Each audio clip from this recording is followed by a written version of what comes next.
Hello, everyone. Welcome. Welcome to the Top Table Arms. I got my beer in my scouring mug. How's everyone doing? Yeah, I'm good, man. I'm good. It's been to be honest, it's obviously I think we've all done the same thing today. We watched the Twitch stream. I've been doing a lot of painting, but it's good to have a Saturday evening beer and a hangout, mate. Cheers.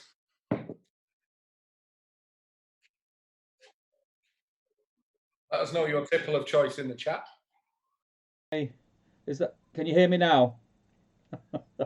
Did you not unmute? I unmuted you and didn't unmute me. Classic Steve. I know, classic Steve.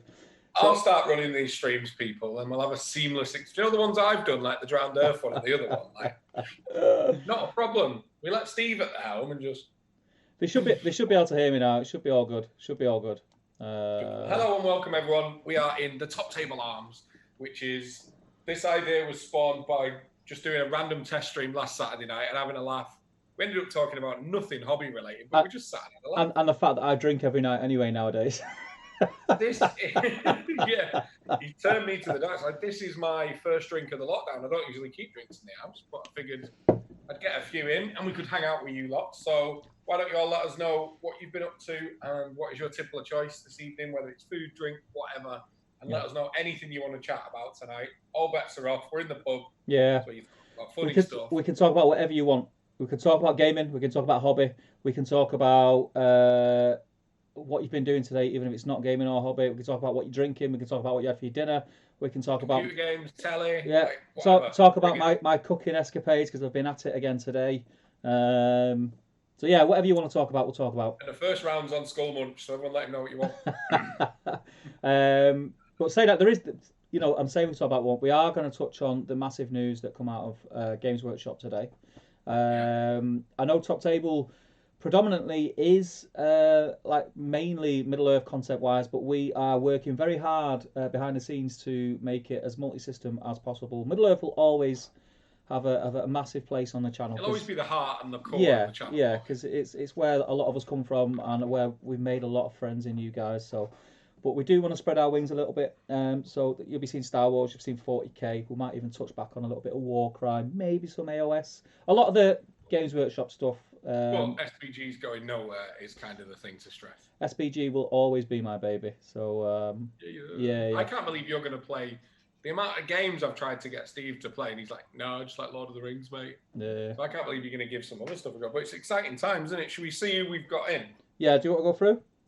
Yeah, man, can do. So we'll start at the top. So first in was Matt Prescott, Evening TCG. What up, Matt? He's killing his Space Wolves lately, isn't he? Have you seen him? Yeah. If you haven't seen Matt's Space Wolves, get over on Top Level Gaming Community. They are legit. He's a doggy brother like me, isn't he? He is. Ren Mikola says, "Hey there, unable to join tonight again as you guys start so late and I got to go to sleep." Well, that's sad news, mate. Do watch it on the replay because we're probably going to Steve's going to get a bit drunk and say some things he shouldn't. And I'm going to sit here shaking my head for at least 20 minutes of this, right? Matt Prescott says, "I'm doing great, Jay. Looking forward to the stream and getting some paint on Ulrich. How about you, mate?" I am doing good, my friend. I've had a day of painting and I've gone into paint beast mode today and painted like 42, 43 models, which Steve's on the Space Wolves as well. Is that maybe some painting tutorial rehearsal there, mate? Yeah, that's the second test scheme for a tutorial that's going to be coming. When I'm happy, it will go on Ragnar and I'll film it and yeah, we'll put it out on the channel. That'd be cool. Fair one. So we've got Different Gear TV and he says evening all. Matt Prescott says evening to him. How's things? Joe Holzman says evening everyone. Tanya T says evening all. Brush Baller, good evening all. Hope we're all having a drink tonight. First down and lockdown for me. Yep, we've got you covered, man. Matt Prescott, wish I could say that, Gaz. It's definitely not Steve's first drink of the lockdown, but it is mine. No, I've drank more in the last 2 months than I've probably drank in 2 years. I don't keep beer in the house, you see, ever. Like I normally don't. Some, especially for this. I normally have a couple of bottles. I've said this before. I normally have a couple of bottles in the fridge, so if the footy's on, I'll have a couple of bottles of beer, like 2 max. I'll drink in the house. But since being on lockdown, I'm like, well, I may as well. I've not got any work tomorrow. There's nothing else to do. Gym memberships are going to go through the roof when lockdown's over, mate. I'm telling you. Bushballer's in. He says, evening all. We're all having a drink. Matt Prescott, wish I could say that. Gaz, yeah, we covered that. Alex Hart literally off the course and put this up while driving back. What course is that, mate? Is golf that course. Golf course. Golf course must be, yeah. How'd you get on, pal? That's the sport Steve used to pretend to play when we were going to tournaments. Yeah, I'd really like to get back. I would like to get back into it. I just don't know if I've got the time. Golf takes up a lot of time. Game of golf, you're talking 4 or 5 hours walking around the course, and then obviously you got to have a pint after. So I'll just push some Ulrichs around the table instead. Easier, innit? Skullmunch says, evening. Good evening, Skullmunch. Hope you and Ruth are both tuning in. Hope you're doing well. Alex Hart says, evening, gents. Will Raab, how do you guys? What up, Will? Brushballer. Hey up, Sean. Hope you and Ruth are well. Frederick Schulz, got my cold drink and noppers ready for the stream. Wait a minute, something a little bit. What's noppers? Noppers, it's like, correct me if I'm wrong, Frederick. Is noppers the equivalent to a Star Bar? I think it's like a Star Bar. It's a strong choice. It's a nutty chocolate bar. You know what I had today? We'll do the snack thing quickly. I had a Boost, and I've not had a Boost in years. That is a chocolate bar. I don't know. It's basically a Star Bar, but with no nuts in it. It's like having I don't know. It's like having chips with no salt on. It's not for me. I did try the white chocolate Oreo bar as well. That is next level, man. There's one in there, and I'm going to be tempted to get it. Yeah, they're fucker. That is next level. They're fucker. Everyone's chatting. No sound from Steve. Tanya Z. No sound. No sound. No sound. That's when it was at its best. Unfortunately, we can now hear him. James Gilray on Facebook says, "What up, my G's?" What up, James? James, I did just get a message off you, by the way. I wasn't being rude. I was trying to get all this working when you messaged me, so I'll have a look at the message after the stream and reply, my friend. Now they can all hear you. Brushballers on the Peroni tonight. David Kostler asked who's the first round on. That was Skullmunch. Frederick Schulz is painting his mouth for Sauron. I love that model. Like, cheap wizard. I've always said, haven't I want an army that is just him, Witch King, and a load of Morgul Knights. Just looks mega on the table. It does look cool. He's like Gildor for me. He's a cheap transfix. I think he's great in game as well. Yeah. It is not bad. You don't see enough of him, I don't think. No. Different Gear TV loves the pub backdrop. Do you know what? I'm just looking at it, and I'm dying for a go on that arcade machine and dartboard. I'm looking at it now. It looks nice. Bushballer says, no dress code at the top table arms. Steve is in with his cap on. Yeah, but he's the proprietor, isn't he? Gaz, if you've got trainers on, mate, to show you the door, mate. If your name's not down, if you're not subscribed, you're not coming in. That's it. Pinta, I'm pretty sure you do the audio cock up on purpose nowadays. We do. That's it. It's a running joke. Frederick Schulz, talk about chinchillas and clear gummy bears. That's the wrong stream for that one. Different Gear TV, a top table gaming dartboard even. Mate, I'd be down for that. Jill Monroe is pouring out a cider. Just finished painting for the day. I'm ready for this. Top banana. What painting? I'm on cider as well. Thatcher's Gold. It's all right. It's all right.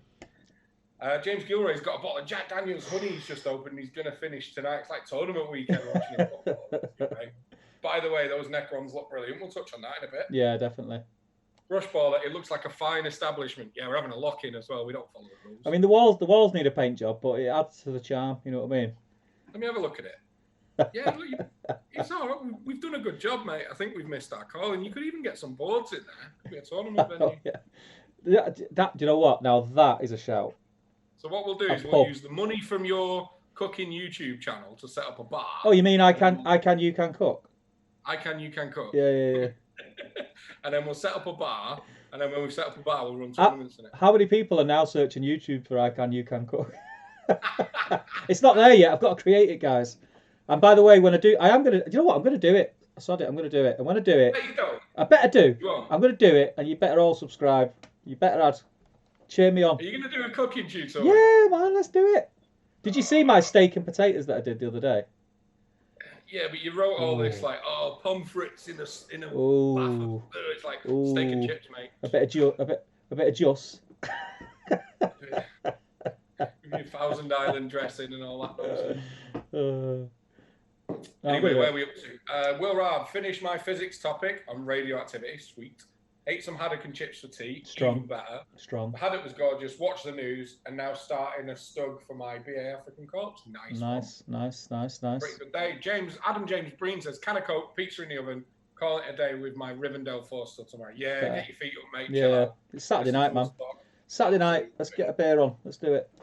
Frederick Schulz do a live bat rep.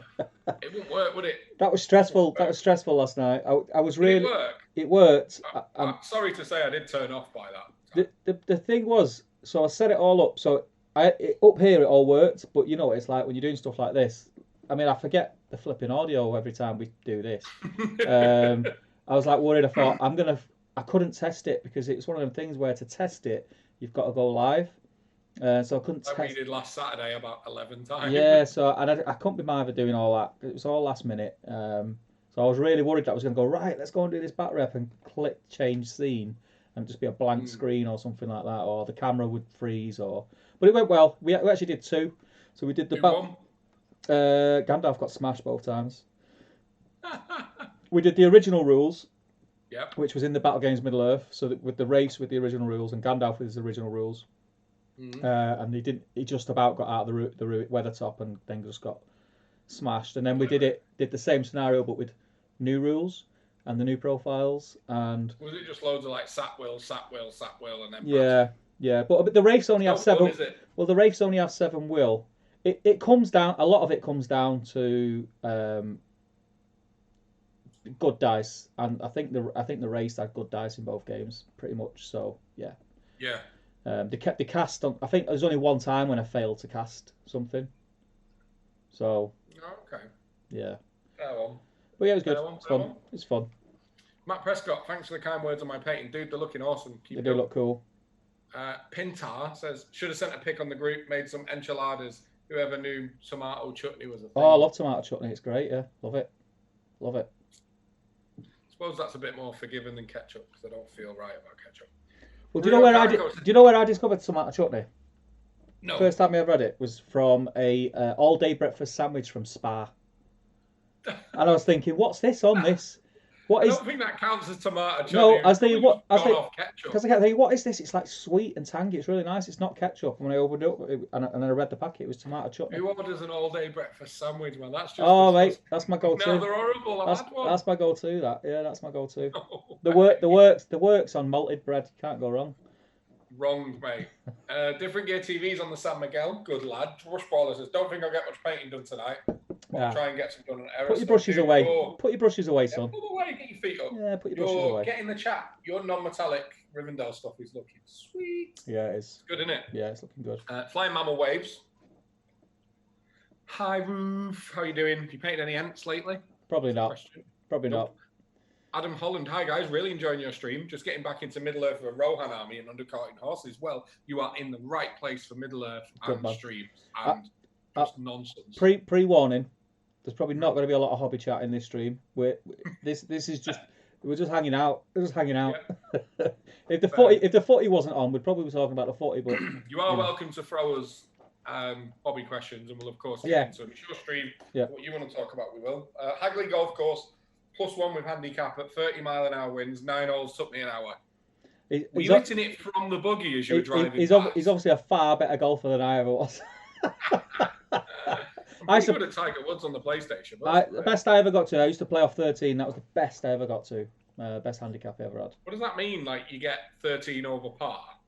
Yeah, so on average... As you score? So on average you're 13 over par, which means so if you play someone who's playing off scratch, who's a scratch level player, you'll get a 13 head start. Oh, you get a 13 shot head start.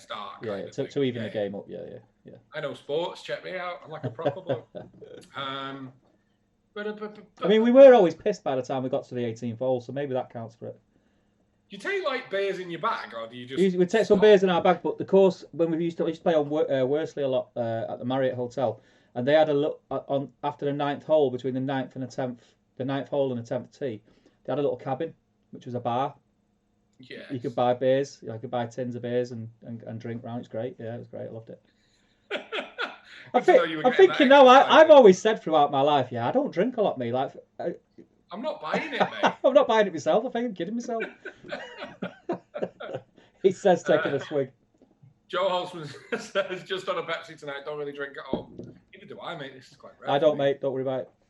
Yeah, Steve never does. He's teetotal. Just finishing the bases on Palpatine and Imperial Guard. Then he's on his Wakandan. Said it on the group today. Joe is my spirit animal for games he plays. He's on Legion and Marvel. I love it, my friend. Glenn's in. Glenn Berger says, sup. Sup, Glenn. G. Sup, Glenn. Will Rob, the centre of a boost bar is the absolute one. I could eat a cake. Mate, he knows. Yeah, but it's I don't disagree. That is like the one, but it's better with peanut rather than chunks of biscuit, isn't it? It is, man. Everything's better with nuts. Steve loves nuts. Schoolman says, hey, Glenn, Different Gear TV says noppers.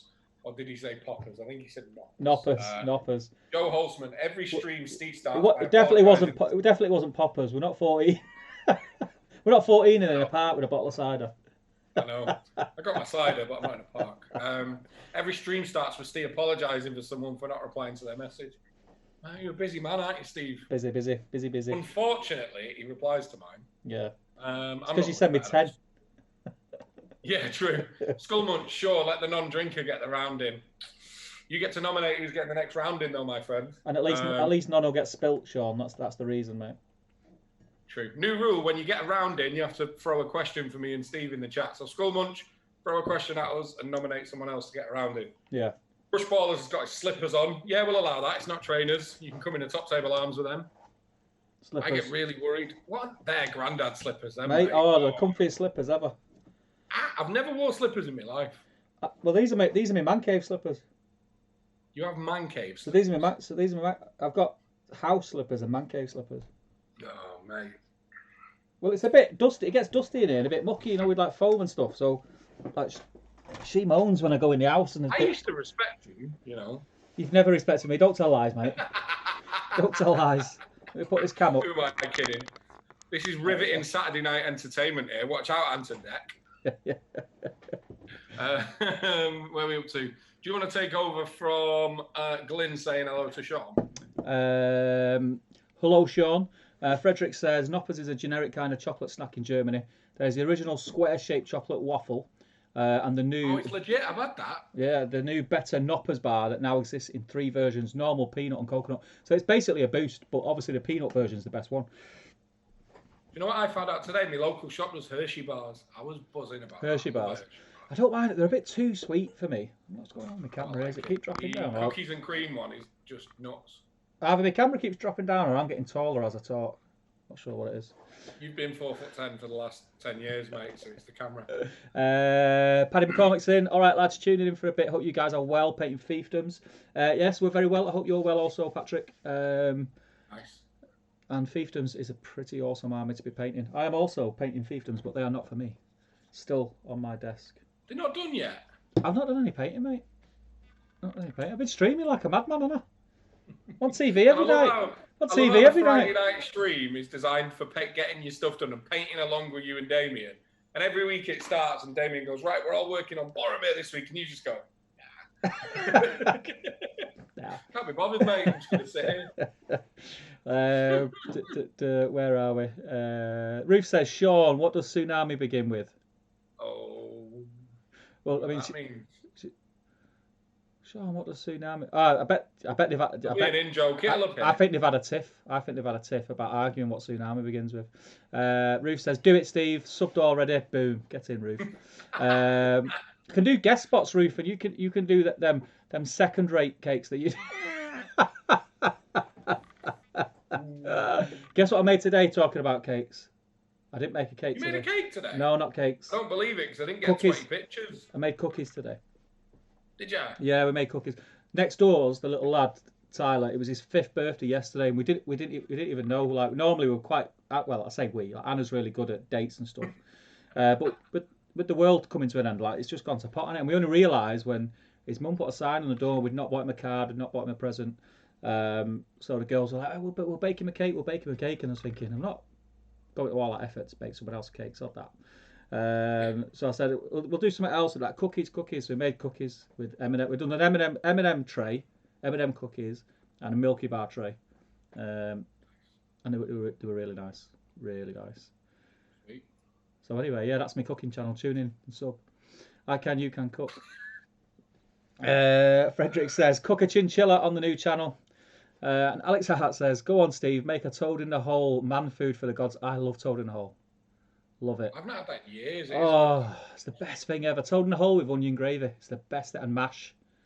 Yeah, Get in. It is good. Mouth watering thinking about it. It's a good shout, that. Good shout, that, Alex. Eternal Blade. Who drinks What drinks and snacks are on the menu today? So I'm sticking with Moretti. Moretti's my lockdown tipple of choice. I'm on Thatcher's Gold cider. I've got no snacks because I've not I long. haven't. Yeah, I not like my tea, and then I had about 3 of them cookies for dessert. So. The kitchen is about And 8 foot away. they're about that big. Were they? They're about that big. Do you know what I miss being locked down? Domino's cookies, where they're gooey in the middle. These were gooey in the middle, mate. Gooey in the middle. Let's drop me some off. You'll have to get on I Can, You Can Cook. You know what's really upsetting? I found half a slice of that cake of yours in my fridge today. I even, for a minute, I thought about it. I was like, but no. It's well too old now, but I was worried. Nah, you could have had that. You could have had it. It'd be fine. Was it the chocolate one?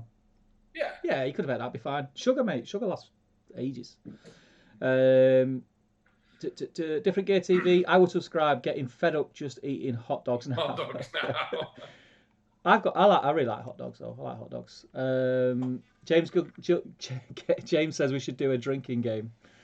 Yeah, but you're on whiskey. We're on lager and cider. Like we'd be phoning an ambulance. It's not going to end well for him, is it? Al Woodson, he says, "Hey guys, how you doing, Al?"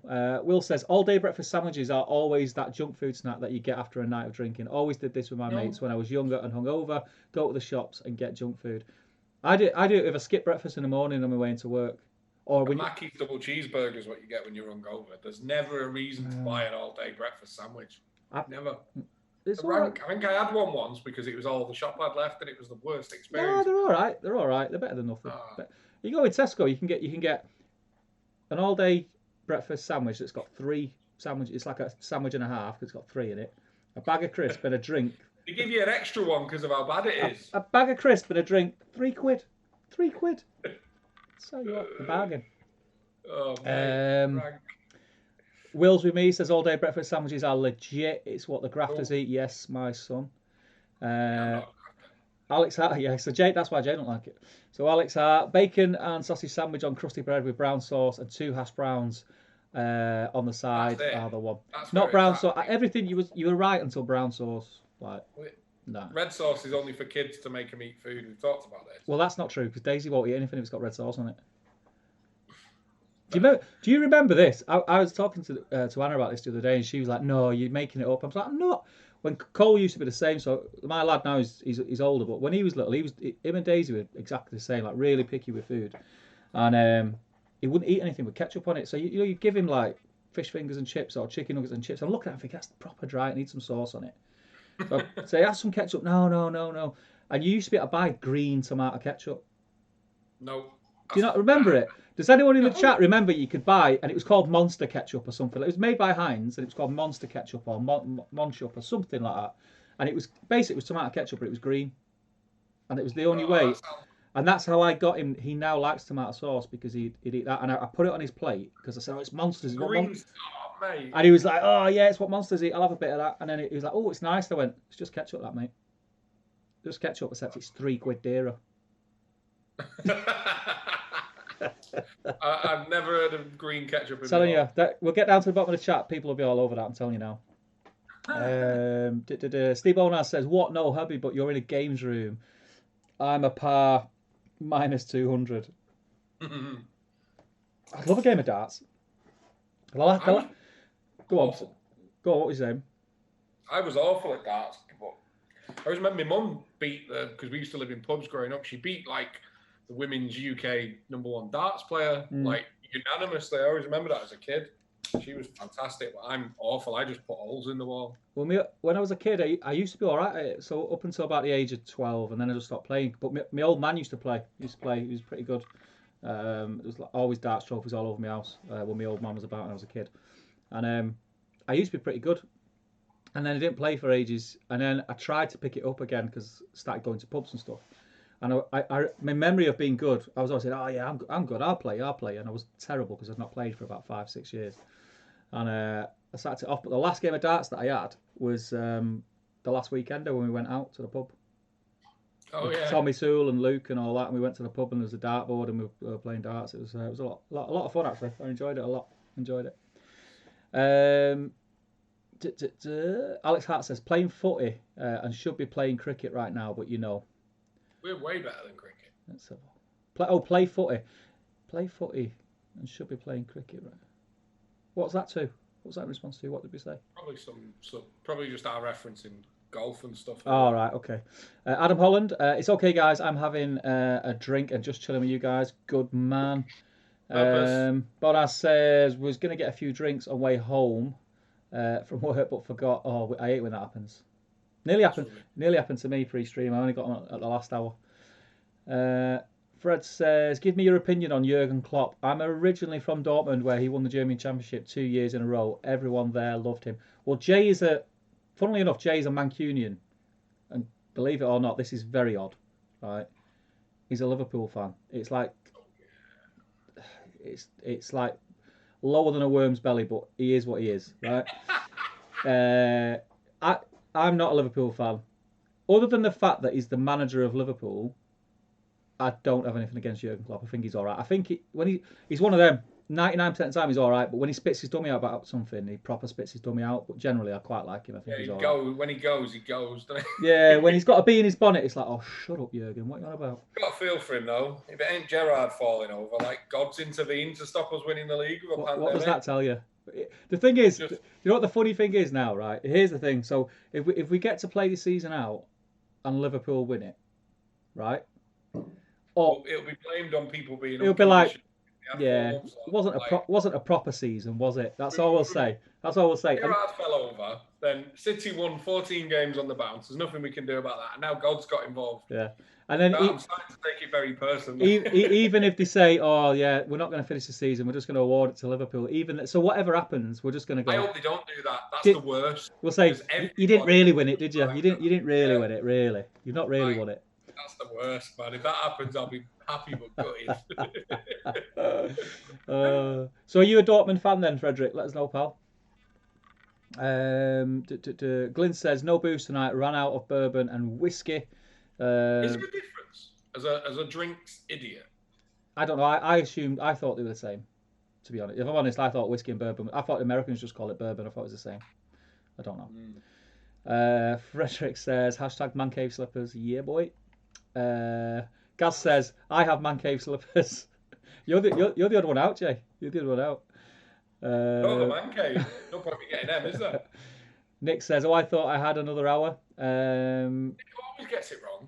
Time for the gin. Will says, Stephen. Oh, this must be serious because he said called me by my full name. Stephen and Jay, how big are the? I thought you were going to say something else then. How big are the TTG mugs? Do you have any at hand? Want to see how much tea I can have one. So normal size mug. And a mug. I use it for pens. Hold that there, just so they know we're not I've got. You know what? Yeah. So let me see. So this side of the. Pens and top table pens. Watch this. So this side of the screen. Pass that mug now. Pass that mug to me off. No, the other side. Oh, there you go, mate. Cheers, mate. It's the same pens.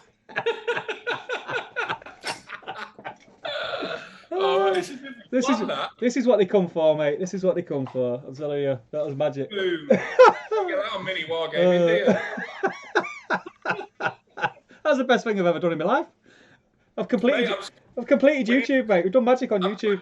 I'm saving it on the channel. That was like world class entertainment right there. Oh, jeez. YouTube smashed it, mate. Do you want me to carry on? Yeah, Skull Munch. After Will. There we go. Yep. Sounds like fun. All right, then here's the round. What are you both putting on the jukebox tonight, then? And I'll let Gaz get the next round in. Right. So what are we both?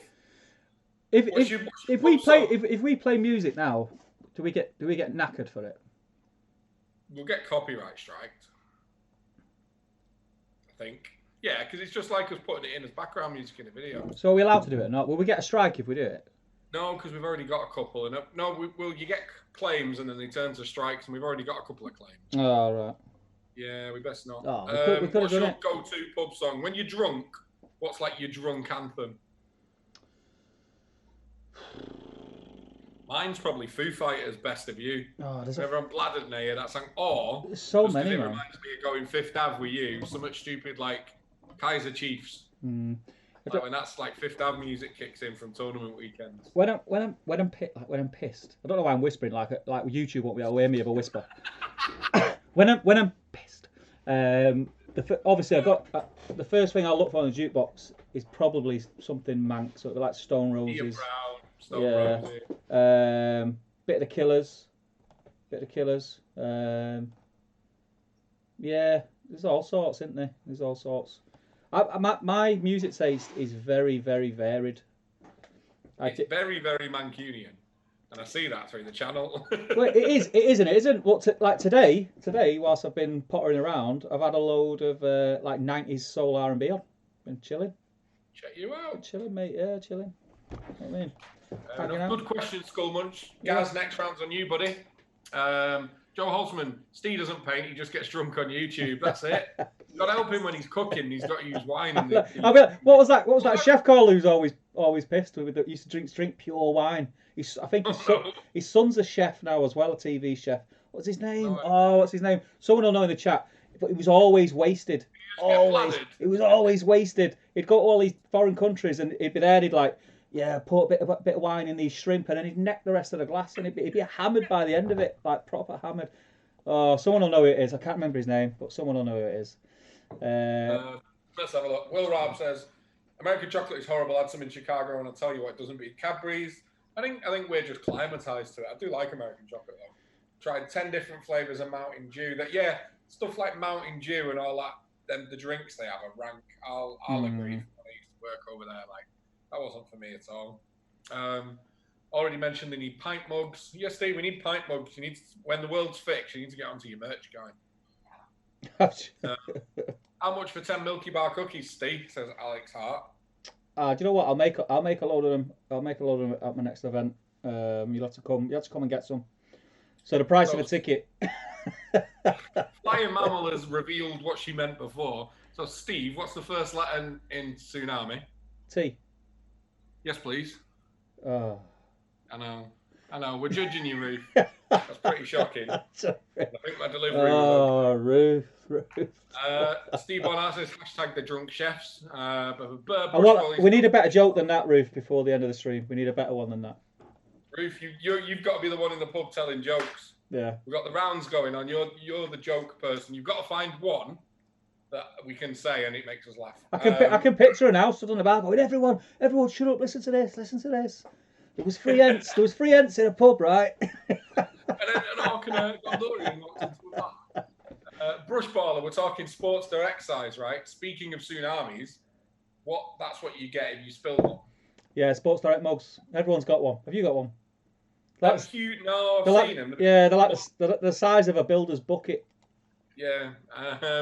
Tanya T says sugar is a preservative. It'll last for ages. Yeah, might told you. that chocolate cake. Sometimes I amaze myself with the facts that I know. You know, so I know some weird stuff. I don't know how do I know sugar lasts for ages. I don't know. Imagine if you took some of that stuff out and put useful things in your brain. I know. Maybe that's why there's no room for anything useful. My brain's just full of crap. You're great for a pub quiz. Yeah, top on a pub quiz. We might have to do a pub quiz. Where are we up to? Brush Baller, yeah, defo sports direct sizes. Perfect. James Gurrett asked me a question. If I get it wrong, I'll do 5 shots. Yeah, but the thing is, James, you'll get it wrong on purpose.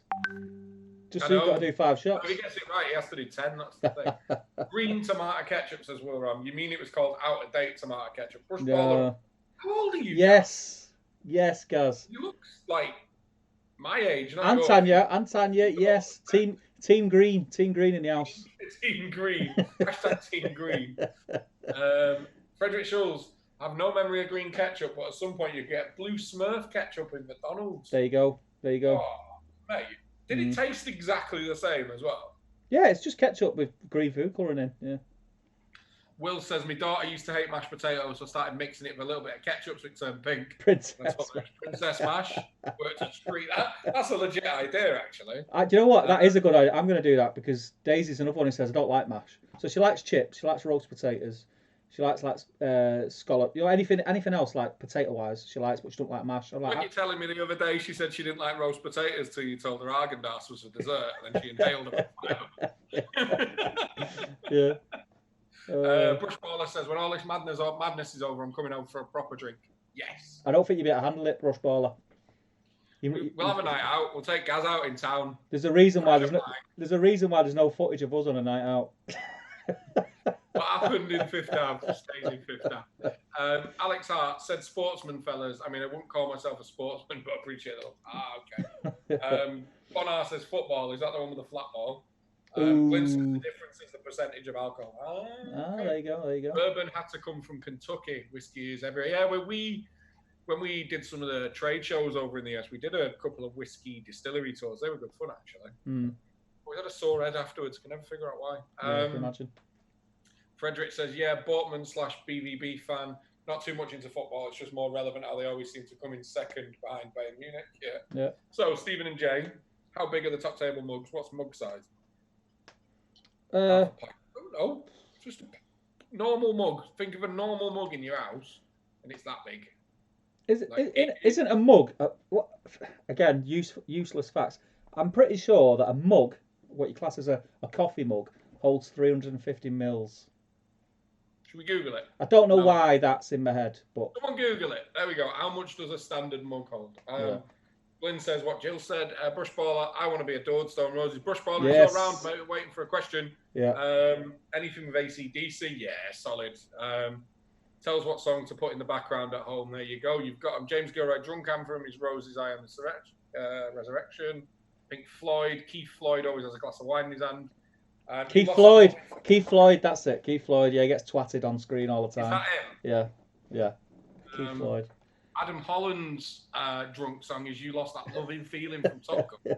Thunderstruck from AC/DC. That's legit. Living on a Prayer, Mr. Brightside. Mr. Brightside's classic. Combine Harvester. Oh my God. Skullmunch says it wasn't a joke. I had to make tea. You've been.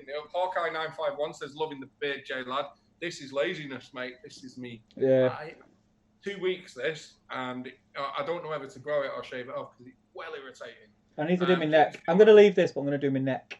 Look, hairy neck. I thought you were doing a thing today. Yeah. The last minute, because I mentioned it to Anna, I said, "Oh, Lee's coming around to cut my hair." And she's like, "Well, he can't come in the house." I was like, "I don't know, yeah, we're going to do it in the garden." And then when I got up this morning, it was 11:30. I could hear it was like gale winds, and I thought, I'm not sitting in the garden and letting him cut my hair. Well, the bins were blowing over and everything. I was like, no. I opened the door this morning and just went, nope, and shut it again. I thought, I'm not going to have that. So I'll have to get it cut in a week, but he's going to come and give me a trim me up, try and knock a few years off. You know what the worst thing about growing this is? Like greys. I only ever keep stubble. Like greys are breaking through. I've got loads of greys in my beard. Getting old, mate. Well, I'm getting old. You're kind of there. I need a face massage is what I need. I need a face massage. This is riveting Saturday night. De-stresses you. Do you not get a face? Do you get when you cut your own beard, or do you get it trimmed at the barber's? Do myself. All right, I get it trimmed at the barber's. I just got like a thing, and I just set it to number 3 and just. Yeah, I get mine cut, and they do your face. They give you all like temple massage and all that. You're into all your manscaping and stuff. Yeah, less about that, mate. Less about that. It's a family show. Steve, I've done some shots to prove it. Look at your Facebook Messenger. Gilray's on it tonight. James, if you knew how many windows I have to have open to make this happen, you will understand why I can't check my Facebook Messenger. It's crazy. Yeah. I'm scared of touching anything because it'll just all crumble. Lynn says, don't worry, guys. Steve gets tired at around 12 on a night out. No, we've done a couple of 4 a.m.s. I can testify that it can get serious. 350 mil according to Google, so that's how much the top table mug. How did I know? Why do I know that? Why do you know that? I don't Something know. Useful could be you could finally memorize the wound roll of SPG, but no, you've got that wedged in your head. The amount of back reps I have to keep telling him he's rolling the wrong number. Why do I know that? I don't know. Rush Baller says it's his age, Glyn. Yes. Yeah. Kiss all day, every day. Will Robb says, "Man, the Righteous Brothers, what a song." I haven't seen Top Gun in ages. I haven't seen Top Gun in ages. Well, the new one's due out pretty soon. They're doing a new one? I think so, yeah. With Tom Cruise? Yeah, Top Gun 2. Have you not seen it? Please don't tell me that you didn't know this. No. Oh my gosh. Is he like the pilot again? He's like a trainer now. But the trailer's out and everything. No. It looks pretty good. It's Top Gun, isn't it? It's Top Gun. Yeah, but if they do beach volleyball again, like they're just milking it. Like, come on. Steve Bonar says, "I'm not allowed near the jukebox because I put Shiny on Your Crazy Diamond with Pink Floyd." Alex Hart says Steve's beard is better. I'd agree. Mine isn't really a beard. Mine's just lazy. Pintar says must be some posh Altrincham barbers. And Brush Baller says when you're from Yorkshire, 350 mil is not enough tea. That's why you have 2 cups, my friend. 2 cups of tea. Will Robb says watch the trailer live now. When that Yeah, first when piano- when you hear the first, it's like the oh yeah. Can we play that? Will we get a strike for playing that? Not if I watch it on my phone. Right. You can't be playing the trailer to everyone. Can you watch it on your phone and hold it up to the screen? No, because then I can't see it. No, this is class, terrible. Mate. It will get. You'll get. It's like you said. As soon as you hear that first, you'll get goosebumps. Go on, put it on because we can all hear it. We'll be able to hear it. Are we really doing it? Yeah, do it loud as well. Put your volume up. Do it loud, mate. I'm looking for the Top Gun 2 trailer. Yeah. This is gonna be. This is gonna be awful. Don't get me wrong, the first one was good, but it's old and dated now. Yeah, it's still a belting film though. Yes.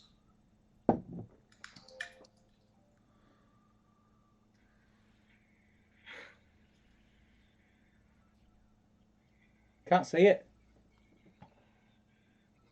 You know what happens to you if you go through with this.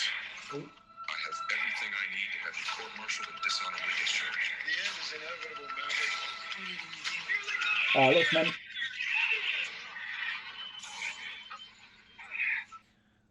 Yeah, it's big good that. Where's the music though? Did that have music on that one?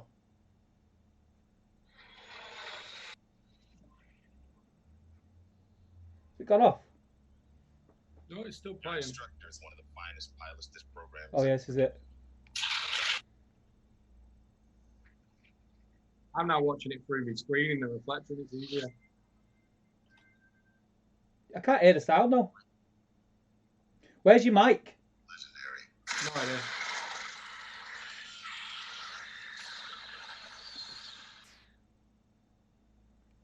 What he has to teach you may very well mean the difference between life and death. Oh yes.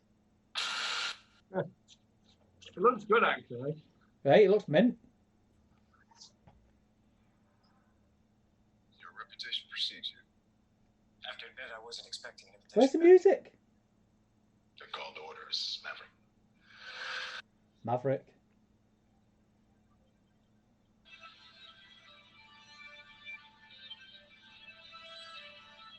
Yes.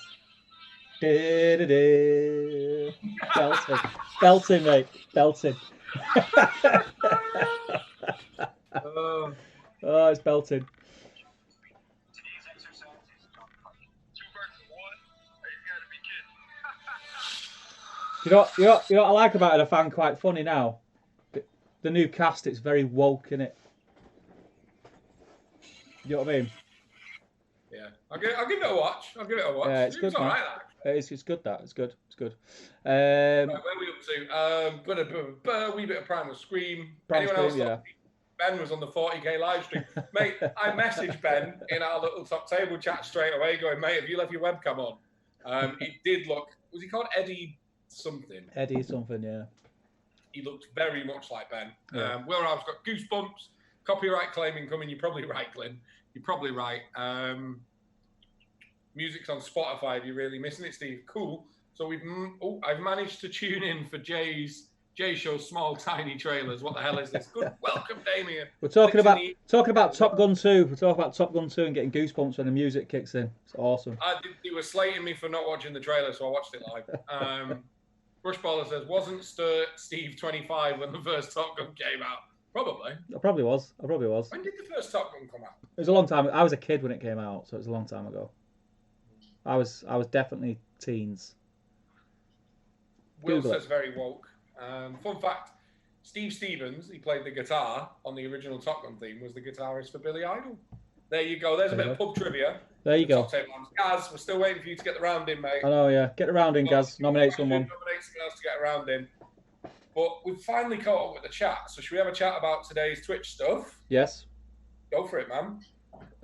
So today we obviously got the announcement, which there was loads of spoilers from like early this morning. So we kind of Ben did up, didn't he? So Yeah. Ben posted a link to Reddit that was everything in our group this morning. He was like, by the way, lads, this is a spoiler. Don't click it. Realizing that it would create a thumbnail that just said 9th edition. Yeah.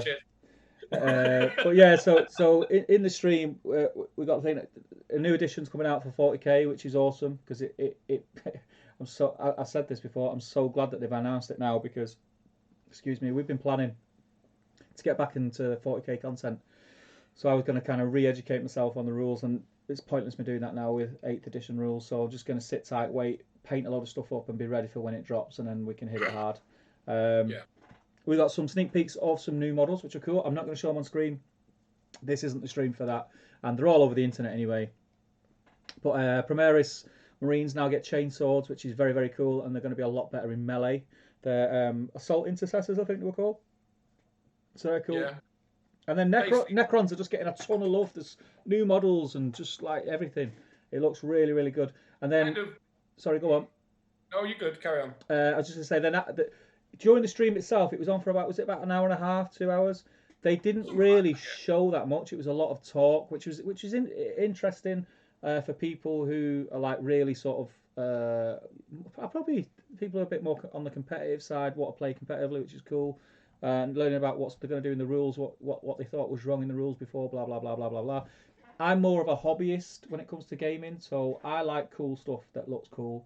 I like shiny new stuff. I like models. I want to see models and things like that. There wasn't that much in the Twitch stream, but then afterwards a load more images appeared. They put up the 40,000 website, and I think a lot of them got ninjaed off there. Yeah. Well, the one that I posted in the group, which has got all the news, so that you've got Primaris on bikes. You've got the Primaris in there, with the big guns and in the heavy armor. And then we also got a look at some of the Necron stuff, which wasn't even spoke about. In the Primaris picture, wasn't there a dude of what looked like Devastator squads in the back, like heavy weapons? Yeah, with the big guns and the guys with the shields as well. The good thing about the stream was that the CGI film stuff was amazing. Did you like it? I thought it was great. It was okay. I thought it was the dog's nuts, me. I loved it. That guy, when that Space Marine coming in, he had that big shield with a skeleton on the front of it. Oh, mate, that was class. That was class. The animation, it didn't look very good. Oh, mate, you don't know what you're talking about. It was class. It was class, that. Okay. It made, put it this way, it done what it was supposed to, because it made me want to play Space Marines. Fair. So, you know what I mean? It done what it says on the tin. I thought it was class. I thought they'd done a really good job of it.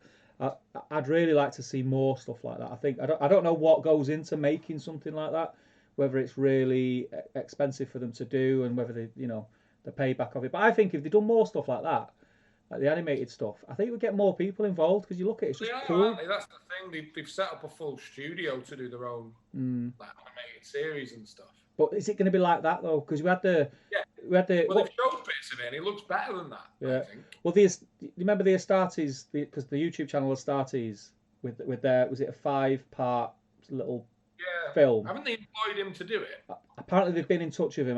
That's as far as I know. Everything else is hearsay. But that was class as well. That was really good. Astartes was good. It was really good. If you like 40k, there's a YouTube channel called Astartes, and he makes his own 40k series, and it's real good. When he drops a new one, everyone goes absolutely mental. Yeah, it went crazy. He's that good, and he got that big that quick that someone hacked his channel, didn't they? And stole all his subscribers and all that stuff because he got like 1 million subscribers in the space of a week or something stupid. But yeah, it's class. Check that out. What did go on? No, just following on what you said, they were also seeing all new Necrons, and there was kind of a leaked Q&A that's probably now out, and they kind of stressed that for the next year, Necrons they're going to be the new big bad. Guess who? I'm sorry to interrupt, but guess who I've just seen jump in the Facebook chat? Go on. My lad. He's calling. Yeah, little turd. What's he doing in there? Little turd. We let him in the group. I bet he's so good. Well, I spoke to him earlier, and I think he's a bit merry tonight. I think he's enjoying himself tonight. I'll wait for the troll. So, Cole, if you're listening, mate, stick a comment in with the most embarrassing story about your dad you can tell us. There's no embarrassing stories about me. I'll tell you that. There's nothing embarrassing about me. It's not going to happen. Plus, remember, Cole, I will find you. I'll find you. You lockdown or not lockdown, I'll be knocking on your door, son. But no, so we've said there's, and I think we called it. It's a new edition that's also going to be the culmination of Psychic Awakening, and it'll be Necrons versus Imperium because always Space Marines in the new box, which I'm fine with, and it's great that even the Space Marine side is all new stuff. Yeah. Really interesting. I didn't think probably the photos, but the new Space Marine Intercessor chainsaw dudes didn't look Primaris size wise. The models I've seen, they don't.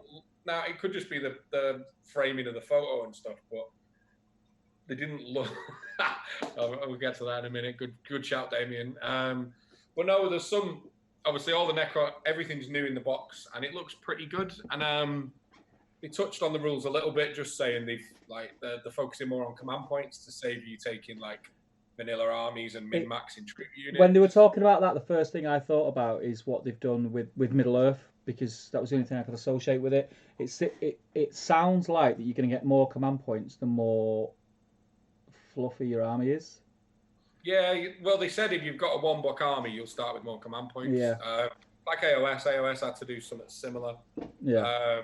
But no, and they've rewritten the rules for terrain, and I think they'll very much follow AOS with that as well, where there are 6 types of terrain, and you roll for each piece of terrain at the start of the game, and you can either give out a buff or a debuff. They're going to do more on flyers. They've not really they've not told us anything other than they're just going to clean up the core rules. There's no core rules changes that we know of. Yeah. Because there's one that I was watching, kind of hoping would happen. They said the rules are going to be free online as well, but then obviously the base rules are going to be free online, like they've done with 8th. It's weird what they've said about the codexes as well, because they've stressed that everyone's books are still valid, but they also said in the Q&A that it's a new edition, so it gives us a chance to change things. So like if they change a load of profiles, the books are semi-valid. The points doesn't matter in GW games in your books, because you get, like for AOS, you get your General's Handbook, and once a year they change the points of everything, and you go to that. And then I think they did it. Don't they do it with Chapter Approved as well? Not sure, mate. I'm not sure. Yeah, that's and they release Chapter Approved, and that can change core rules or add new mechanics or new scenarios, and then the points of everything goes in. So once a year they change the points that way anyway. So they've not said much in terms of big core rules and stuff. They're trying to stress your stuff's still valid, and it's 40k in it. It's just going to sell a bucket load, and everyone's going to love it. And we'll have to see. Like I think they've said they're doing a big rules stream on Tuesday night, where they'll dive into the changes. So I think a lot of people were like, "Oh, I'm a bit disappointed." Like you were watching it more from a hobby point of view, and we saw 3 models properly. Fair enough, but like this game won't come out for 12 weeks now. And it was smart because everything they revealed for me was half reveal, half teaser. And they've got to have 10 weeks of building hype now, so they couldn't just go, "Here's everything we're changing. Here's all the new models." Yeah, we'll probably get a video like on the Warhammer community. We'll probably get like a video a week or something like that. There'll be articles every day. Every day when we get close. So like I think they revealed enough, because I know I've been on the other side of the coin as well. They can't just drop everything. I think it's exciting. I'm not a huge 40k fan, although I am going to pick up those Necrons because they are pretty. And chatting to my friends who are 40k players today, they're all hyped. The game apparently is definitely in need of it. And yes, if you're a 40, it's like when we got a new copy of Middle Earth. It's amazing, like because it's not our main game, we're probably not as connected to the new thing. But I'm looking forward to it. Obviously, due to work, I'll be playing it for a while and promoting it and stuff. So I'll be giving it a go. Yeah, definitely. I've got my Space Ultramarines and Space Wars. I can't remember if it was you or Ben I said this to the other day. So I stupidly collect 3 different Space Marine armies. So Ultramarines, Space Wolves, and Raptors. And although Raptors, I love the aesthetic of Raptors is awesome. It's like the US Marine Corps of Space Marines. Like the colours, everything about them. I think I'm gonna make an executive decision and bin them off. So the ones that I've painted are just going to stay now on my shelf. They're probably the prettiest Space Marines that I've painted. The paint jobs that I'm most proud of are with my Raptors, but I want to play Space Wolves. And then also Ultramarines are like the poster boys of 40k, aren't they? So I really want to have Ultramarines on the channel when we do some content and stuff. So yeah, it's a shame. Yeah, what did you all think of the 40k reveal and stuff? Like, is it your bag? being a 40k player or not, but it was definitely it was enjoyable to watch, and there's a buzz around seeing people getting excited, and people were getting excited. Like their Twitch chat was absolutely ridiculous. It was. You were watching through Valarax, right? And he had a silly amount of people in. Yeah, so I was watching sort of the live reaction on Chapter Master Valrax's YouTube channel. He's also a fellow Manc, so he gets brownie points for that.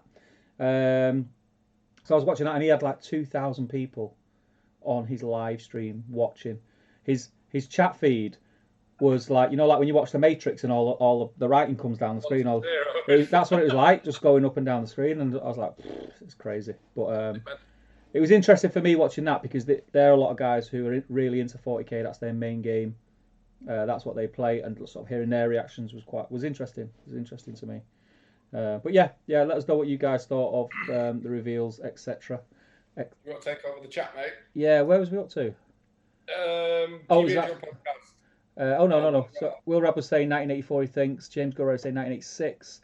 Damien says they should have called it Top Gunner, or the gunnier the top is gun. Yeah, Topper Gun. Or Topper Gun. Top Gun 2, Goose Kid is a pilot in it. Oh, okay. Goose's kid is a pilot. All right, okay. So Gaz says my round is what's your favourite tipple on a night out? Next round is on Glyn. Let's tackle that now. Yeah. So what's your go-to drink on a night out, Jay?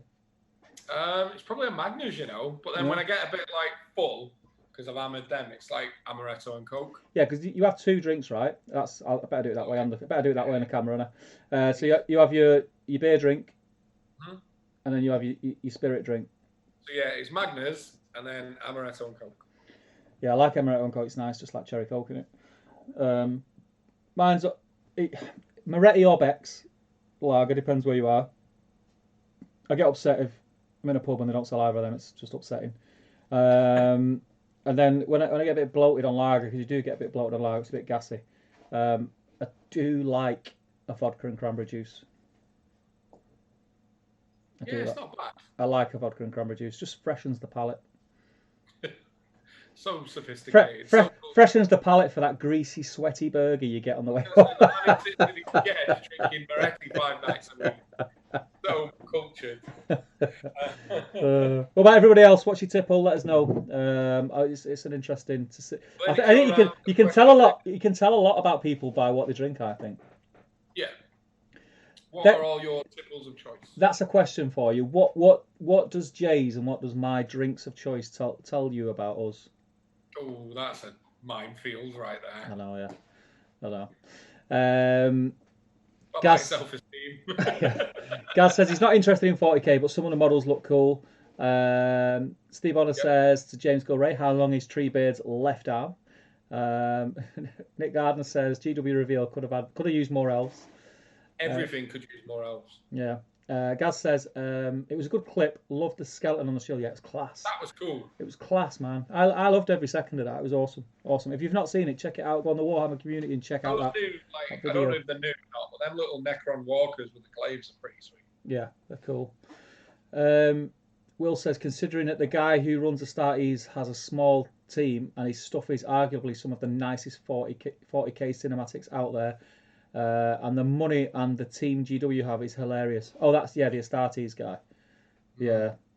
He's obviously just a very talented guy as well, isn't it? That goes a long way, Sometimes there might be 10 people in. I don't know. This isn't me casting aspersions or anything, but there might be 10 people in GW who work on that. Who it takes 10 people to create what that one guy does. He might just be a very, very talented guy and good at what he does. Damien says, "Is Topper Harley in the new Top Gun film? He was my favourite character in the first one." I'm not gonna comment on that. I'm gonna see if anyone in the chat knows what he's talking about. That'd be interesting because that's an old film as well. I've got no idea. You don't know what that is? Oh, I'm gonna Google it now. I was just reading. Right. The most embarrassing story about his dad is probably that he does this. Very true. Very true. Yeah. You don't know who Topper Harley is? I'm Googling it now. Will... Oh, okay, yeah. There we go. They were great. They were great as well. Will says, "Oh, just like it was in 7th edition. Then funny how that's come back." I can't remember what that was into. Was that about the command points? Maybe. Probably something. Will says, "Chapter approved doesn't change the points of everything." Okay, well, they do that with the General's Handbook. Once a year, everything's points get adjusted. And they just put 10 pages in that just Is that AOS? Yeah. Yeah. Alex says, fellas, is 105 quid too much to spend on 1 year anniversary with the other half? Seeming as I've already spent 105 quid. No, mate. No, mate. You spend what you want to spend. That's what I'd say. You spend what you want to spend. Yeah, well, no bloke ever wants to spend anything. That's probably the wrong way of wording it. Why do you think? Why do you think I've learnt to cook? Soon available on You Can, I Can Cook. What is it? I Can, You Can Cook. I Can, You. So when she's going, oh, where are you taking me? It's on this our anniversary. We're going to a posh restaurant. So we go to the Midland Hotel. You know, it only cost about 200 quid. Nah, love. I'll make you something. I'll make you something. And don't worry, I'm sure there's an old Christmas candle in the drawer somewhere. I'll put it in a pint glass. Right.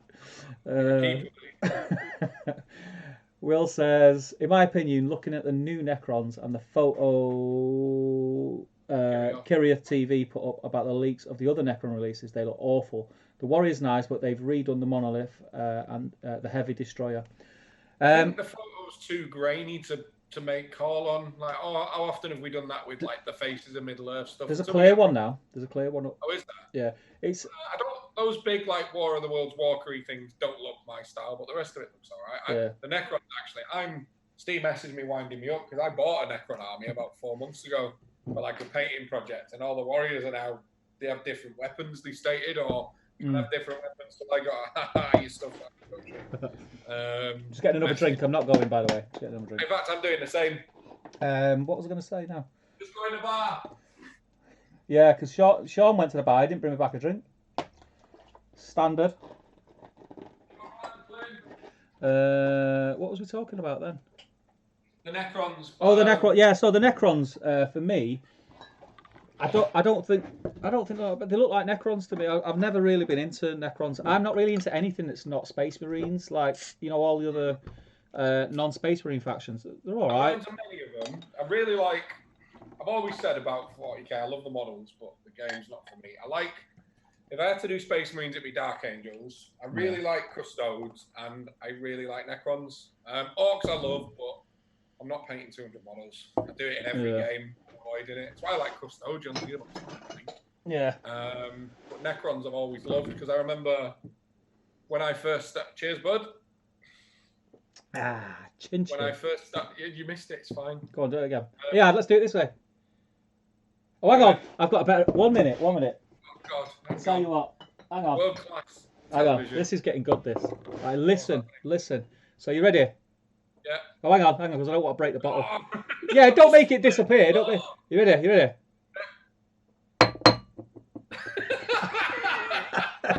I can't see how that looks, but we'll go with it. We're really stupid. Yeah, I like Necrons. Necrons are pretty good. Yeah, the new stuff to me, it just looks like new Necron stuff, so I can't say whether it looks great or it looks bad. It just looks like Necron stuff to me. So I did have a look at the normal Necron warriors, because I saw the new ones and I'm like, they're sweet, but they're not much different. But then if you go and look at the ones that are available now, they are. Like, they're a lot more, like, war damaged, and a lot softer in the detail and stuff, rather than just, like, clunky robots. Yeah, I've seen some of them had, like, bullet holes in them and, like, missing eye lenses and stuff. That was quite cool. The details are not just, like, really rigid robot arms. Like, the new ones are quite soft, but yeah, I think they're cool. But again, it's like everything in it. Like, one person's amazing is the next person's rubbish. So. Yeah, that's true. Gaz says, if you're a tight Yorkshireman like me, the first £105 was too much. Don't be tight, Gaz. Your missus lets you spend loads of money on hobby. You should be treating her very, very well. She came and sat for a weekend of us not being silly. I know. Will says, loads of new units, like some weird, really tall four-legged thing with a massive gun onto. They look awful. I think it is. Yeah, it's a perspective thing. Each to their own. I think they're not my cup of tea. I tend to. I don't agree with you because I don't think they look terrible. They're just not my bag. So yeah. Alex says, have to make up for 2 months of nothing.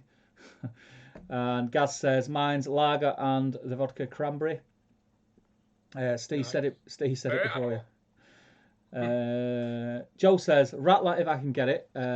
If not, then Thatcher's goal, vodka and coke if I get onto Nice man, spirits. Joe. You're not only my game spirit animal, you're my drink spirit animal as well. Good man. Nick says, Jack and Coke, hands down. You can't go wrong with a Jack and Coke, can you? I don't drink whiskey. I don't like whiskey. I had I'm sure I've said this on a stream somewhere before actually. When I think I was 16 in my first job. I'd only been in the job about 2 weeks. I got the job 2 weeks before Christmas, I think. I mean, it was like a Christmas job. In fact, I think if I was 16, I would have been at college, so it was a Christmas job over the Christmas job. And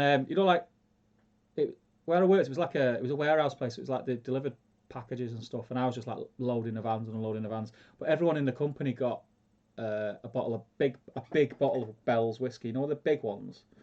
Oh, the ones you used to use as a copper jar. No, not that big. Flipping heck, not that big. But the bigger bottle. Yeah.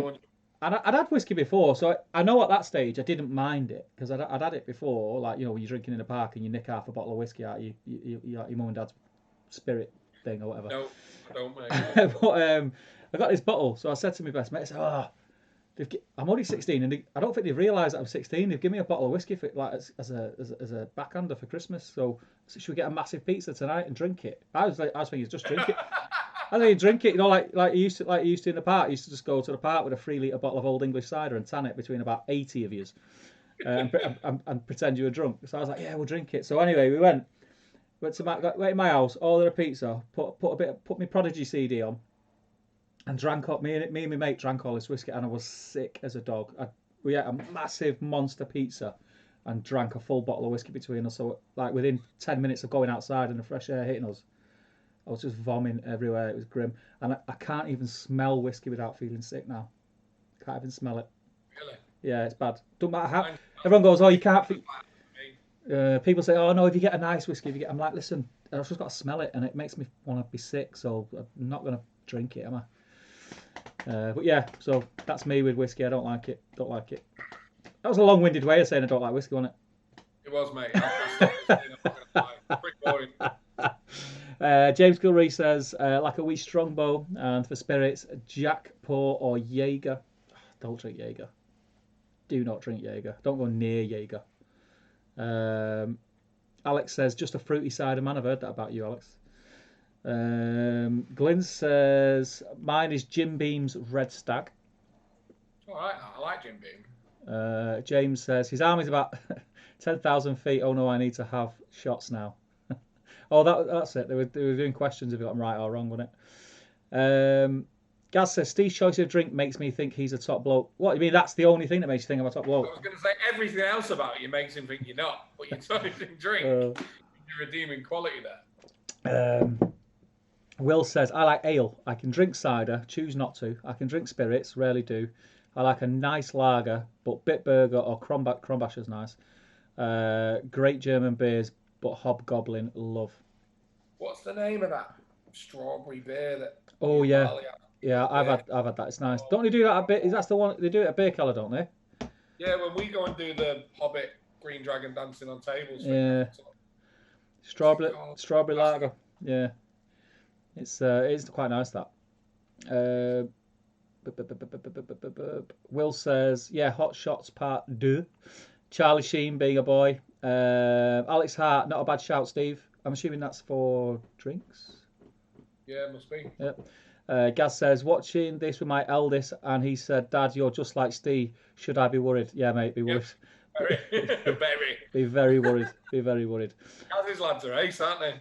Yeah, proper nerd. The eldest one won't admit it, but he is a nerd. He's one of us. He's one of us. You cracked me up at the New Year thing at Warhammer World, and you're like, you're a geek, you. And I thought he was going to meet you. No, I'm not. No, I'm not. Will says, oh no, hang on, I missed one. Yeah, Will says parody films are great, but the Naked Gun film, yeah, Naked Guns are awesome. Naked Gun films are the best. Leslie Nielsen being hilarious for 5 hours. Will Rab, regarding the Link Necrons, it's not the detail I hate, which you're correct. You can see it because it's grainy. It's the design. They look ridiculous. You can't see it. Tom Turtle, hello lads. Thoughts on Primaris Marines? Like them? I like them. The scale Space Marines should have been. They're supposed to be these big hulking 9-foot, well-hard lads. Like the normal Marines are just out of scale for everything now. Yeah. Like they look like a Space Marine should. I really like Hmm. them. I really like are they called Reavers, like the Scouts? Yeah. With the knives and that. They're like special ops, aren't they? Like they got the lighter armor.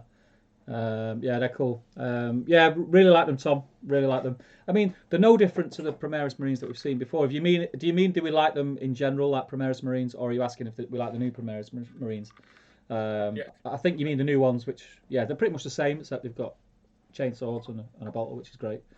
But yeah, the aesthetic's awesome. Can't knock it. Gaz says if he played 40k, he'd do Imperial Fists. Are they the yellow guys? Yeah, yellow with red trim, but who wants to paint all that yellow? Yeah. The model did you see the model that Charles did that he put in the group yesterday? Yeah. That's Rogel Dawn, I think he's called. Yeah. He's like the Imperial Fist Gullen, and Yeah. that's what he built around. Yeah, Imperial Fist and mint. I really like White Scars as well. Yeah, White Scars. They're like samurais, aren't they? That's right, isn't it? They were bikers. They're what? Might be both. I thought they were like bikers. Yeah, they are, but aren't they like samurais as well? Aren't they like Oriental looking ones? Did the new guy with it, the new leader with a eagle or something? Do you not remember that? Strike. Nah. The one you were all mocking me No, about. no. They've got white armor. Yeah. Yeah, and the Primaris, one of the leaders got like the Primaris makeover, and he's got like a samurai sword. Oh, I don't know. Someone in the chat will tell me. I know I'm right. This is some of that useless information that I have. I'm telling you. Yeah, Matt, are you still in? You can tell us if we're being stupid or not. Yeah. Alex says he's never played 40k, but Tau always interested me. Yeah, they've never Tau have got they don't never liked Tau, but I like the Kroot. Have you seen the Kroot side of Tau? Yeah. I don't like the Tau robots. Yeah. Jill Monroe, I fancy starting a Xenos army to paint something totally different. Thinking of Nids. Yeah, they'd be cool to paint Tyranids. Yeah. Again, you need like 4 million of them. Yeah, there's loads of them. Different Gear TV says cheers. Can't remember what that's to. Different Gear TV, but you are welcome, my friend. Very welcome. Tom Turtle says new Necrons are really cool. Bit of a shame to see the clear green cylinder gone, but whatever. I'm quite glad it wasn't there. I think it looks a bit tacky now. I remember when that's what I was saying before we got sidetracked. Like Necrons were the new army when I first started getting into GW. Yeah. And at the time, that green cylinder thing was mind blowing. But yeah, it looks a bit dated now. Damien says to Will, still really like Hot Shots. I think it's aged well. Sweet and innocent humour, and it still makes me laugh. Nice legs. Thanks, I just got them lengthened. Now they go all the way up. It was just silly humour, and it was of that age, wasn't it? Like that, there was a lot of similar stuff out, but they did it spot on. Will says he agrees. Hot Shots are good humour. Like that is fantastic. Glyn says a good cider stroke lager as pre-drinks when he's warming up. Glyn, when he's warming up, he's on the cider. The Jet Rider. Jill says bells is enough to put anyone off whiskey. That's probably what. Yeah, that's probably what it was. It was foul. It was foul. We didn't enjoy drinking it, but you know when you're that age and you think that because you're drinking it makes you an adult. Yeah. And I can remember we were like, yeah, we'll drink this. We'll go out. We'll talk a bit of beep to the birds and they'll love it. That's it. And it just did not pan out like that at all. Will Rab, if you have spirits, they have to be straight. Do you know what makes me think that? Because vodka straight is not nice. I don't care what anyone says. I like vodka, but vodka straight is not nice unless it's ice cold and you can't taste it. But in Fifth Ave, before when we went, Jay, when I used to go in my younger days when I was a young buck, I used to go Saturday night, Tuesday night, Thursday night, and on Tuesday night and Thursday night was student night, so it was like 50p a drink, and you'd get a vodka. It'd be in a plastic cup, them white plastic cups that you get tea and coffee in. It was in one of them with no ice, no nothing. Have you got any ice, mate? No, mate. It's student night. Sort yourself out. Give me your 50. Give me your 50p and do one. Mate, we used to go to that when it was 80p when we were like 16 and get obliterated. Oh, mate. I tell you, I used to spend about £7 and I'd be hammered. Absolutely hammered. I don't know. We used to walk in, and because it was 80p a drink, we'd be like, "Well, I've one of everything on the optics in a glass." Yeah. And that's how we used to start the night. And it was pretty much the only drink we had. Because if we had anything else, we'd just spew everywhere. Good times, man. Good times. They were good times. Do you want to take over? Yeah, you take over. I need a drink. I'll put my feet up. Will Rob says you have spirits in it. Great. I can't handle it anymore. thought of neat spirits. And everyone's like, yeah, should we do shots? I'm like, no, not really. Last AOS event I went to, Byron was having us all doing like tequila slammers from Mali, and it's just like, no, this is the worst. Yeah. Can't be And bothered. like, Six in the Head says, I went camping when young with a mate and family and asked my dad to get me a few beers. He got me 4 white ciders and I puked all over the tent of me mate. Was he still your mate after he had a one? Jeez. White cider. He took me well, to be honest, he says to Will. It's like the in-betweeners when Neil throws up all over the tent. Glenn likes the Guinness for the iron. Will Rabb says when Simon throws up, in-betweeners, man. Oh, that's a great programme, that. I know. It's a shame they never did the coming back wasn't actually a coming back. Yeah. I think they will do something like, and they'll all be grown up and have like their own families and that. Maybe someone's wedding or something. It'll be something. They're redoing Friends, aren't they? So anything's on the cards. In between us. Alex Hart, I'm going to nominate you for the next round because it's been ducked out of. So Alex Hart, you're getting the next round in, so you have to ask the question and then nominate someone else to get them in. Yeah. Now for making cake or dinner instead of 105 quid. Will Rabb says yes, Guinness only from tap. Had some in a can from America and Grim. Bushballer. I was being a scally on the streets with my mates drinking lots of White Lightning and then threw a ball over my mum. She thought it was poorly, got the next day off. Got the next day off school. Yes. Here's a question. I'll throw one up to you. So everyone in the chat can join in as well. So in your youth, what was the drink when your first experiences of drinking, thinking that you were adult, like drinking? So what was yours, Jay? Your first drink, what would it have been? Or drinks? So do you know what? I went backwards. So do you know how like a very generic way of talking about drinking is you start on cider as a kid, then you drink lager, and then the old boys drink bitter. I started on bitter. Yeah, bitter's minging. My first drinks were like Worthingtons in a can. Worthingtons. Bodies. Yeah. Bodies. And Nuki Brown. We used to go to Stockport Student Union on a Thursday night, and it was like Worthingtons in a can. Then they always ran out, and then it'd be a bottle of Nuki Brown. So I used to drink bitter when I was a kid. Oh, it's grim. Yeah, it was grim. I don't know how I kept it down. No, we used to get so my first ever drink was Old English cider, 3 litre bottle. That's what we used to drink. That was the go-to drink when we used to go to the park, and there'd be loads of us, like loads of lads, loads of girls, and we'd all just drink it. Like it'd be a 3 litre bottle, so it sounds like a lot, but there was probably about 30 or 40 of us in the park drinking it. So you'd probably get 2 swigs each. But then you'd pretend to be drunk and all that. And then we sort of evolved. Do you ever remember a drink called Mad Dog 2020? No. MD 2020, man. It used to come in all yes. Yeah. No, when you say MD, I do. Yeah. And then we discovered that. And then, do you remember Thunderbird? No. Jeez, I think I might have a problem. I think you're old and you have a drink problem. That's it, mate. But yeah, we used to, because the offie where we used to go near the park, like they were proper dodgy. They weren't bothered that you were only about 14, 15. They'd give you whatever you asked for. But Old English cider was the first one in the park. What about everybody else?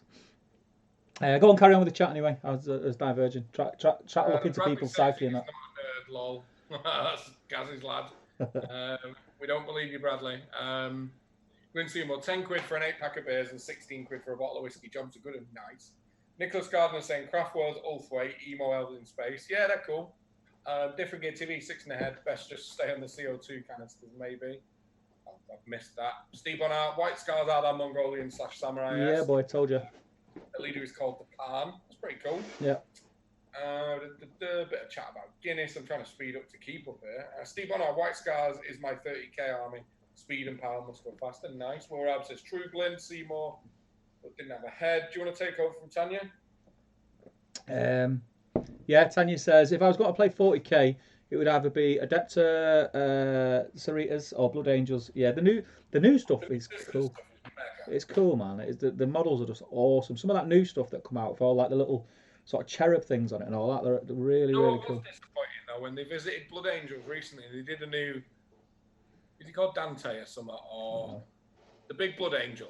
And he's like the Blood Angel Primarchy dude. Now, I wanted him like Gulliman size, but he's not. Yeah. He just could have been a bit more awesome. Yeah, I don't know. Cool. Yeah. Bona says, drink is Annie Lager and vodka and Coke. I'm not going to say that, James Gilray. Glenn Seymour. Glenn Seymour says, at Will Rab, the gadget in our tins means that the Guinness has a head. What were they called? What were they called? Widget. Widget, yeah, widget. Will Rab, theirs doesn't. Insults a Guinness, yuck. Tom Turtle, which in-betweeners are the TTG and GBHO hosts? Oh my god, this could get. So who are the as hosts? Which in-betweener are we most like? Me, Steve, and Ben. Which in-betweener are we? Well, Damien's in the chat. You can whack Damien in it as well. Yeah, so there's the 4. Right, so you've got me, Steve, Ben, and Damien. I'm going to put it out there. Damien's definitely Simon. No, I think Ben is. No, I think Damien's Simon. Jay? You're Jay. Yeah. Let's leave it to them. You've got me, Steve, Ben, and Damien. And Oh god. Jeez. That's a shocker. That is a shocker. Richard Kerr says rum. That's his favourite drink. Steve says I had export. I don't know. Is that export? What's that? Is that a lager? Carlin Export. Carlin Export. Damien says when Smirnoff Ice came out, Smirnoff Ice. Forgot about Smirnoff Ice. In the late 90s, we were all drinking it and thinking we were cool. Drunk litres of that stuff back in the day. Smirnoff Ice. Jeez. You used to get Smirnoff Ice like slushies and stuff, you know, when you went on holiday in the bars. Yeah. So you used to do Smirnoff Ice slushies. I'm a Smirnoff Ices. How do we stomach like 9 WKDs or Smirnoff Ice? And hooch, remember that hooch, that lemon hooch stuff? That was grim. Yeah, it was horrible. Horrible. James Gilray, first experience when I was 16 when I got into a club in Glasgow. It was amazing. Man used my college ID to get in. Glenn says Captain Morgan's. That's rum, right? Captain Morgan's is rum, yeah. Alex Hart, what was your worst loss of Middle Earth strategy battle game and why? Jay, you can say the escape from Moria bat rep, and I'll pass on to Tom Turtle on your round. So Tom Turtle, it's your round, so you have to ask a question next. So what's your worst defeat in Middle Earth? Mate, he called it. It was that bat rep. It was the escape from the Moria one we made up. If we're not talking about on the channel, my worst defeat was... I don't know if it's my worst defeat, although it kind of is because you're table, but it was the games at Scouring with Smaug when we have 40 models and one of them's got a stick, so he's bashing you. And it is just a 60-minute dice exercise where I got to do nothing. Yeah. But everybody, Smaug was really new at the time, and everyone's like, and I was like, look, you're doing a wound a turn. Should we just say he dies in 20 turns? And everyone was like, oh no, I really want to kill Smaug. It's so 3 of my games, it was very much just like from round 1, I'm just going to sit here. But that was probably my worst defeat because also I didn't do anything all game. Yeah. How about you? It's probably 2. So worst defeat was probably first one was against a Smaug. Just wasn't any fun. Couldn't do anything. Well, that's it, right? When Smaug loses, it's rubbish. Yeah.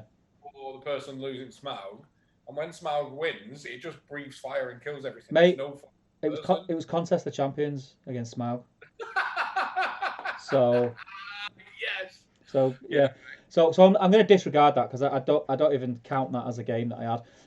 But I played Devin in one of the Throne of Skulls, and I somehow I brought Thranduil's Halls, and somehow I was doing quite well. I won all my games day 1, and it was Thranduil's Halls and Iron Hills, and I won all my games day 1, and then found myself day 2 like on the top row of tables, and Devin was there. I was like, I had no right to be there, to be fair. And Devin had brought Sauron and just a horde of orcs, with a couple of captains in there and shamans and stuff. And it was hold ground, and he deployed Sauron in the middle. And I was just like, what do I do? What?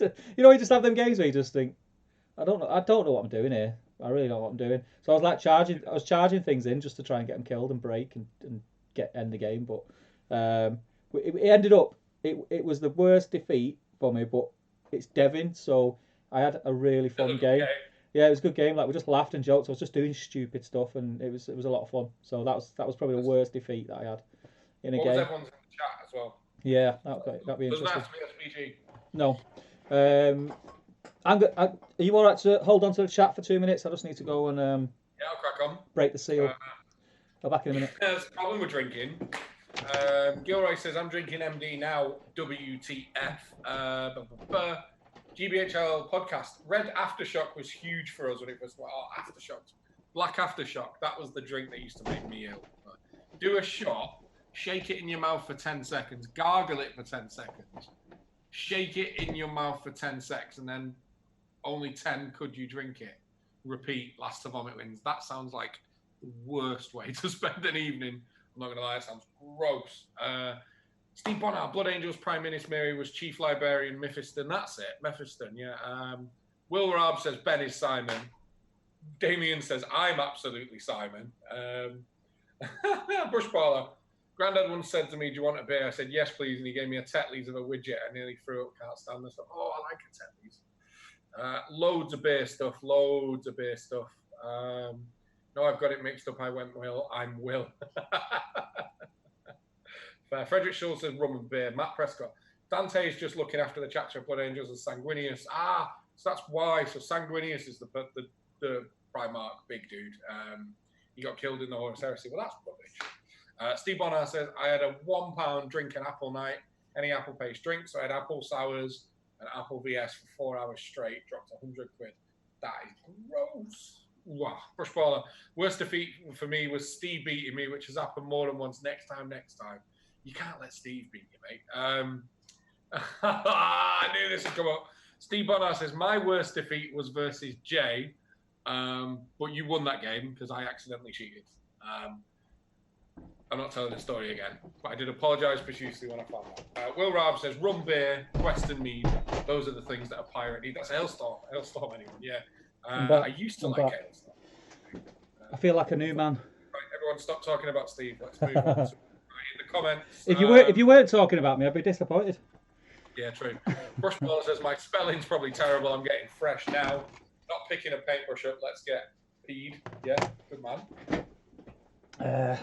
Bonner says, yes, Hailstorm is great. Get on the jukebox. F by an anchor. That's a nice song.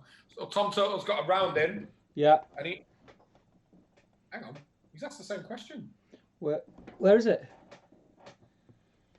What was your worst loss in Middle-earth strategy battle game and why? I think Tom's copied Alex's question. So I'm going to ignore that. Tom, you need to ask a question, man. We'll just answer that one. Yeah, no, Tom did ask. He asked which in-betweeners are we? No, but that was before he was nominated. Yeah, that was before he was nominated. It's Tom's round, but he's copied and pasted the previous question. We need a new question, my man. Glenn Seymour says, worst defeat is in VP difference or worst defeat is in dislike gaming opponent. We're not going to moan about anyone like worst. No, I can't find where we're up to here. Got a battered game. We're right near the bottom, mate. We're nearly caught up. Frederick Still says Hailstorm in capital letters. Alex Hart says played Dwarfs versus Lothlorien and Galadriel basically flattened my army with her magic. And my army literally just folded, and that was the last time I played with them. Couldn't look at them again. Sometimes that does happen. Jill Monroe says I've painted plenty of Middle-earth SPG, but I've not actually had a game yet. We need to fix that. Jill, we need to fix it. Get posting up in the group once the world is fixed about where you live and whereabouts are you, Jill? Where are you? Is Jill stateside? Or have I made that up? Where are you from, Jill? I can't remember. Mine does. We're an idiot. We're an idiot. We're idiots. James Gilray says Steve is me. You get scouring chickens. We will drink yous dry. Fair enough. To be fair, mate, that is not hard. I'm not going to lie. That's not hard. I'm 3 pints and I am wasted. My problem is that I can drink 3 pints and then drink another 15 and not fall over. That's the problem. But I am pretty bad after 3 or 4 pints. Sorry, Alex. I haven't played a game since 2011. Anyway, I'll pass it on. What was your worst loss of Middle-earth strategy battle game? We have answered that one already. Damien, it's over to you, mate. It's your round. Get them in. Ask a question. Yeah. Nominate someone else. Brushballer says, can I moan about playing State? Absolutely. Go for it. No. There's nothing to moan about. Nothing to moan about. I'm a great opponent. Bill Munro says, up in Bonarland. So, while we're waiting for the next question to come in from the wonderful Damien, what's been your favourite game doesn't not Ooh. necessarily have to be the favourite person to play, but like if someone says, "Oh, what's the funniest or the coolest or the most memorable thing that's happened on the table?" What is it? And same question to everyone in the chat as well. What's been like? Do you know what mine is? And it actually is bad for me because we weren't really that close at the time. It was We're not close now, mate. True. Sounds really daft, but it was the Alfred and 5 Ferals thing. Yeah, that was good. That was good. So back when I first started playing SPG, I just stole Damien's in the chat. I stole his Feral and Berserker list. And my first ever tournament was up at Awkward Battles, JT. And me and you drove up there, didn't we? We went together because we had a game the week before. That was when we first met. Yeah. And we ended up playing for 3rd place, I think, last game. And there was a point in the game, there was loads going on. I don't even remember who won. I think it was you. Yeah, it was definitely me. Yeah, definitely me. Oh, God. It's going to let you move Alfred in the suitcase. Anyway, well, there were, like, over on the corner of the board was Alfred, and I had a load of just, like, surplus models. So I literally surrounded Alfred with 5 Ferals when they were 2 attack, defense 6, not defense 5. Absolute beasts. Like, they were literally as many as I could get around his base. And in 5 turns, Alfred killed 5 of them. First turn, I was like 10 dice. Couldn't roll higher than a 3, I think it was. I think the height. Smack him in the book. And then 5 turns later, I think we both stopped caring what was going on in the scenario and we're just doing the Alfred fight. And I'll never forget that. It was always a funny one. And he killed 5 Ferals in 5 turns. Yeah, it was good. It was a lot of fun. I've had so many. My favourite games are always against. I've had really good games, when I've been to events and stuff like that. So it is really hard to pin, but my favourite games I think are against people that, which is pretty obvious, like I already know and I've already got a bit of a rapport with. Yeah, 100%.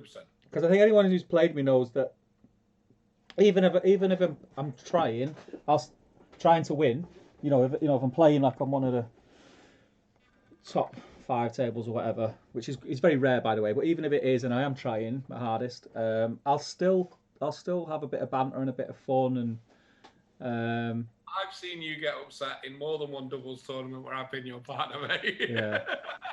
I'm not a good doubles partner. I think you know what it is. I think I'm a bit of a control freak. It's my way or the highway.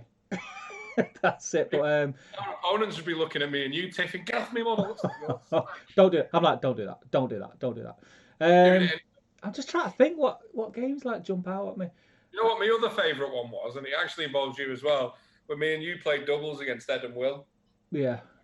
That was day 2. Do you know what? I'm gonna say that one because that one was just a laugh. Because I remember Damien watching this on the next table, laughing actually, and like the Iron Hills Chariots had just come out, and they had 3 of them, and I can't remember the scenario, but we just had like Goblin Town spam. Yeah, loads of them. And I was like, well, me and you were like, we can't win this, and we weren't that bothered about winning it, and we're like, should we mess with them? So like, we nearly flipping did though.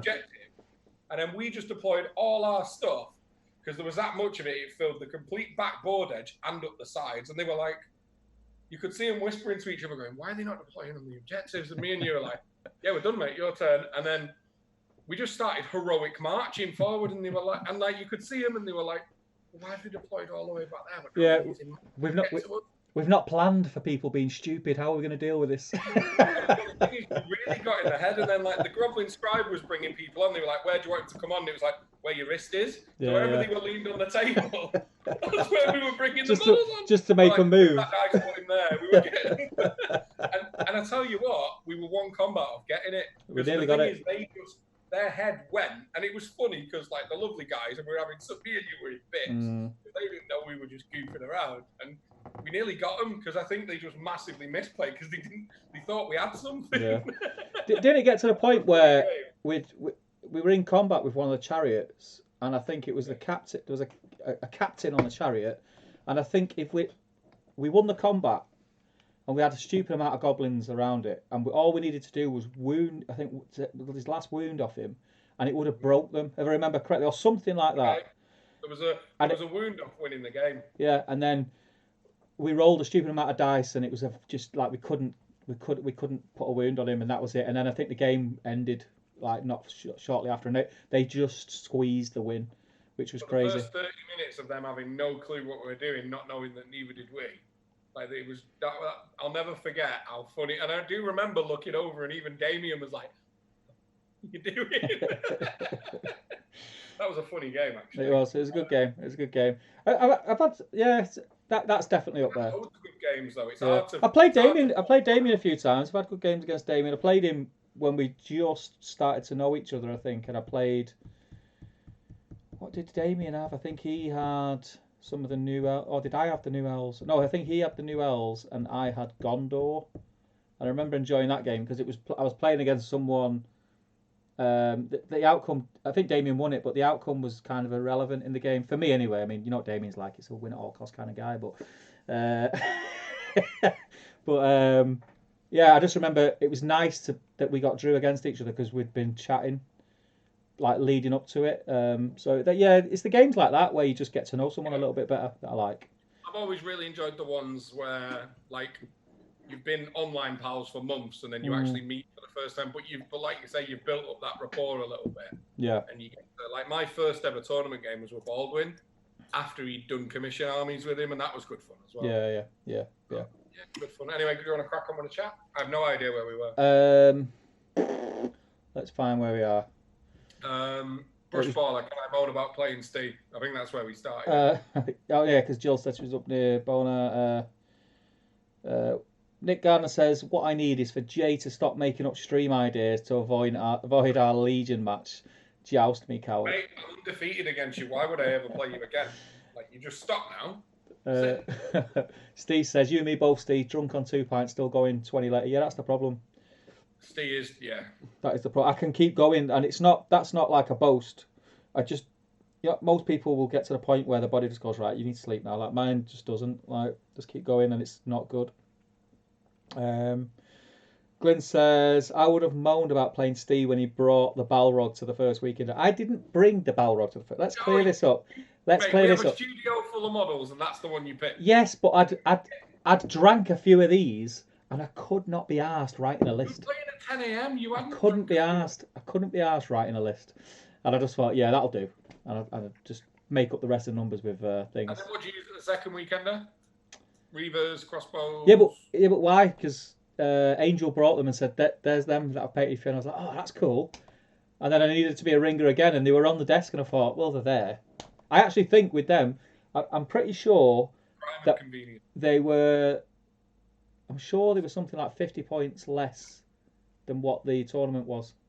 So I was playing 50 points down, but they were shit up. they were really good. Watching the Top Gun trailer didn't get us a strike, that might. Yeah. Alex Hart says, watch the game where Gollum occupied Sauron for the whole game and killed him within 10 turns. Jeez. That's good going. That is good going. James says, worst defeat was Glasgow Celtic getting the championship. Ooh. Well, they were, what is it? Were they something like 14 points clear or something? With games in hand as well? It's crazy. Now, I'm a Liverpool fan. Like last year, we were a million points clear. Steve Bonner says, Steve, just roll better, mate. I know. Rolling is my downfall. If it wasn't for dice, I'd be great. While you were away, Bonner brought up the fact that his worst defeat was to me, but we didn't go into the details as to why. Oh, was that a cheaty one? Will Rob says, that's hilarious. Brush Baller says, Steve rolls 6 on your own dice, doesn't bring his own. I didn't have anything. I only come for the beer. That's what a weekend is about. Frederick says, Chaos and Arda at Ardcon 2019, Harry Moore's Gullivar was torn to shreds by Gondor Bolt Thrower fire in the first turn. Jeez. Gondor Bolt Thrower is a nifty man. It's hit and miss though, because I played. Points, though, innit? Who did I play? I played someone at a Throne of Skulls who had 2, and I was like, oh no, I'm gonna get smashed here, and they did absolutely nothing all game. They did nothing. You've got to play for. That's the game where you actually, because I know when it's. Oh, what board side do you want? I'm like, I don't care. That's the game where I'd probably think about it. Just because you need to use the scenery just to mitigate it a bit. But yeah. They're pretty tasty. I like them. They're cheap as well. They are very cheap. Tom Turtle says, also, amaretto in a jam jar. Smashed a mirror in my mate's house on a sleepover.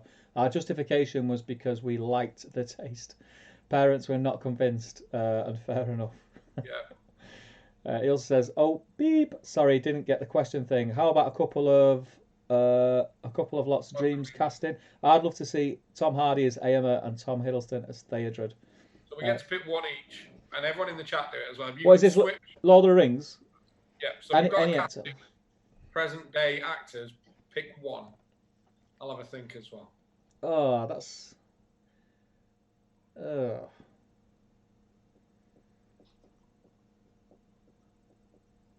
this is tough, isn't it? Yeah, I don't want to change any of them. That's the thing. Well, let's say they announce a remake today. I feel invested in who's there already. There's not one of the actors where I could say, "Oh, yeah, he wasn't great in Lord of the Rings or Hobbit." Really, is there? There's none that were bad. I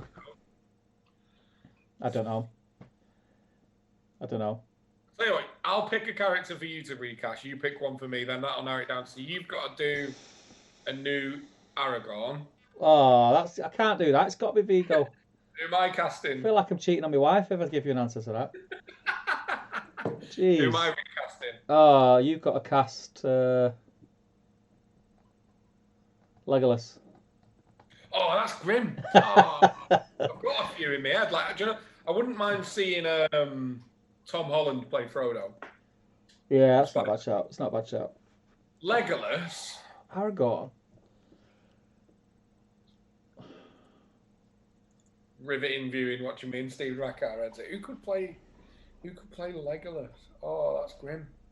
I'm going to say David Platt as Aragorn just to give you an answer. I'm going to say David Platt as Legolas. Because I don't know. It's a good question. You had me stumped. I can't think of someone who would figure out which role he gets, but David Platt is our answer. That's two. Everyone in the chat, recast one. So Tom, you now after that question, you have to nominate someone to say whose round it is, and they have to ask a question. I will give you a legit answer to that question before the end of the stream. I need to have a think. So yeah, nominate someone else to ask a question. Guys says, evening all, what did I miss? Just drinking and pub talk. Oh no, hang on. We've got two questions on the go here. Tom Turtle and Damien. Right, Tom Turtle, don't nominate anyone. No, he's not. I moved his on. Damien's nominating someone now. All right, so his question says... Damien, you nominate someone for the next round, and Damien's question is... How many models do you think you own, and how many are painted? Oh. No, I don't know answers. You must give an estimate. Jeez. Really? Oh. Well, I'll go first, because I did a huge kind of trim back during isolation, assessed everything, and I reckon I own... honestly, about 700 models. You own more than that. I had a big purge, didn't I? Mate, you own more than that. I'm going to say 700. Your hobbits are about 600. I know. How many of them are painted? Now, I do know this because, let me do a quick count, because I got rid of a lot of stuff, and I'm trying to get everything else painted before lockdown. I reckon out of the 700, about 110 aren't painted, but I did like 40 of them today. Like a lot of it's AOS where you can do just like concept schemes and so I reckon I'm about 75% painted, and I own about 700 ones. Oh, clear a lot. Like, I gave you 50. I would say, if I had to guess now, like, and I'll probably be way off, and I don't know whether I'd be way off selling it short or the other way. You're 1,000. At least 1,000. At least 1,000. I'd say between He only plays Middle Earth. I play everything. I think it's probably between 1,000 and 1,200. I reckon. Easy. Well, if you look at it this way, mate, this week you got your Wolf box. Yeah. And about 50 Legion models of me. You've had about 100 in this week. I know. It's between 1,000 and 1,200. I'm guessing. I'm probably painted. I'd say 50% painted. I've got a lot of painted armies. I've got 500 painted Middle Earth models. I reckon it's not far off. I'm gonna count them. I'm gonna count them this week. Everyone else. Bearing in mind, I've probably got 70 painted Goblin Town. Yeah, you've got a big Moria army. I've got a Moria army. I've got a Lake Town army. I'd say because we did You had about 40 Moranans, but you wanted to redo a set for Pellinor. When that Yeah, was. Moranans. I've got a stupid amount of Moranans. Don't forget everything in the studio, mate. Yeah. Lots and lots. There's a lot. So mine might be more than 700, but I think that's what it is. Crazy. So let's carry on with the chat anyway. Steve's drifted off, I think. I'm not. So Anna's just sent me something that the girls done enough. The girls have Daisy's discovered Snapchat, so she keeps filming these things like when she's got like a dinosaur's head on and things. And you know you can do that when you're FaceTiming now. Oscar keeps following. Yeah. Steve Bonner says, I had a great game versus Devon at the GWGT, and I was trapping my fighting line and shooting his elf space support with trackers from the 3rd rank through the combat after a heroic march and 3/4 off the table. Very nice. Brushballer says, I put money on Bonar owning the most models. So do I. Yeah. Nick Gardner says, my 1,000 point. That's $1 million. I think he means 1,000 point. 1,000 point, yeah. White Council fought Smaug and a bunch of Castellans, and I kept Smaug shut down for the entire game, but couldn't kill the Castellans and got slowly whittled down. It's just White Council are built for it. They've all got sticks. Just bash. It's still the same in the new edition that you can just be like, what? And shut him down. Yeah, I think so, yeah. I think so. Joe Holtzman, Chaos in Arda at Ardacon. Damien's Gundabad monsters entered the board right next to my ballista. Said, if you promise not to shoot me, I'll let you play with your toys. Spent the game taking pot shots at Andreas' Azog and Bolg instead. Alex Hart, Morgan Freeman as Gandalf. Wow. That's a shout, that. Nicholas Gardner, fantasy casting is hard for me when I learned that David Bowie petitioned to Did it? I didn't know that. I'm glad that didn't happen. Skull Munch with the idea of the evening says Jim Carrey is Saruman. Standard. He's gone a bit mental, hasn't he, Jim Carrey? I was watching like a little documentary. Yeah, he's got a bit seedy. Some of the things I've seen is a bit odd. It's a bit odd. Stephen Marr says, just seeing Jay's reaction, watch his eyes die slowly to a genuine mistake and great game. But even with the advantage, I diced his ogres with Gorbak and Grishnak. Yeah, it was. Will Raab says Roman Reigns as Aragorn. Skull Munch says Brian Blessed as Gimli. Yeah, if anyone was born. Yeah. What's he called off Peaky Blinders lead actor? What's his name again? He was in. I know what you mean. Can't think of his name. Thingy Days. Thomas Shelby. That he'd be a good Aragorn. Do you reckon? Yeah, he'd be a good Aragorn. He's got like that weird, moody look about him. He'd be a good elf. Nah. Good Aragorn. Who could Boromir this day and age? Sean Bean. You know who'd be dead good as a Thorin's company dwarf? David Tennant. I like Tennant. He'd be all right. Yeah. Anyway, from the top of my head, I reckon I have 2,000 models, says Will Rob. GBHO podcast nominates Nick Gardner to get a round in, and he's banned from talking Galadrim in the pub. Yes. In the pub, no Galadrim. So it's your round, Nick. You've got to ask us a question, brother. Joe Holtzman has 1,064 Middle-earth models, and he's painted 501. They're good numbers. Yeah, good numbers. The fact that you know them numbers to that extent, I'm impressed. Brushballer says, David Platt's from my neck of the woods. He's from 5 minutes down the road, so we can ask him done. Glyn Seymour, 2,500 models, and he's due to inherit 10,000 more. So Glyn, obviously, his father and his brothers all play as well, don't they? Yeah. James. Ignoring Gilray. Yeah, Gilray's wasted. Read your podcast, Steve. Could you count your painted models on the stream? Great content. Brushballer says they're not all here. Some of them are at the studio.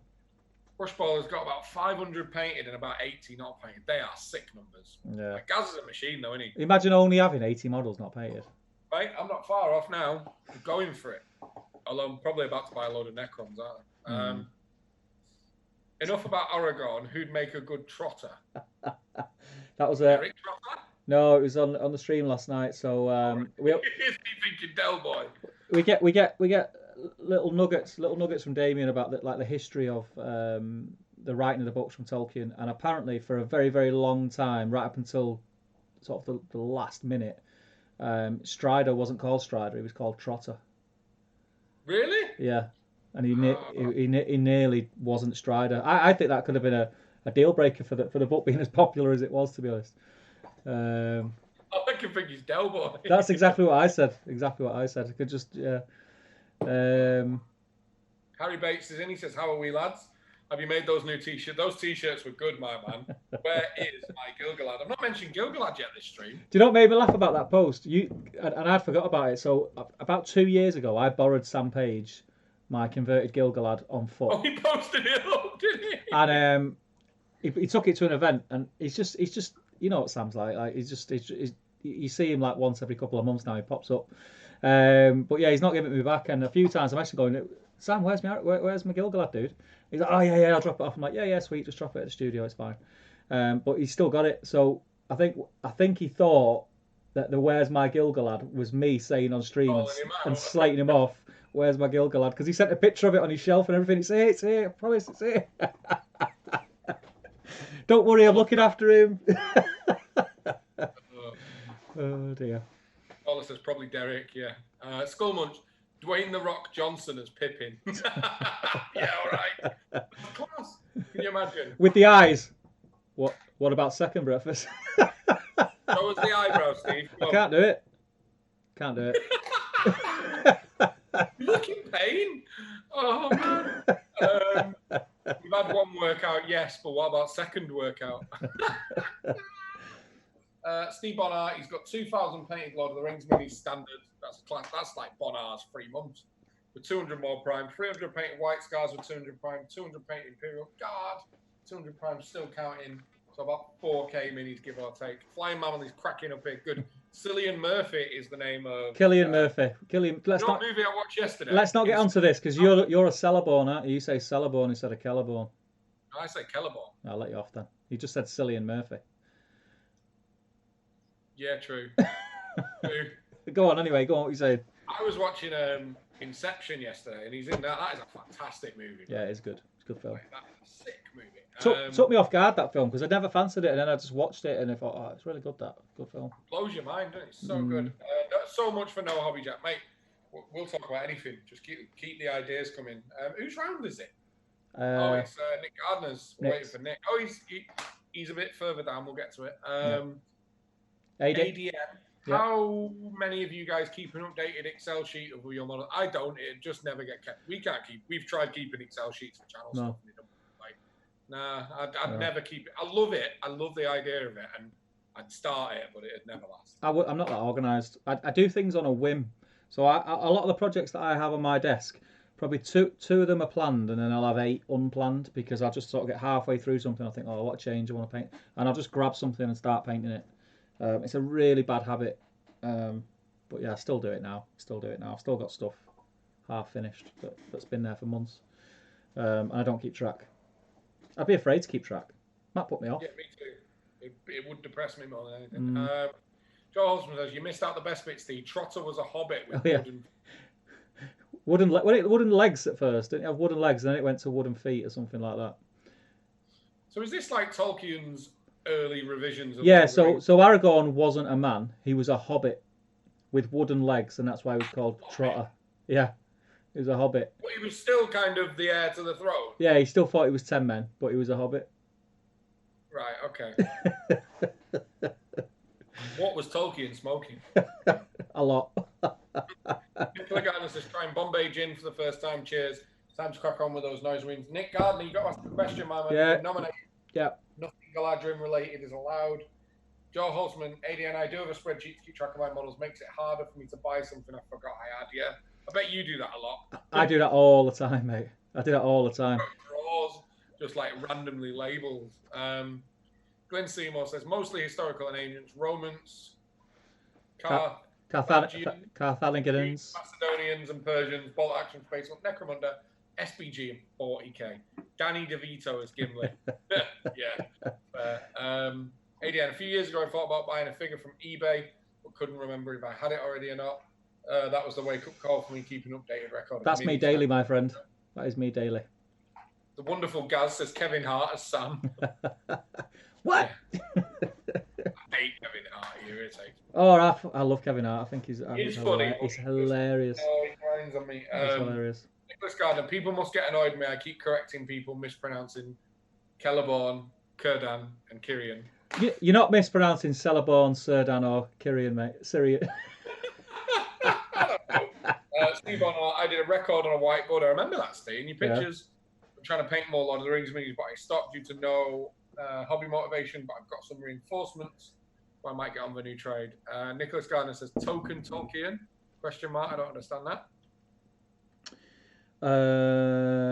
I can't remember. I don't know if that's his question, but I don't understand it.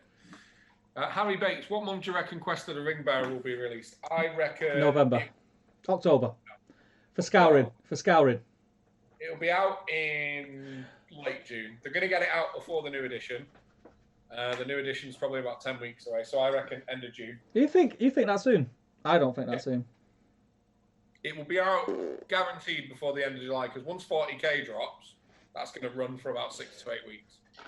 I'd say end of July, yeah. End of July onward. I wouldn't say June. That's next. That's June. It's June in like a week. June. It's June in a week. 5 weeks time. New releases start next week. Could be next week. Yeah, we'll get AMA first, and then they won't be the same. The Advent stuff and things like that. No, you'll get AMA at the same time as the book. I reckon. Nah, mate. Anyway, they've got a lot of releases to catch up on. Yeah. But nah, mate. Nicholas Gardner says, "Don't you worry, I've got my Gladrim night mounts lined up for Friday." Will Raab says, "I'm out, boys. Later. Take it easy, Will. Great to have you in, buddy. Take care, man." Before I knew the law, I was a cellarborn. Lol. I know, shocking. Cellarborn.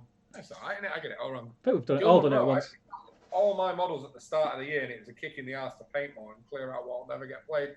It does feel good doing that. Brushballer says, "Whoa, Will Raab, last orders haven't even been ran yet. Someone throw a bag of pork scratchings at him." Frazzles, mate. Frazzles. Came up with, okay. Harry Bates says, "Danny Glover as Gandalf." Skullmunch, the Tolkien movie made a point of pronouncing it Tolkien. Yeah. Oh, did it? Yeah. Didn't the lad out of Skins play him? What's he called? Nicholas Holt. Yeah. Tolkien. Yeah. Alex Hart, is this new edition in terms of points and rules? Only just started again, so I have to learn new rules. New edition of what, mate? If you're talking about the Ring Bearer book, that's just an expansion, so it doesn't change the rules. It'll just give you new scenarios. And or you talk about 40k. If you're talking about 40k, then yes, a new edition got announced and will be out in a few months, which will change maybe the rules. They've said they've cleaned them up, and definitely the points. Yeah. Pete Monar wants to cast Clint Eastwood as Lurks. Right, Nick Gardner's ignoring us, so I'm going to throw the next round in the top table arms at has Brushballer had it yet? Yeah, he has. Yeah. I think. Jill Monroe, it's your round. Give us a question, nominate someone. I'm going to nip off for a sexty. Mm-hmm. Yeah, it's all right. It does nothing anyway, does it? So Jill, it's on you. You need to throw us a question, and do remember we can chat about anything. So if you want to chat about a hobby, it's fine. We'll chat about a hobby all day long. But if you want to chat about anything, we don't mind. I'm just having a look through the chat to see what I missed earlier. See if there's anything interesting. Let's have a look. Jeez, Jake got through a lot. I was only gone 2 minutes. I can't bother with that. Where are we? Nick says, "Whoa, wait, what? Ignoring you for what? I stepped out early." Oh, it was your round, Nick. But we've passed it on to Jill. It was your turn to ask us a question. So Jill's got it now. Jill is gonna pose us a question. And these questions that do get posed, they're not just aimed at us, guys. So you lot can answer them as well. I know some of you did with the casting, which was a lot of fun. It was really hard, the casting question. It was really hard. Because I kind of don't want to cast anyone else as the characters. But I think, Thomas Shelby, Cillian Murphy would be all right, Aragorn.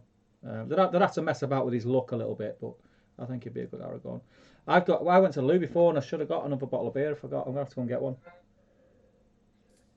Well, you failed, my man. I know. I'm going to nip off, go and grab a beer. That'll literally be 2 minutes. Where are you up to? Huh? Where are you up to? I'm up to... I've done Nicholas Gardner. You need James Gilray. Cool. David Cameron as Bill the Pony. James. Alex Hart says, "Steve, obviously a ladies' man. What is the best date you have thrown out for your missus? Need to do something different. We'll save that one for when Steve comes back." Brush Bally. Whoa, not made of one. One round is enough. Yeah, fair one. This stuff is going down well too easy tonight. So who's on the current question? Nick, you can throw one in as well. So you've been nominated for a round, my friend, which means you have to ask me and Steve a question and ask everyone in the chat a question as well. They get to answer it and then nominate someone else. So we can have 2 going. It's fine. Let me see where we're up to. Jill Monroe, I was getting a drink out of the fridge. I heard my name being shouted. So Jill, you've been nominated for a round. We're getting 2 rounds on the go now because we are all clearly thirsty. So Jill, ask me and Steve a question and then nominate someone else to get a round in. What do you guys think of Top Table Live as well? It was a bit of a let's wing it and have a bit of fun, but it's nice to just hang out and not necessarily just talk hobby or toy soldiers because we love hanging out and chatting to you guys. Steve Bonnart is, of course, saying, "Your round, Jill." I'm glad you heard it and came running back. And these are going down a little bit too easy. So, Nick Gardner, when you ask your question, you don't nominate anyone because you kind of missed yours. But, Jill, you do nominate someone when you ask your question. He's brought the lot. Look at it. Here he is. Look at him come. I'm back. What did I miss? Not much, really. So, we've got Jill, Nick Nick's going to ask a question, but not nominate anyone. And Jill is going to ask a question and then keep the rounds moving. Okay. We're doing a bit of... Flying Mammal says, love it. Alex Hart says, class man, nice to unwind before a 6 a.m. wake up. So I've said to everyone, what do they think about the Top Table Arms and just hanging out on a weekend and not necessarily chatting hobby and just chatting absolutely. Yeah, it's nice just because you know what, in a non-cheesy, non-sort of corny way, we are all pals now, right? We're all just hanging out. It's good, right? I reckon they'll let us put a Top Table Arms sign over the bar in the game. I mean, it is my game. I do run it. What do you mean? What do you mean? They reckon they'll let us? Do we ever ask for anything? No, we do take some liberties in there. Push by work boundaries a little bit. But we should, as soon as all this nonsense is over in the world, we've said we're going to host a get-together. We're going to do the first in-person Top Table Arms night. Yeah, that'd be cool. That will be cool. No gaming allowed. We all just sit round, have a chat and a few drinks and be silly. Yeah. Yeah, we're just waiting for questions from Jill and Nick. Maybe they're going down well to you. I think I'm a bit pissed, if I'm honest. Oh, I was pissed before the stream started. Don't worry about it. All right. Well, while we're waiting, let's snip back up to what we missed. Paula says, coming in, I think we need the Top Table Arms more often. This is awesome. Loving the non-hobby talk. You guys like it? We'll do it. Where's this? I can't see where you're up to. I'm down near the bottom, mate. Alex Hart says, already out. Oh, yeah, Alex Hart has a question just for you. You're the ladies' man, apparently. What? So Alex Hart says, Steve, what's the best date you've ever thrown for your missus? You need to do something different. I don't know why you didn't ask me. I'm trying not to read too much into it, to be honest. Well, when you say what was the best date that I've ever thrown for my missus, as in from her point of view or from mine? Because the United game is probably not her favourite date. Yeah, because they're probably very, very different. What's the thing you've done that she's liked the most? Well, I did one that like paid off, and it, to be fair, it paid off. No, when I say it paid off, what I mean was like she was over the moon, and she, like it was all right because I'd done it. As I've mentioned before, like I'm from Manchester. I'm pretty into Stone Roses. Always have been from being young. They're like my favourite band in the world. And when they got back together in Manchester, went to see them twice in Manchester. Went to a V Festival to see them. Went to see them at Glasgow Green, and then they were playing a very intimate gig in La Cigale in Paris, and I really, really wanted to go. But it was around the time of Anna's birthday, so because it's Paris, I thought I'm onto a winner here. So I booked the tickets. I booked the tickets without even telling her. Like booked everything. When the night before we flew, I took her to the Midland. We had a meal in the Midland, and then I said she knew like she needed a passport and stuff, and we were going somewhere, and took her to Paris. So when we got, I knew it was all fine going to Paris. I knew that she thought it was going to be like this romantic. When did you tell her about weekend. The gig? When you were already in Paris? When we were in Paris, yeah. I said, right, we're here for 2 nights. I said, so tonight, you know, we'll do what you want. It's up to you what you do tonight. I said, but tomorrow we're going to a gig. And she's like, oh, what gig? What gig? You know, I didn't think you'd be into like French stuff and all that. And I was like, yeah, it's Stone Roses. She went, again? But she loved it. She loved it. It was great. It was probably the best of all Stone Roses gigs I've been to. It was probably the best. Like we were right at the front, like at the stage, and it was dead small. It's like it was dead into it. It was cool, man. But yeah, that paid off. Like she still goes on about that to this day. So that was good. But yeah, I'm not the best person to ask. I'm not the best person to ask. Like I just wing it most of the time.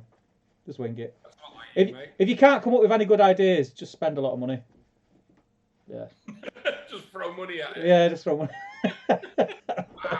I'm going to backtrack a bit because I missed Jill's question, and she said she first ever miniatures game, and she nominates Harry Bates to get around in. So Harry Bates, throw a question at us and nominate someone else to get around in. What was the first minis game for you? For me, Yeah. Hero Quest. Was it? Yeah. Nice. As a young lad, probably I don't know about 12, something like that. I got it one Christmas. To be honest, to this day, I don't know why. Like my mum got me that because I never asked for it. Like I never shown any interest in anything, and I got it. And I remember thinking, oh, that's cool. It's got like a Conan type character in it. It's quite cool. And then I started playing it with my best mate at school. We've been mates for years. I'd sleep at his house, he'd stay at mine. It was like second home kind of thing. So I started playing with him and my younger brother, and I loved it. And then that was probably because of that game was the reason why I first ever went into a Games Workshop. And I bought Advanced Hero Quest when that came out, but never ever played it. And that's the one that's at the studio. Oh, is it? So I bought that. And I've never played Advanced Hero Quest. Never played it. I just bought it because, yeah, I thought it was cool. And then I went off that kind of stuff again and got back into football and drinking white line in Old English cider in the park. As we've touched on. Mine. Now I didn't know it at the time, but the first minis I ever owned were epic. Right. I didn't realise, and legit until about 5 years ago, but my mum used to go to loads of car boot sales. And she just come home with a load of like a box one day and went, there you go, some new toys. And in it were loads of trays of Epic. And I was looking at little Space Marine dudes. I was like, these are mint. Yeah. I didn't realise, I played with them for years, and then I didn't realise until about 5 years ago, now back in the hobby, when I saw a picture of some Epic stuff, I was like, oh my God. But the first minis game I ever played was More Time. Yeah. I went into a GW and I bought some 40k. That's what everyone buys first, painting it. And then Mordheim just came out, and I was a proper like recluse kid. I was terrified of speaking, and like two lads at GW Manchester kind of took me under the wing, and Mordheim had just come out, so we kind of just went heavy into that, and then it was Fantasy Battle. Yeah, I bought Mordheim. I bought Mordheim. If I remember correctly, I bought Mordheim as well, and it was an impulse buy at the till. When I went in with Cole, because when Cole got into Lord of the Rings 2000, and I think I used to take him in like every Saturday, and I think we'd gone in this Saturday, and he had everything that was already out, so there was nothing there. And one of the staff said, "Oh, we've got this Mordheim. It's great. It's skirmish. It's a lot like sort of similar to what Lord of the Rings kind of premises, but you're collecting these things and you're building your characters up. And it's like." And it just looked cool, and again, I bought that and I never played it, and I think that's this rule book's at the studio, isn't it, for that still? Yeah, it is. Yeah. Yeah. That goes for stupid money. That rule book on eBay now. It does a bit, yeah. I tried it about 2 years ago, and unfortunately, I wish I never had, because in my head it was like the best game in the world still. Yeah. But then you play it and you realise how dated it is. But yeah, that's a good question, Jill. Anyway, so we'll jump back to where we're up to. Whose round is it? So it's Harry Bates's round. Harry Bates's round. He has asked the question, but it's down the bottom. Nick Gardner's question, because we let him throw a late one in. I'm going rogue. With the announcement of the Snyder Cut of Justice League, I saw that. I'm totally lost as to where we are in the chat. I ain't got a clue. We're about 12 from the bottom. Would Disney consider remaking Rise of Skywalker with the leaked script? No. Sometimes they write those scripts on purpose in case they leak. And I think the Snyder Cut is just because of the current situation. The fans have been screaming for years for it, and it's only now they get it. Well, they're not even getting it now, are they? It's next year. Anyways. It's next year they're getting it. Where are we up to, mate? So Steve Bonner, and he's asking you a question. It's about 10 from the bottom. Hang on, let me get down to the bottom. 1, 2, 3, 4, 5, 6, 7, 8. Steve, that one. No. 2 up. Steve, why haven't you a fridge in your man cave by now? It's been months. Steve, don't pour your drink out of shot after saying you need a. I've not got a fridge in here because I haven't got room for a fridge. That's the thing. I'd love to get Boards. I'd love to get a fridge in here. Like I've been threatening to. I actually bought a mini fridge probably about 18 months ago for in here, and it sat under the stairs for so long. Like my missus was on my case about it. I ended up giving it to Cole, and he took it to his girlfriend's house, and I think they have it. She lives in an apartment near town. It's got like a balcony, so I think they have it there. So I don't know. I ended up giving it to him anyway. I've got no room for it, mate. I need a bigger man cave, weirdly enough. But yeah, it's tough. So yeah, that's why. I wish I did. Steve, that's when he brought the beers in. My first game was 2nd edition 40k with Space Marines. Cool. Alex says, go on, Jay, help yourself, mate. I'm from hers. What's that? What have I missed? No idea. What have I missed? That sounds interesting. What have I missed? Gaz says, I'm down for Top Table Arms night for show. He also says, best date I've thrown was weekend and a beef for me as well. Yeah. See, I could say other stuff, but it would get me into trouble with the other half because she wasn't there. Got to be the current one. Cole's watching. But yeah, I've thrown some belters. But yeah, Gaz says would love to see Stone Roses in concert. It's I probably would put my mortgage on that. That's not going to happen now, mate. It was too much. Can I go with you to see him? No, we went to see Noel Gallagher. Okay. We went to see Noel Gallagher, and that's where Thingy recognised me before I knew him as well as I did now. Who? Oh, what was his name? The Yorkshire lad, red-headed lad, really nice lad. He don't see him as much. Oh, now. Matt Furness. Furness, Yeah. Oh yeah, in the MEN. Yeah. He's like, are you GBHL Steve? About that for 6 months. And I was like, no, mate. We were half cut as well. I remember that. That was a good night. But yeah, it's highly unlikely, guys, you'll get to see them now. But Ian Brown is going on tour. I think he was supposed to be going on tour this summer, but obviously it's going to be put off that now till next year. And he always does a lot of the old Stone Roses stuff. Because I've been to see Ian Brown before the reform, and he always sings Stone Roses stuff at his concerts. So try to get there, but it will sell out very quick. It's very, very popular. Damien says, Advanced Hero Quest was my first game, and I've never played it either. It was just cool. The amount of times I must have flipped through that rule book, cover to cover, and just never ever played it. Never. I just thought it was cool. Gaz says, first mini game I played was Middle Earth SBG. First models was from Warhammer back in '98. Nice. Harry Bates says, how many hours do you spend on hobby in a week? And he nominates Steve Boner. Ooh. The problem is, in that, you can think it's our channel time, because we can spend some weeks 20 hours on the channel. Steve spends 20 hours drinking on YouTube. Yeah. A lot. I spend a lot of time. Hobbying, I'm hot and cold. Like, I've probably spent 40 hours this week, but that's because I can, because I'm on a normal week, not including filming videos, editing videos, all that stuff. It's really low for me, actually. Probably about 4 or 5 hours because I work in gaming as well. And the channel, like, it's quite rare that I want hobby. The isolation's done wonders for me painting.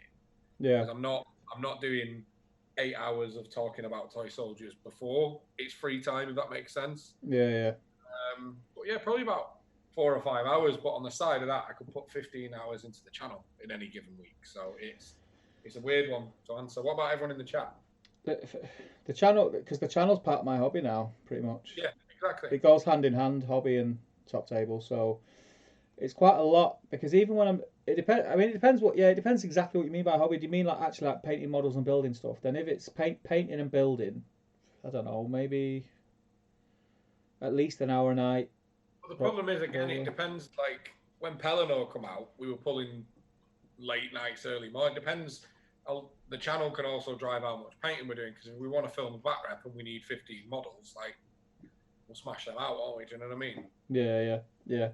It totally depends. It's hard, and I'm kind of like Jay. Sometimes I'll go a week where I'll pretty much every spare minute I'm doing something in here, and then I'll burn out, and I'll have a week off where I don't even open the man cave door for a week, and just spend a bit of time with the family and stuff. So yeah, it differs. I try and not be in that frame of mind where I'm forcing myself to do stuff. I don't if I'm forcing myself to do stuff, then it's not a hobby, is it? It's not fun. I don't want to do it. I've not until yesterday. I hadn't picked up a paintbrush all week, so I was trying to finish a very big project, and then kind of went, you know what? I'll paint something else, and then spent 2 days doing nothing but painting because I changed it up and put it back on my turn. But good question. Everyone else in this chat, let us know. And Steve Bonhart, you're around, my man. Yeah. Alex Hart says, fellas, I'm diving out. Got to be up at 6 a.m. for workout. Lots of love. Cheers, buddy. See you in the pub next week or whenever we run this again. Flying Mammal. Give us 2 rings when you get home, mate. 2 rings when you get home. 2 rings. Do you remember that? Do you remember that? 2 rings. 2 rings so I know you're home safe. Yeah. Flying Mammal says, Hero Quest with my brother, but my own models were Warhammer Fantasy. Warhammer Fantasy Dark Elves are so cool. They're just awful since AOS dropped and just borderline non-existent. I love Dark Elves. Ian Whitehouse, Snap, I did exactly the same. Got Hero Quest as a Prezi, loved it, bought Advance, never played it.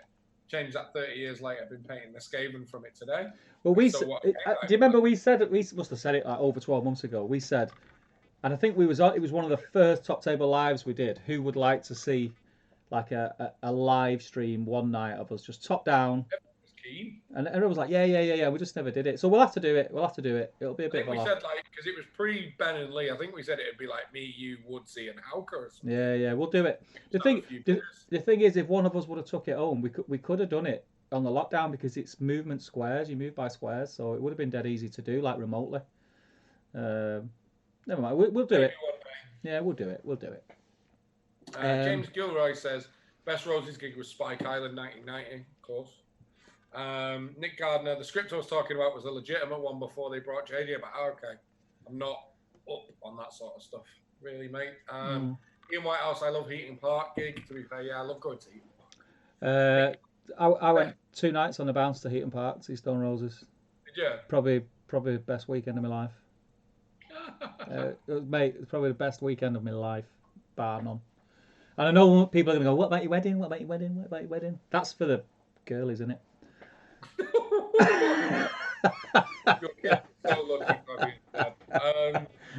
Nick Gardner's best date night was seeing An Unexpected Journey tanked alone after a breakup. Okay. That was an unexpected journey. Yeah, to the audience. Steve Bonhart says, I spend 0 to 27 hours a week painting before you. We've all had those, like, even before lockdown, we've all had those, like, oh shit, flip. I've got a tournament on Saturday. I need to paint till 2 a.m. every day. Like Damien has vlogged more than one of them, I think. Yeah. Where you've just got to get a full project done or build a display board and stuff. So we've all had that last minute crunch. I think the most I've probably done in a week is 50. But that's like now when I'm in isolation or I've had a week. Remember when I first got back into the hobby, I used to work at the BBC. Yeah. I was on 4 on 4 off shift patterns, and my 4 off were just painting. Like literally, because I had no painted models. All I did was just sit for 10, 12 hours a day, just paint. But yeah, it's madness. Nick Gardner, because I can sneak painting at work, I can easily do 30 hours a week. Sick. I honestly wouldn't know what to do if I had a job that took that away. Nice. Joe Holtzman, probably around 10 for me normally. Right now, closer to 40. Harry Bates says, I'm like you, Jay, probably get around 4 or 5 a week because of work and gym commitments. Fair. Steve Bonhart, my question is, what is the furthest distance you've travelled to play a game or go to an event? And he nominates Joe Holtzman. So I've flown to New York to run a tournament, but it was a work thing.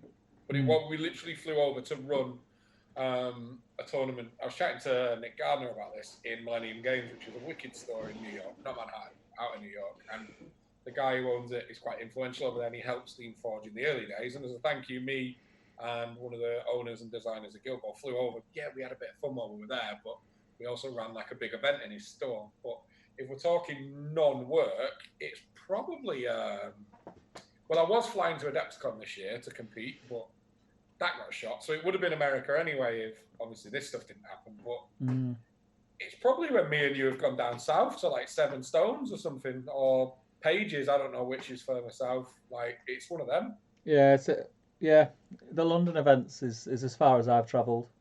It's about 4 or 5 hours, right? Yeah, yeah. It's a tough one. I don't know what the reason for it is. I tend to go to events or try. I say try. Like the last 2 years have been tough. Like getting the time, like work, kids, the channel. Like spare time, a lot of the time goes into the channel now. So getting a weekend to justify it, it's got to be an event like Seven Stones, where I know it's going to be a good event, but the main thing for me is who else is going. So if I know that a lot of old pals are going who I've not seen for a long time, and I know that the social side of it is going to be good, that's what will make me go to an event. And I don't mean just to go out and go out on a piss up kind of thing. That's great, but I don't just mean that. I mean the people that are going, if it's a group of people that I know that I already click with and I know I'm going to have a good time regardless of what happens on the tables, then it'll definitely make me buy a ticket. So the London events... The channel's a big one for me and you, though, isn't it? Because if you think, because it's not just like the amount of hours a week we put into the channel, it's like we run events through the channel for different things, weekenders, system events, scourings. But like, if you think back to when we first met, we were doing like 1 to 2 tournaments a month.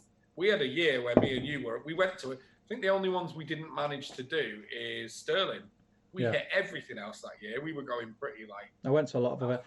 That year I went to a lot of events. It was at least once a month. I went to a lot of events.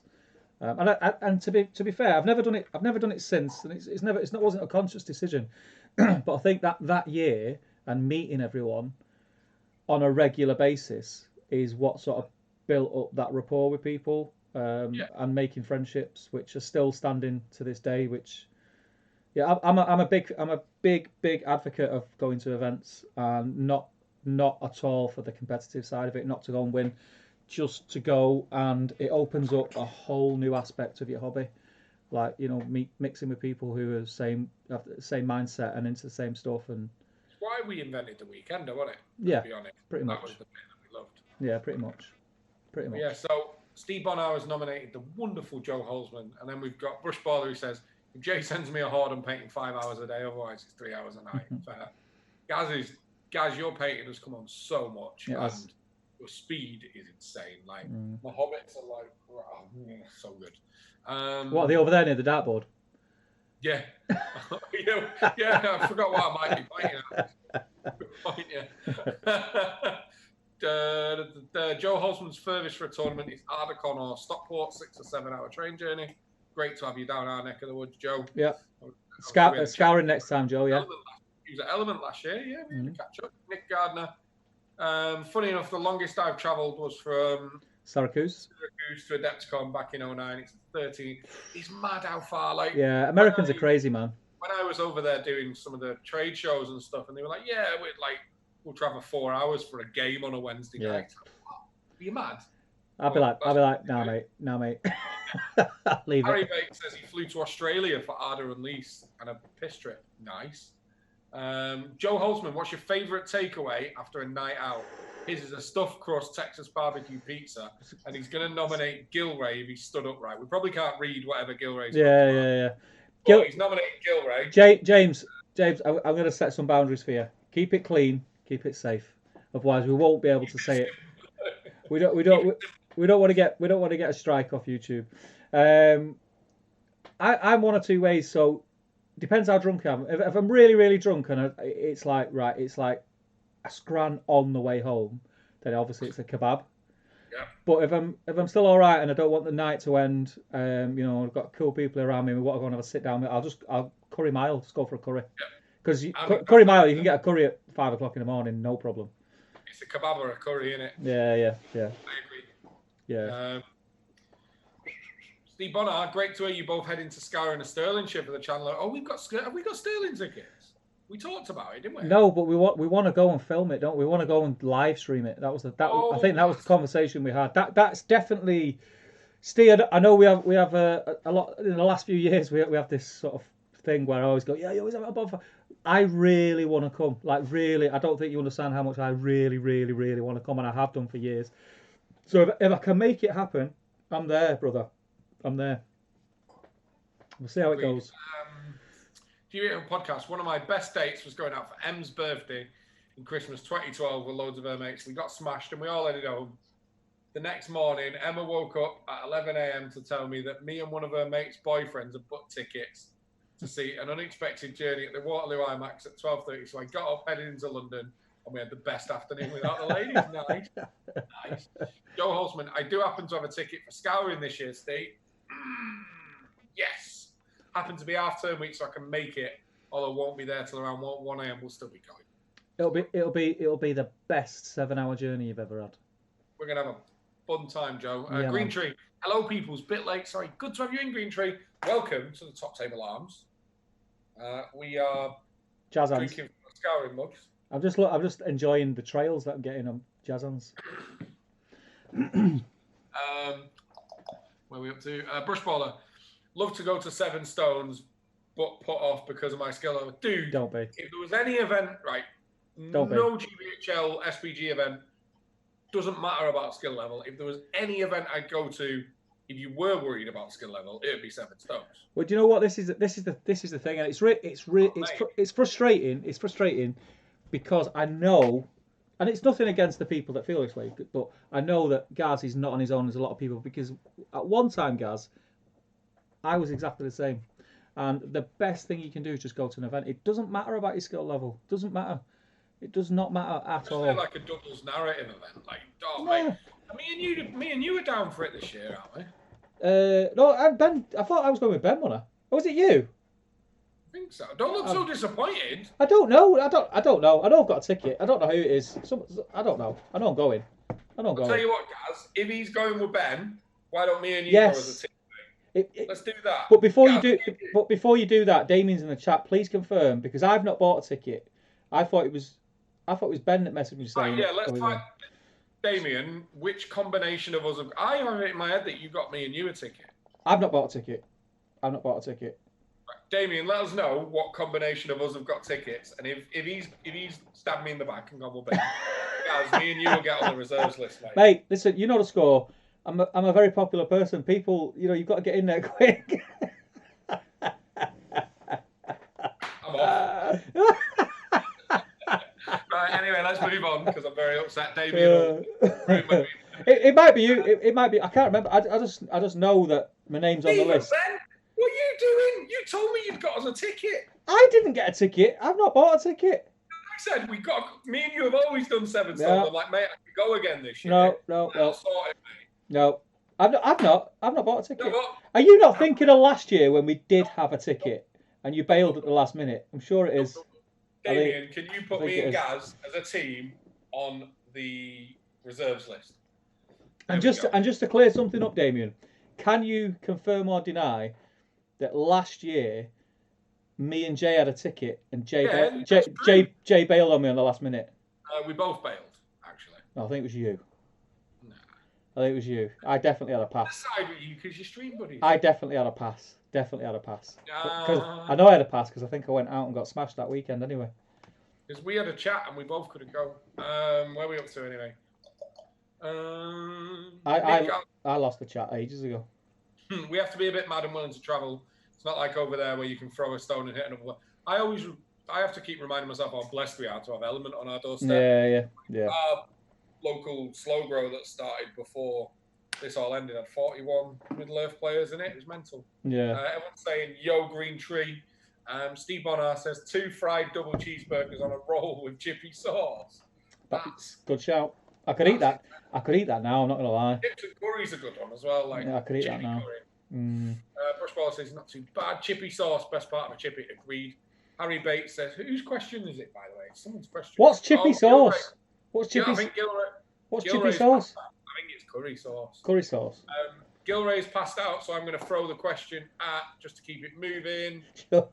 Green Tree, it's your round in the wonderful Top Table Arms. So you have to ask me and Steve a question, and then nominate someone else to get him in. But to be fair, he's not going to know who's in the chat. And he could. Yeah, but he might nominate someone who's already been nominated. Then we'll just roll with it at this point. Deep fried Oreos are amazing. So we had a chat about this the other day. Deep fried stuff, like deep fried Mars bar. No, like just wrong, man. Yeah. Deep fried Oreos are amazing. Do you know what? Our clash, you can now get like Oreo ice creams where they're dipped in chocolate. Oh, mate. Got some the other day. Listen, that is nothing. Do you know what I had the other day that just blew my mind? Nope. Have you had the Kinder ice cream cones? No way is the Kinder cones. I love Mate, Kinder. I'll tell you something. They're good. There's 4 in a packet. I got them for the kids. I ate 4. Did you eat all 4? I ate 4 of them. I thought there's 4 there, so I'll try one. That leaves 2, 1 each for the kids, and Anna can have one. And then I had one. I thought that was really nice. Anna don't want one of these. Definitely not. She's not into these. I'll have another one. So I had 2, and then the next day I was like, it was dead hot, and I thought I may as well have them 2. I nailed them. Yet again, Father of the Year. Glyn says scouring's still happening. I'm not coming to play. Just be around to check out studios. That's the plan. That's the plan. Yeah, hopefully. Judy Show podcast. 7 stones must be the event where your skill levels matters least. You'll be welcome with open arms. And then he confirms that Steve stabbed me in the back. Joe Holzman says, my first proper game was against Jeroen at Ardicon. Second was David Reed. David Reed's an ace opponent, even when he's like crushing your skull. Got smashed by both. Just go for it. Skill won't matter. You'll have a great time anyway. Brushballer, awesome, Damien. Try and get down next year. Bonar says, a battered double cheeseburger with chippy sauce. Woo. I think Steve went with Ben due to Flaky J. Nah, I think this is a conspiracy to me. Yeah, that was yeah. In fact, that was it. I did have a pass, and that's why, because me and Ben went to go and film on the Friday. That was it. We went on the Friday. We went to go and film. We ended up filming nothing. We ended up what we filmed wasn't worth doing anything with, because we ended up just playing a couple of games and hanging out with people. Me and you were supposed to go and play, and then something come up with you, and I can't remember what it was, but something come up. It was to do with me lad, wasn't it? Something. It was something like genuine, like you couldn't go, but I had a pass, and I was like, oh man. Yeah, you went up for the day in the end, didn't you? Yeah, I just went for the day. Yeah, just went for the day. So yeah. Steve and Ben do a talk there last year. Yeah, that's it. Yeah. So yeah. When I was all the way up to it, like Ben was like, "Do you want to look at my notes? Do you want to see what?" Because and I'm like, "Nah, I'm a YouTuber. I'll just wing it, be right." And then got up on the stage, and I was like, oh, didn't know what to say. It's a bit different talking to a screen where you can't see anyone, and then you got a room full of people on you. It just my backside fell out. Flying Mammal says good night. Oh, good night, Ruth. So good to have you in. Sleep tight. Lynn saying good night to Ruth. Carl Daly, evening, gents. Only just had a chance to tune in. Was watching Mrs. Doubtfire. Well, welcome to the pub. Solid film. Check out the Dark Lord. I think it's over there. Go and have a go. Yeah. Mrs. Doubtfire is a class movie. Yeah, it's class. Funny, man. Steve Bonar, chippy sauce isn't curry sauce, you dobbers. It's brown sauce with vinegar. That's nasty, man. That's grim. That's grim. And you calling us dobbers? No. I'd have just went, yeah, it's curry sauce, yeah. And Jill's saying the same as Steve. You Scottish people, you crazy. Gilray's popped in the question. He said, "What's the best night out?" The unplanned ones. That. The unplanned nights out with people that you didn't even plan on seeing. Yep. Where it ends up you had every intention. What's his face says. You end up out. You go out for a loaf with your slippers on. And then you come in at 4 a.m. wearing a inflatable swab. They're the best nights. Let's put a twist on his question, because I think he might mean on the GBHL scene. Oh. So, what's the best night out on the GBHL scene that we've had? Mine. What was yours? Scouring 2018 was the one, wasn't it? Yeah, it was strong. The bar is just set. Yeah, it was strong. We're not doing anything that happened. So, I think for my choice, I'm getting back fit. There you go. I'm not going to go. Do you remember the 7 Stones where at the end of day 1 we were first and you just got drunk and heckled everyone? Yeah. Booing you. That was a good night. That was the night that we were working away and you accidentally told Anna that you were out with me, and then she shouted at you. No, yeah, because we were staying in separate rooms, and I thought I was texting. I'd been texting Anna. I told her I was at a seminar, and it kind of was a seminar, right? It begins with S. It's the same. So I told her I was at a seminar, and I'd been texting her saying, "How are you? How are the kids? Da da da. Yeah. Oh yeah, I'm just gonna go out and grab a bite to eat, and then have an early night. Up bright and early for tomorrow." And because I was texting her, I just went into text messages to text Jay, didn't realise that I typed out the message and clicked send when I realised I was still in the Anna window, saying, "Are you right? Let's go and get on it." Sorry, my cat's just wrecked my shelf. Have you seen that? Oh, no. Yeah, No. the cat doesn't want to do that because you put them shelves up. I have left it half unscrewed because my floor's on level, so when I film it, it's just But yeah, I think without going with a whole, I think it was it Seven Stones? Damien can confirm this when we went to that dodgy bar, that like Turkish bar stroke club thing. I've been there a couple of times and they're always good nights in that little weird bar. It's like I don't know what kind of bar it is. It's just a bit dodgy. But yeah, it got really drunk and had a lot of fun. It's good nights. Good nights had by all. Who asked that question? Gilray. So Gilray. So you want to start from, so Brush Baller has said, me and you, Jay, yeah, boy. Yeah. Know it. And then you want to start from Lee Hansford. It says, evening boozers. How's it going, Lee? Lovely. Good man, good to have you. Bonner says, James Gilray, 100% Sterling. And Gaz says, yeah, wish Leodis had more Middle-earth players. Just can't get them here. Just keep pushing it, man. Just keep pushing it. It's a good game. As soon as people try it, they can't not like it. So just keep pushing it. Keep playing it. Keep pushing it. It'll grow. Build it and they will come. James says, my best night out, you've had an event. Mine was the best night out you've had at an event. Mine was GT last year when Calman nearly fell off the top floor in Rock City in Notts. And I was so drunk then I had to play Dave Nolan, game 1. Oh dear. Next day. Steve says, I'm bringing you clown's chippy sauce down. I think we might have it, mate. It's just brown sauce with vinegar in it. It's horrible, I'm not going to lie.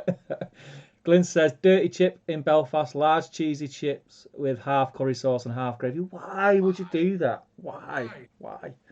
Messed up. Gaz says, might come down for the evening when Scarron's on. Do it, man. You're more than welcome. You know that. The door is always open to a baller.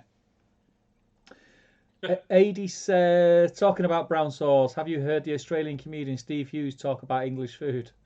No. But I've seen some Steve Hughes stuff. He's a bit raw. Gaz says, Glyn, that sounds nasty. Yes, it does. And Joe says, my team at Ardacon last year ended up in a drinking game with the Geordies and the Scots. That's not a good drinking game to get involved in, my friend. Harry Bates, I'm out, fellas. Enjoy your bevies. Night, buddy. Thanks for joining us. And Joe says that was a messy one. I can well imagine. Whose question is it, by the way? Can we remember? Is it Green Tree? Yeah, Green Tree. It's your question. You need to ask us a question, and then also nominate someone else to get around it. Pass the baton, yeah. Gaz says you don't have cheesy chips with curry sauce. Yeah, it's like curry or cheese, isn't it? Damien says on the corner. That's absolutely Seven Stones. Yeah, the one on the corner. It's like what do they call them with the? Is it hashish? Not hashish. Is it hashish bar or something? Shisha bar. That's it. Hashish. It's not a hashish bar. I hope it's not a hashish bar. It's a shisha bar. Steve Onas says Turkish baths. Could be. Damien says by the Old Totans War Games Club. God rest its soul. God, the old Titans. That's what it means, I think. James says at Ardacon 2018. How do people remember these dates? I'm terrible at remembering dates. At Ardacon 2018, I went to Club Tropicana with McGregor in Manchester. It was definitely an experience. I can imagine. Well, we had some fun nights out, and it's one of the places I think about all the time and really miss. Slayer Gaming. Slayer was good fun. Mansfield. Yeah, I missed the last Slayer Gaming event I went to. I went with Lewis Applin. And in fact, no, I tell a lie. That wasn't Slayer Gaming. That was what's the one where Ed and Owen have the unnumbered tiers? Sanctuary, but it's the same area, right? And it's Sanctuary as well. So he's like, "Oh, do you fancy it? Do you want to go?" And I was like, "Yeah, I'll go. We'll share a room and that." He's like, "Yeah, I'll sort it. I'll book the hotel." This is Lewis Applin, whose job it is to travel the world. Let me just say that. So his geography should be all right. I'll book the hotel. I'll sort it all out. Just give me the money. I was like, yeah, sweet. So anyway, we're driving, and we on the way to the hotel. We drive past the place, I'm like, oh, there it is, there it is. Yeah. So we were still driving half an hour after we passed it. to find the hotel. We were miles away from the Staying hotel. at Lewis's house. Miles away. And then I think day 1, we'd finished the games and everyone's going out for some food. And I felt a bit, like after the games, you feel a bit grubby and you're going out for the Saturday night. You want to be fresh, don't you? So I was like, oh mate, I need to go back to the hotel and have a shower and that. It was that far away by the time we got back. Everyone had finished the meals and we're half cut and we're ready to go home. And we just got out. We'd not even had anything to eat. Don't ever let Lewis Applin book your hotel anywhere. I remember you ringing me about that one. Yeah, don't say what kind of language they use. This beep, beep, beep, beep, beep, idiot. Beep, beep, beep, beep. Jay just got put in his place by the cat. Can't get it down. Just left it. And he's off. Harry's off. It's a bit wobbly. If he jumps off there or then, Stino's, they're going. It's a life lesson, mate. It's a life lesson. Let him learn it. Glyn says, Gaz, when you're bluted off your face, it doesn't sound nasty. Yeah, fair. And he says, yeah, fair play. Paintbrush Pirate, another stream we're being treated. We do normally do about 3 a day. Steve, what's the chances of me and Ian getting tickets for Scouring? You're on the reserve list, and if I remember correctly, I think you're quite high up. I have a feeling, mate. I think you're going to be all right because I have a feeling with everything that's going on, we are going to get a few dropouts because there's a few international players that have got tickets, and if that thing with the international flights is still a thing where people have to isolate for 2 weeks when they land in the UK, then obviously they're not going to be able to come. I don't think they're going to be able to afford to come 2 weeks prior to the event and just hang around. So yeah, I wouldn't start worrying just yet, mate. I think you might be okay. I think you might. You always get dropouts, so I think you'd be good. Glenn says, "Oh, I could murder for a taco chip." Yeah. I could murder a kebab now. I'm not going to lie. I could. It's going to be late by the time we finish this. I can't exactly go in and make a sausage butty, can I? Sausage butty. What would you do for a sausage butty now with onions and ketchup, bit of cheese? Not ketchup. Yeah, I had a sausage ketchup. butty with cheese for breakfast. Yeah, I made like hot dog things for lunch for the kids. First band you saw live. Good answer. Good question. Tree has asked a question, but not nominated anyone, so I'll throw it over to Paintbrush Pirate because he's just joined in the top table arms. Yeah. It's your round, mate. So you've got to ask a question and then nominate someone else to get around in. First bands I saw live. I'm actually quite proud of mine. First one was Blink. Right. Legit. Yep. And it was the Chili's. First band I saw live.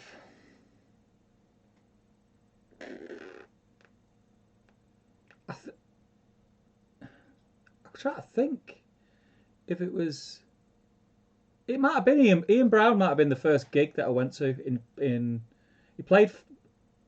It might have been Ian Brown. It would have been like Ian Brown. I can't remember which come first. But it was Ian Brown or Oasis. It was one of the two. I think it was Ian Brown, if I'm honest. Yours would be something like that. Yeah, because the thing is, I've been to quite a few different gigs now, but the only gigs I ever used to go to, I never really went to gigs that much. And if it was, it had to be someone that I was really into. And obviously being a Manchester lad, like I was really into Stone Roses and Ian Brown and Oasis. So they were the ones that I would make an effort to. It was only like later in life when I started to go to festivals that I started to spread my wings a little bit and try different gigs. But yeah, I think it was Ian Brown before Oasis. I think I'd have to check, but yeah, I think it was one of those two. So yeah. What are we up to? So GBHL podcast. Slayer Gaming in the 281. That was the name of 281. 281. Best B&B on the GBHL circuit. Yeah, I loved Slayer. It was I wonder what Dan's doing now. He was lovely. He used to run the events. Funny Dan. Yeah. He went and did. He started working for. Wasn't Warlord. I forget the name, but I used to see him at some of the UK trade shows. Yeah. He did a lot for one of the really small boutique miniatures companies. I can't remember. But yeah, Slayer was wicked, man. Yeah, I like Dan a lot. He's a good lad. Good lad. Nick Gardner, an interesting night for me was Nova last year. Dropped out of X-Wing and ended up filling in for a team game with Rob Alderman, and then we got lost in DC looking for dinner. Nice. Rush Baller says, Bradley is laughing his ass off looking at Jay trying to get the cat down. I gave up because I knew you were all watching. I was like, nah, this ain't going well. Bonart says, this is bleak. Missing junk takeaways. I am. Might pick me up some beers on the way home tomorrow. My first band was Megadeth in Glasgow. Megadeth. Bonar says he'll message Gilray about Scouring. Nick Gardner says Ted Nugent was my first live band. Nice. Green Tree, Fun-Loving Criminals. Yes. That is gangster. Good shout. Pirate Pete says, cheers, I'm thinking of something. His first band was Newfound Glory. I love Newfound Glory. Yeah, not for me. Green Tree, any Scooby snacks at the gig? Yeah. Steve, when you've had a drink and it's I had to ask it. So I said I'd have my head in my hands. Any Scooby snacks there? Any Scooby snacks? Stop it. Damien's was Bon Jovi at Milton Keynes Bowl with Mandy Driscoll. The path not taken. Schoolmont said his first gig was seeing Cradle of Filth when I had long hair. I was going for his goth face. Nice. Lee Hansford, Donington Monsters and Rock Festival in '85. Boom. Jill Ramone was Bon Jovi as well. GBHL podcast, painting the top of Gandalf the White Staff is doing my nutting. Only one shade of white too many. Fair. Russell Guyver says, if I was to buy just one primer for Pelennor Fields, what colour should I go for?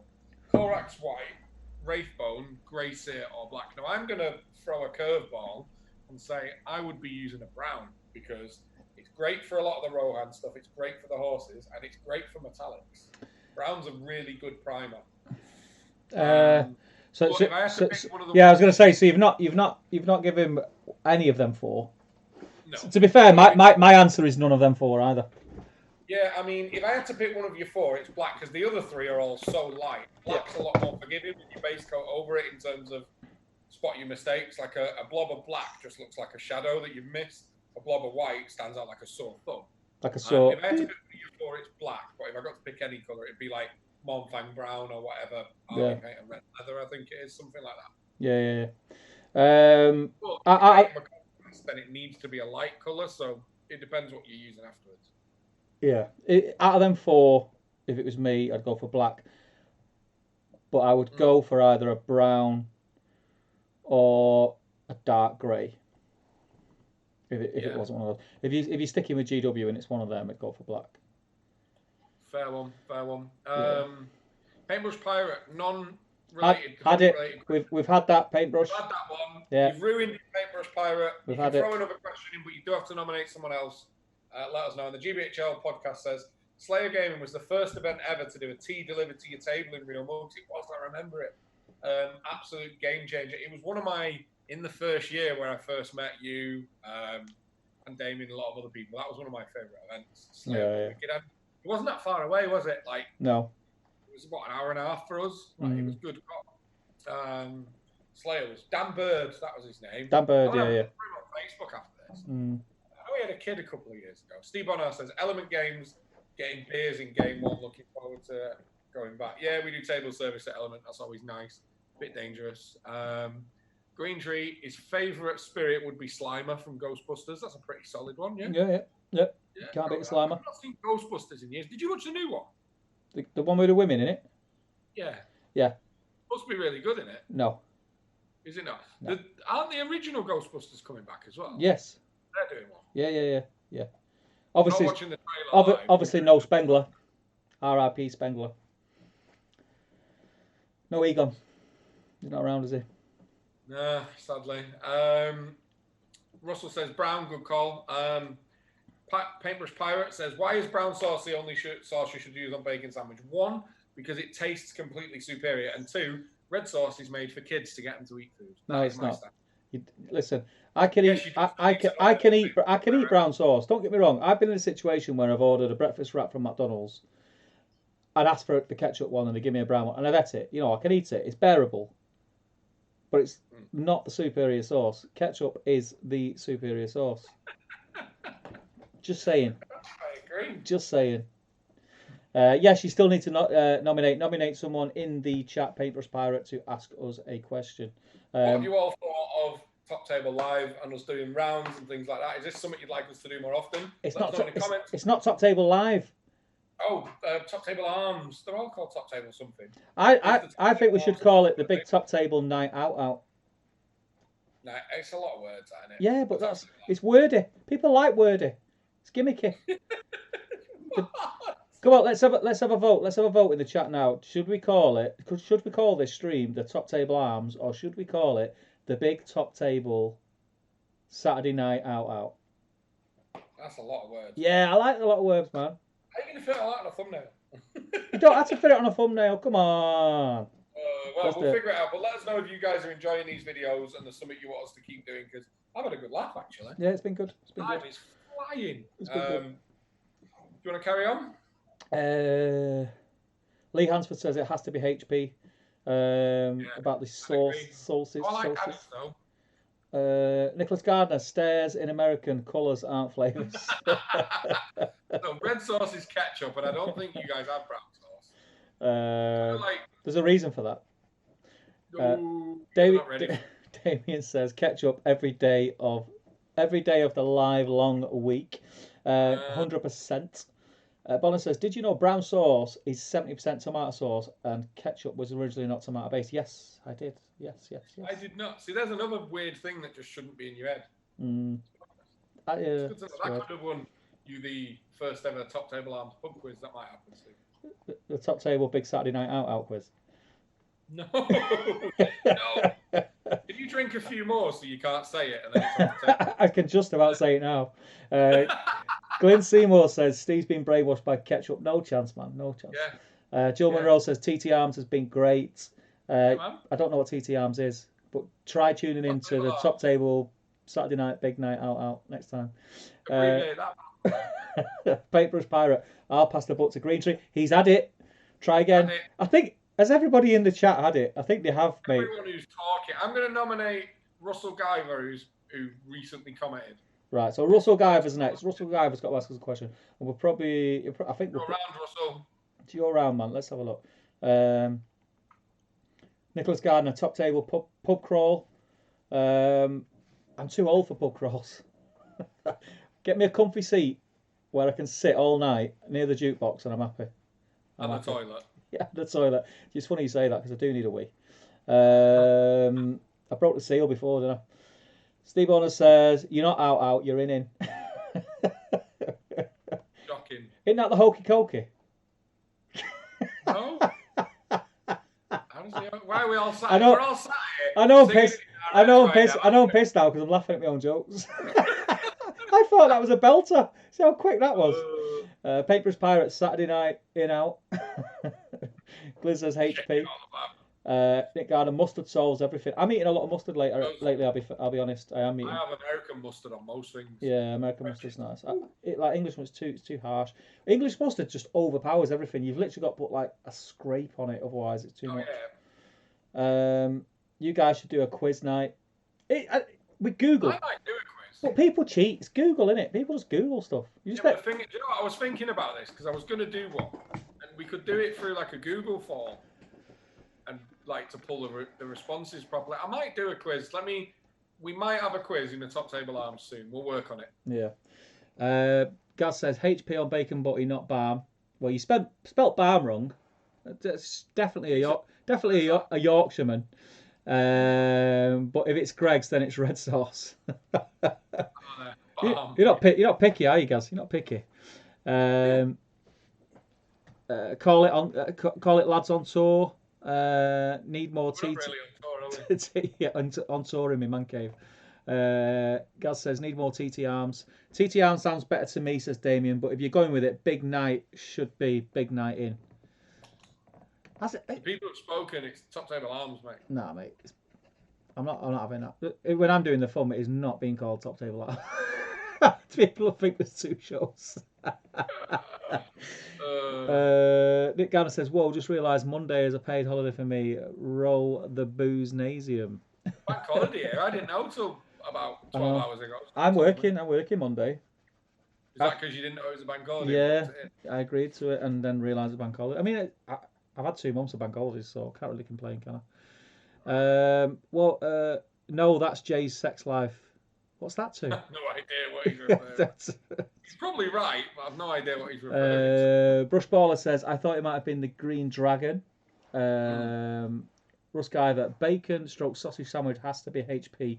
Fish and chips, definitely tomato sauce. No, I'm one of them weird ones who has mayo on his chips. Yeah, not on chippy chips though. No, do you know what? I always order chips and beans when I'm at a chippy. If I'm having fish and chips, I like fish chips and curry. People who have fish chips and gravy just need putting in a hole and burying. I tend to just order a fish, peas, and 2 barbs and make fish and pea butties. Yeah, I like sausage chips and gravy. Pie chips and gravy. The weird thing is, I do like mushy peas, but I never get it from a chippy. I don't know why.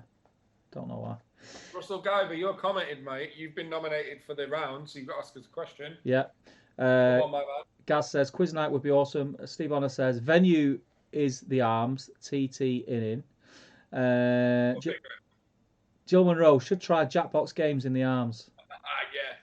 Yeah, that's a shout. Russell Guyver, horses for courses. Lee Hansford. The thing we were going to test, did we? What? No. Yeah, we'll do it next time. Should we tell them? No. Okay. Cool. Do we tell them? So we've got the plan we've got, or something we want to see if we can make it work, is we were going to see alongside the Top Table Arms, to simulate us all being in a pub, we could set up a Zoom chat with you all in. So we'd have to kill. Yeah, like up there. There'd be another window up there. We'd have to kill the audio, because if you guys were talking to each other, we'd get distracted listening to it, and you wouldn't watch the stream. Yeah. So it wouldn't have audio. Yeah. But it'd just have you all on screen with us. So means we can see your reactions, your facial reactions. We're all laughing together, so we're going to try and figure that out for the next night in the Top Table Arms. Yeah. Lee Hansford has asked the question. Maybe it was Lee. Yeah, go on. What is your most prized piece of hobby-related memorabilia or collectible? Whoa, that's a good question. Oh, I know what mine is. I'm going to go and get it. I don't know. So mine is for my big Guild Ball events I run every year, Vengeance. I started doing a unique sculpted model that you'd get free in the goodie bag for coming. And it started off, I asked Russ Charles, he posted that amazing Imperial Fist in the grid yesterday, to sculpt me. And it was supposed to be built as a model that would hold a D20 so you could track your score in game. But bear in mind, the first one came in a mankini and it got sent back. And I'm very offended, but I've grown to love him. He's now in a cowboy outfit and bandana covering his face. But every Vengeance, we get a different sculpt to this guy. This is painted exquisitely by one of the French Guild Ball players who I send an extra one to, and he paints. And they're always like D20 holders. And it also holds a lot of sentimental value, because obviously, like, Vengeance is my big 1 to 8 man thing that I've run for years, and it's just a nice piece of memorabilia from that. So that there, this one's from 2 years ago. This is the third Vengeance, 3 years ago even. That's probably my most prized hobby thing. That's what about cool. yours? I don't know. I don't think I've got one that like jumps out. Is it like somewhat wetter or a trophy from an event? Oh, you've never won an event. I've come third. I've come third, mate. Podiumed. Have you? Is it like have you podiumed, Jay? I came third in a doubles event, and I didn't even have to go on day 2. No, you didn't. No, you didn't. What about a model then? Is there like one model that's like? No, not nothing. You just don't care. No, I do care. Like I am quite like proud of my collection, but there's nothing that's like stands head above shoulders above. What about one of your boards or something like that? No. No. Oh, I know what it is. Damien will back me up. It'll be that 4K camera he never mentions. Yeah, there's nothing really. There's not. I don't mean that like being dead blasé about my stuff. Like I'm quite like sort of protective about my stuff, but as a whole, I don't think there's any like one thing that. I mean, I'm quite proud of some of my conversions. I suppose, if I had to pick something, my really individual models, like I've got Aragons that nobody else has got, stuff like that. But One of your bards is pretty cool. Yeah, but then they ended up making it anyway, didn't they? Yeah, yeah, they did. I think mine's better though. Just saying.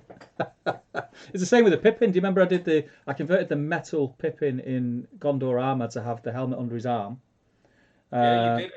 Yeah, and then they did it in plastic, but I like the metal sculpt better.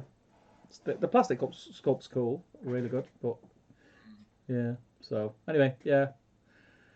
Sorry, man, but yeah. Where are we? Starting to struggle. It was the last one. So Steve Bonner. Hokey Pokey is Jay's sex life. Hokey Pokey. Bruce Baller says, Bradley said, is Steve drunk? Yes, my lad, every night. Do I look drunk? I don't look drunk, do I? Or do I sound drunk? Am I acting drunk? I don't know. James says, mate, halfway through this, HTTPS. Steve Bonner says, or Tintin night. This bottle he's starting to struggle. Don't force it, man. Don't force it. Get to where you want to be and enjoy it. That's my motto. Green Tree says fish chips, mushy peas, Tommy sauce, and loads of vinegar. Not had it in ages. And James says do a Zoom chat. I'll join. Different Gear TV. Cold chips with hot curry sauce. Cold chips. Why cold chips? What is wrong with you people, man? Steve Bonar says or see our sex faces. Steve Bonner's got the booze hot, I think. What are you doing while we're streaming, Steve? Oh, there's an image that's going to stay. Oh dear. Ian Whitehouse says there is a Zoom Rooms feature. I think you could have everyone in a separate room from the stream. Not 100% sure. We'll look into it. I think it'd be quite cool. Obviously, we can't have everyone talking because it'll just get crazy. We'd have to stop you talking to each other. And yeah, just mute it. But it's just so we. It's just you all as we're talking to you. Yeah, it's just so we can switch to it. We can laugh along and stuff and see. You know, we know what jokes work and what don't because. Everyone on the stream, yeah. See people not laughing. We might have to keep an eye on Bonner. Yeah, definitely. Gaz says fish chips and curry. But do like gravy and mushy peas. Yeah. Do you know what? There are some. A chippy now. We need to stop talking about it. There are some wrong people in the world that have fish chips and gravy. Like you don't have gravy. I prefer that to curry. What? You don't have gravy with fish? Yeah, you do.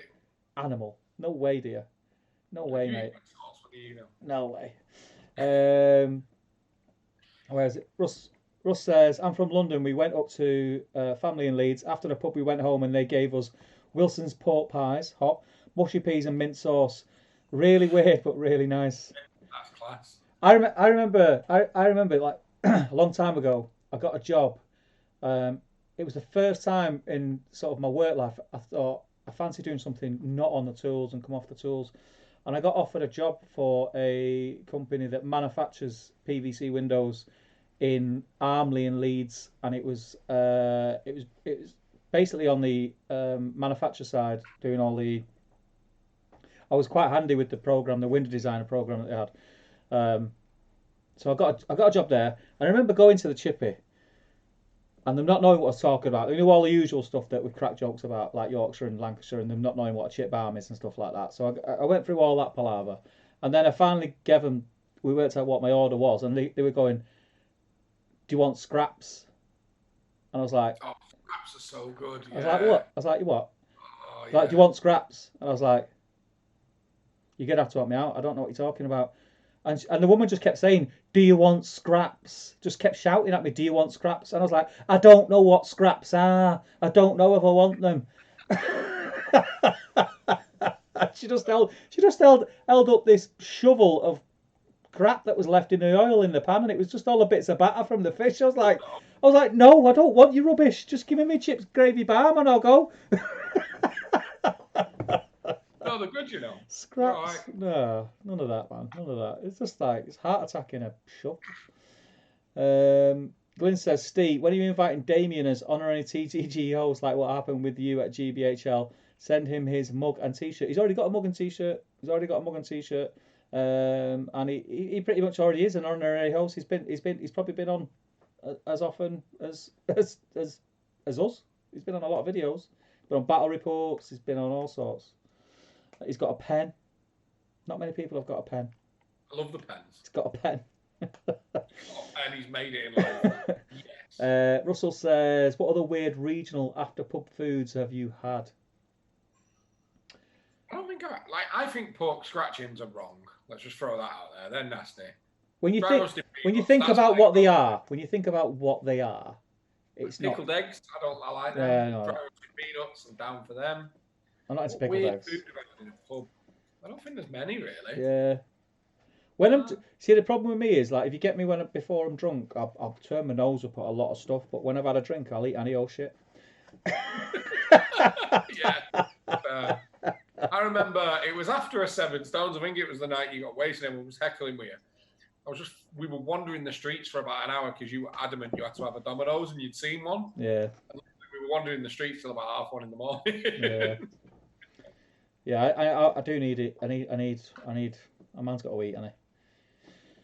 Where are we? Jill says I keep a mini from every army I've had painted, even the ones I sold off. Joe says my best army trophy from Westfold Carnival 2017. And Joe says yes to all three, Steve. What was all three? What was the No idea. No idea. You'll have to remind me, Joe, because I talk a lot of nonsense on these streams. Gaz says mine is the J model from the first weekender, which has his blue boxers and red check shirt. A variant of these. How many of them have you got, guys? Because you know that's the one missing from my own collection. Don't know how I didn't look one. If you've got two, I'd love one, and I might even commission you to paint it because that's the one missing. But yeah, there's a lot of J models out there. James says do a Zoom after this stream, mate. Not a chance, man. I need some food. I'm starving. Yeah. This is a Zoom. This is a Zoom. We're zooming. We're zooming now. Steve Ono, we had this chat last time. I'm not drinking. The faces was in reference to multiple screens. Joe Holzman, we had a Zoom staff meeting yesterday. It's 47 people, and everyone but the head teacher were muted. Yeah, we can mute people. We can do it. Yeah. Joe says so. It's definitely doable. James says taking a break from Jack's onto the MD 2020. Got the new pineapple flavour. I can't believe they still do it. Joe says, "Oh, love a good pork scratching." James says, "Get me on the stream, Stephen J. I'll give you the best stream ever." Unfortunately, James, your language would probably get us kicked off YouTube. Different Gear TV says Scotch eggs with English mustard, bloody lovely. Oh, I love a Scotch egg. No, I'm not into. I'm not really that. I don't really eat that. I eat a lot of eggs, but they have to be scrambled. I can eat a fried egg, but I'm not mad on them. I'm not anymore. It's weirdly enough. But when I was a kid, I was allergic to eggs. So I don't know what happened. I don't know how I was, and now I'm not. I don't know how that works. But when I was a kid, I was allergic to eggs. It used to make me ill. So I didn't have any eggs till probably my 20s, and I've just never been into fried eggs. It's the yolk. I know everyone says the yolk's the best bit, but I prefer if I had a fried egg, I'd eat the white all day long, but the yolk kind of puts me off. Do you want me to crack on? Yeah, Joe Holzman. I choked on a pork scratching once, and I still love them. No, it's the texture. That's true love, that Joe. That's true love.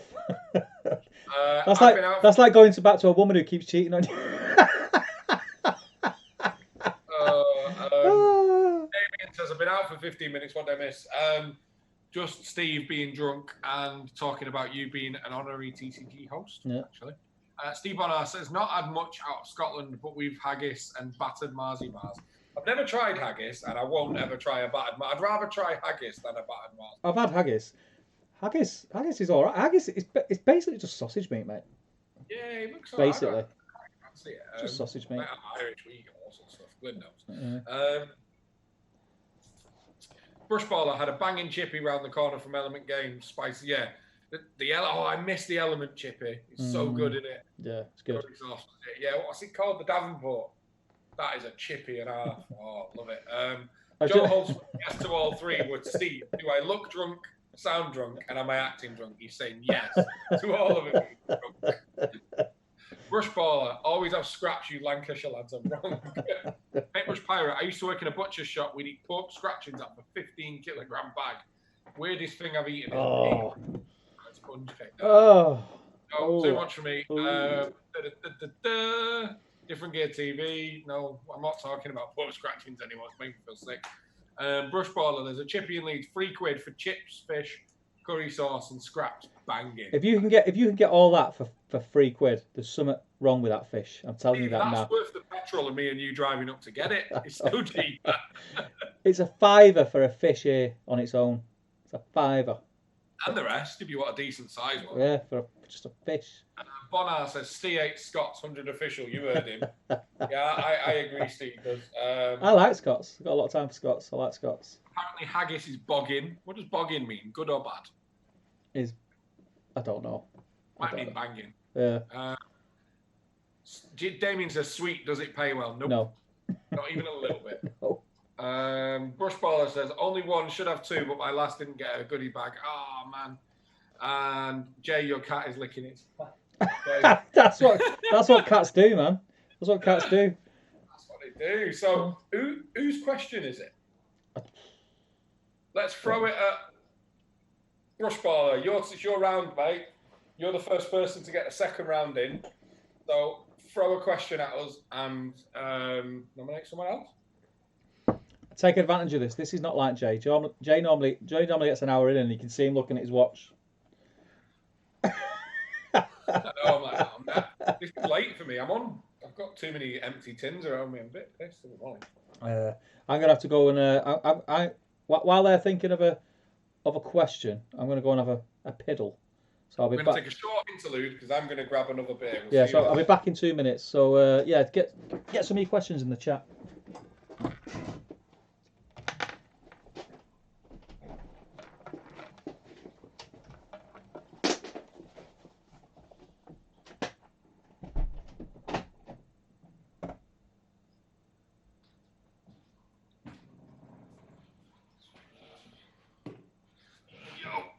Right, where are we up to?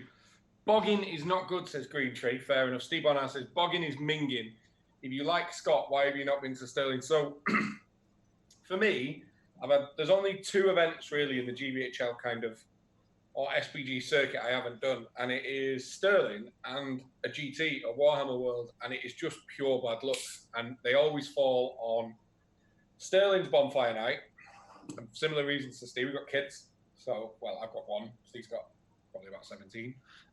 So that rules that one out for us because obviously sparklers, bonfires, that sort of stuff, and Halloween, it usually falls around there. And the GT is just bad luck. It's always like Oscar's birthday or back when I was working in gaming, we had an event that we were running or something like that. Like every time they announce a GT, I just die a little bit inside because it's always a weekend I can't do.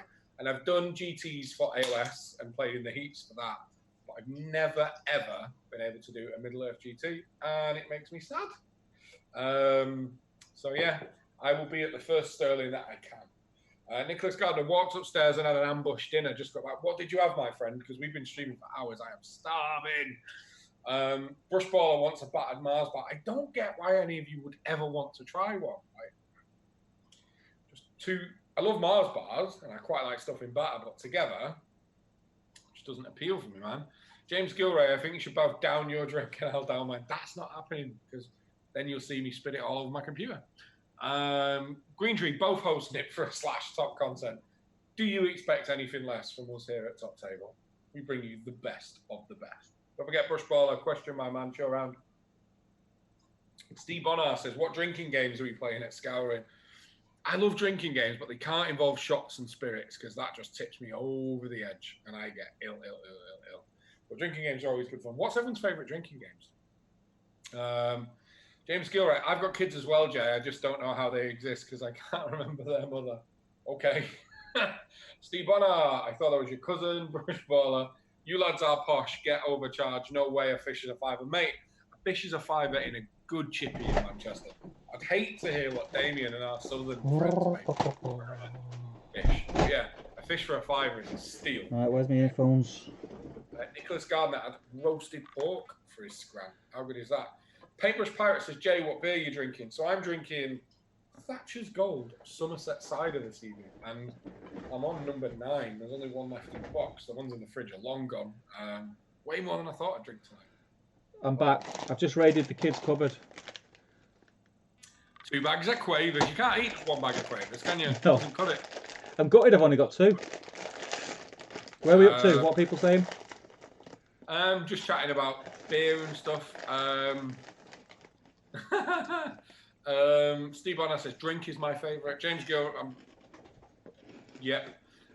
Steve Bonner says, Steve, you're hanging out. apparently, when you sat down. Come on.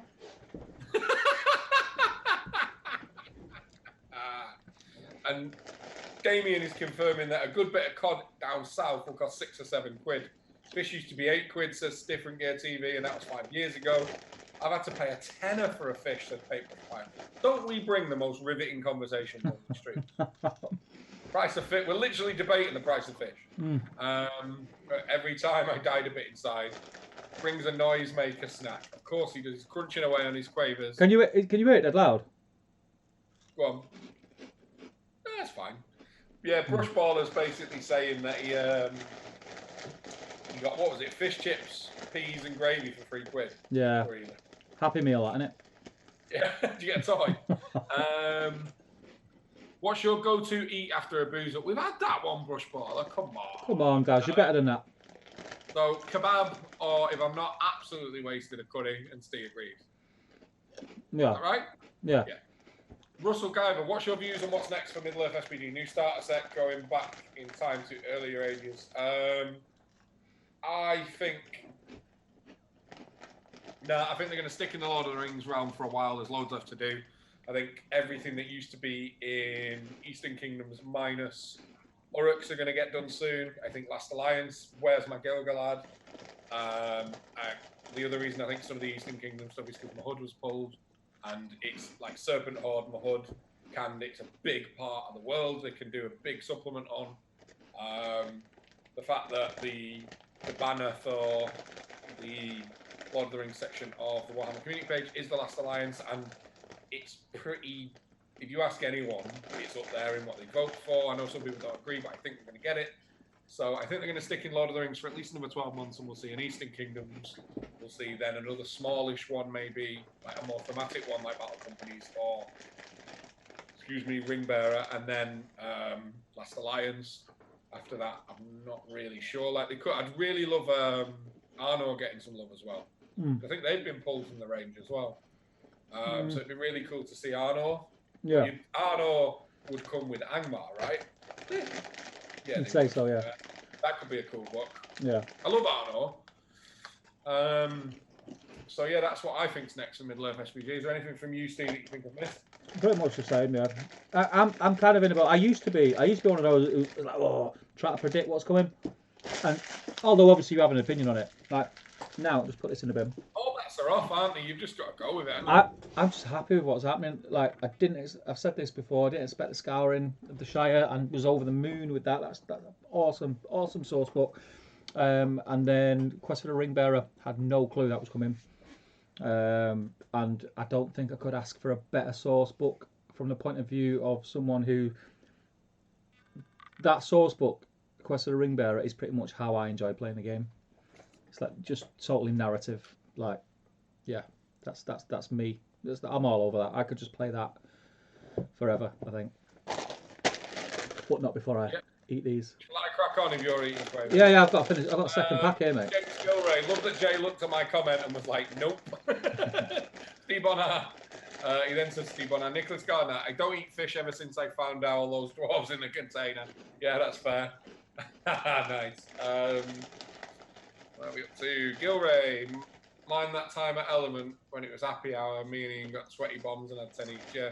You like the new age Marley and Sean, you two, I'm telling you. Green Tree says, I want a bag of pickled onion monster munch. Now that is a superior crisp right there.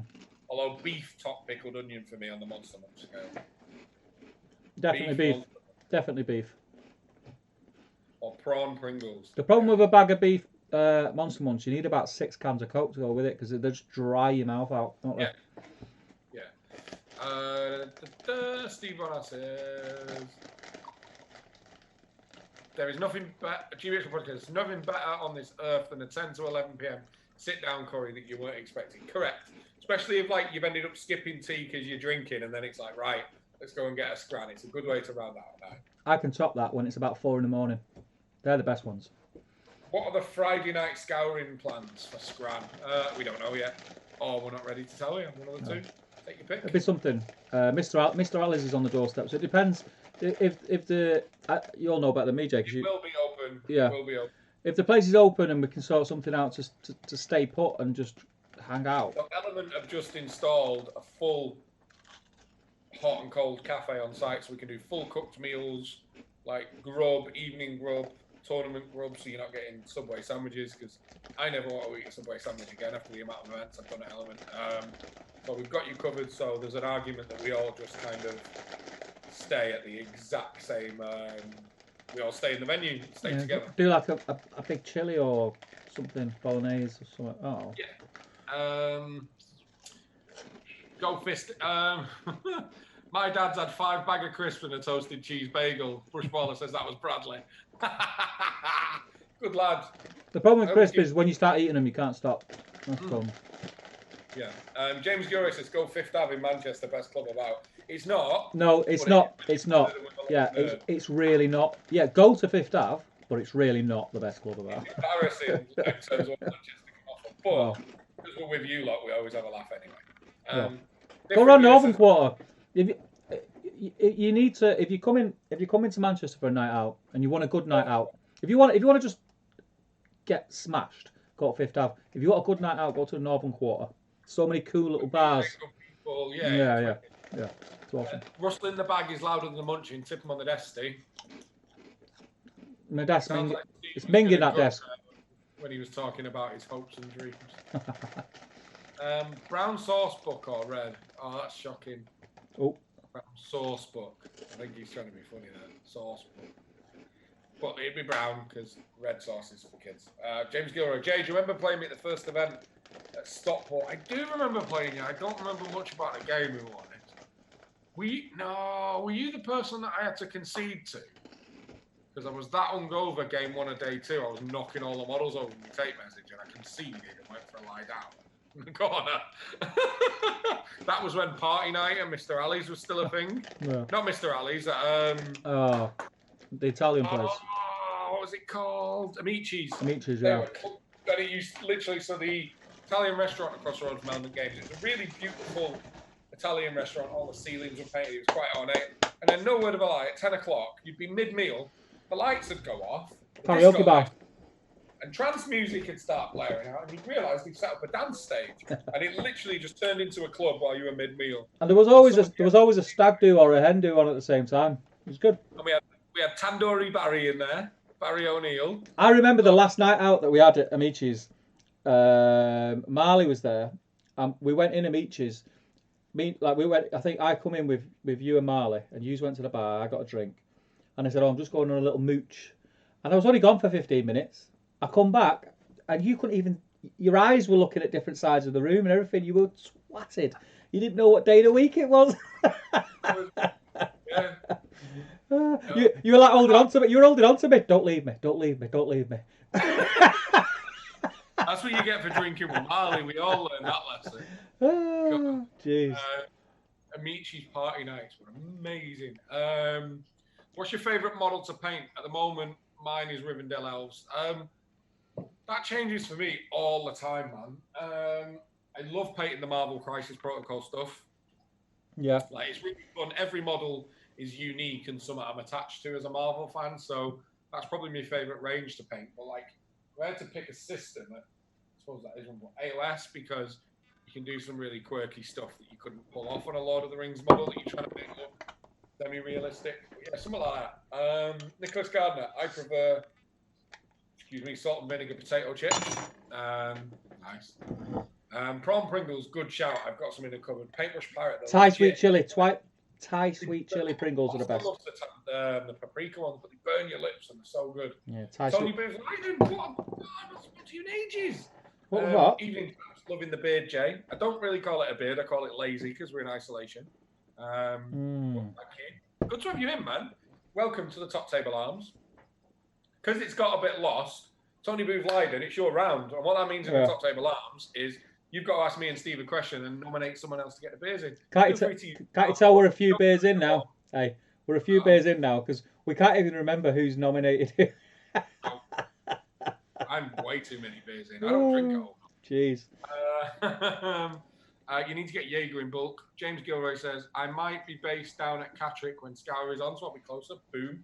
Paintbrush Pirate says, get someone in to make a proper curry. We're employing a full-time chef. So, like, we'll have somebody very proper in to make whatever food we want. No. Yeah, mate, I make a banging curry meal. Different Gear TV says, good tip with beef monster munch. Smash them into dust and use it as seasoning on barbecue chicken. I've seen. Gordon Ramsay or someone did something like that, and I'm sure he smashed up Watsits and Really? used it as a coating for something or something. I remember, or it might have been Jamie Oliver or something. So some sort of crisp. Or was it cheesy Doritos? Something. Yeah, I think they did something similar to that. Gilray says, since I've not seen you both in about 3 years, when I come to Scouring, are you going to show us the sights in Manchester? That's where the event ends up. We will be there, my man. My favourite minis to paint are the clear ring bearers, says Bonner. Yeah, amazing. Rush Baller says, now 6 bags of crisp. Or his lad does. You'll eat them till they're gone. Yeah, man, I played Barney game 1, and I was out the night. Yeah, so I was that hungover that I had to concede to James. And I was out the night before, and he thought I was on meth because my eyes were so red. I managed to beat him. Nice. Russell Guyver says, White Dwarf rarely has article on Middle-earth. Would there be any legs in a separate mag? Also, do you think relaunch of the Hachette Diagnostic Partworks would work, like 40 crate? Yes, the Partworks would work. And there is a magazine that you could check out if you love SBG. And the magazine is, funnily enough, called SBG Magazine. It is a fanzine run by the wonderful Damien, who's in GBHL podcast. Damien, feel free to plug the bejesus out of it. It's a fantastic thing, and I think I've got issues 1 to 6 on the shelf over there. So do message Damien because they've got a wonderful set of magazines that you can check out. Brushballer asks, riveting question, which is what crispy you want, Steve? Oh, they were quavers then. They were quavers. That's why I had 2 bags. And they weren't mine. They were the kids. I had to go in the kids' cupboard for a snack when I went to the loo. So yeah, I've raided them. So the kids will go to get them tomorrow, and they won't be there. And I'll blame it on Jay. Solid. Steve Bonner says yes on Battle Games return. Nicholas, the only thing about the Conquest Mortal Realms magazines is there's not much content in them, really. Even for new players, there's not much in them. There's no substance. They're not like the Battle Games magazines we used to get. The Battle Games magazines were for hobbyists. They were hobby related. The Conquest magazines are teaching you the rules, and that's it. Pretty much, I think. They're not, and they don't even do that so much. Like the AOS ones are shocking. Just here's how you build your model. But yeah, we'd all love to see him return. Gardner's favourite model to paint is Armoured Glorfindel. Can strip and repaint him every day. Steve Bonner says Quavers. Which of you did best at school? Says Tony Boothline. Also, Tony, you've got to nominate someone else to get around in. That's the question. Yeah. I did well at school because I had so I was homeschooled a lot as well. And then when I went into high school, I did my last couple of years at school. I didn't enjoy school, but I was one of them arseholes who did well anyway. Like I was like, I got like B's, just B's. Yeah. I did all right at school, but when Steve was at school, it was the 16 plus, not GCSE. Well, I did all right.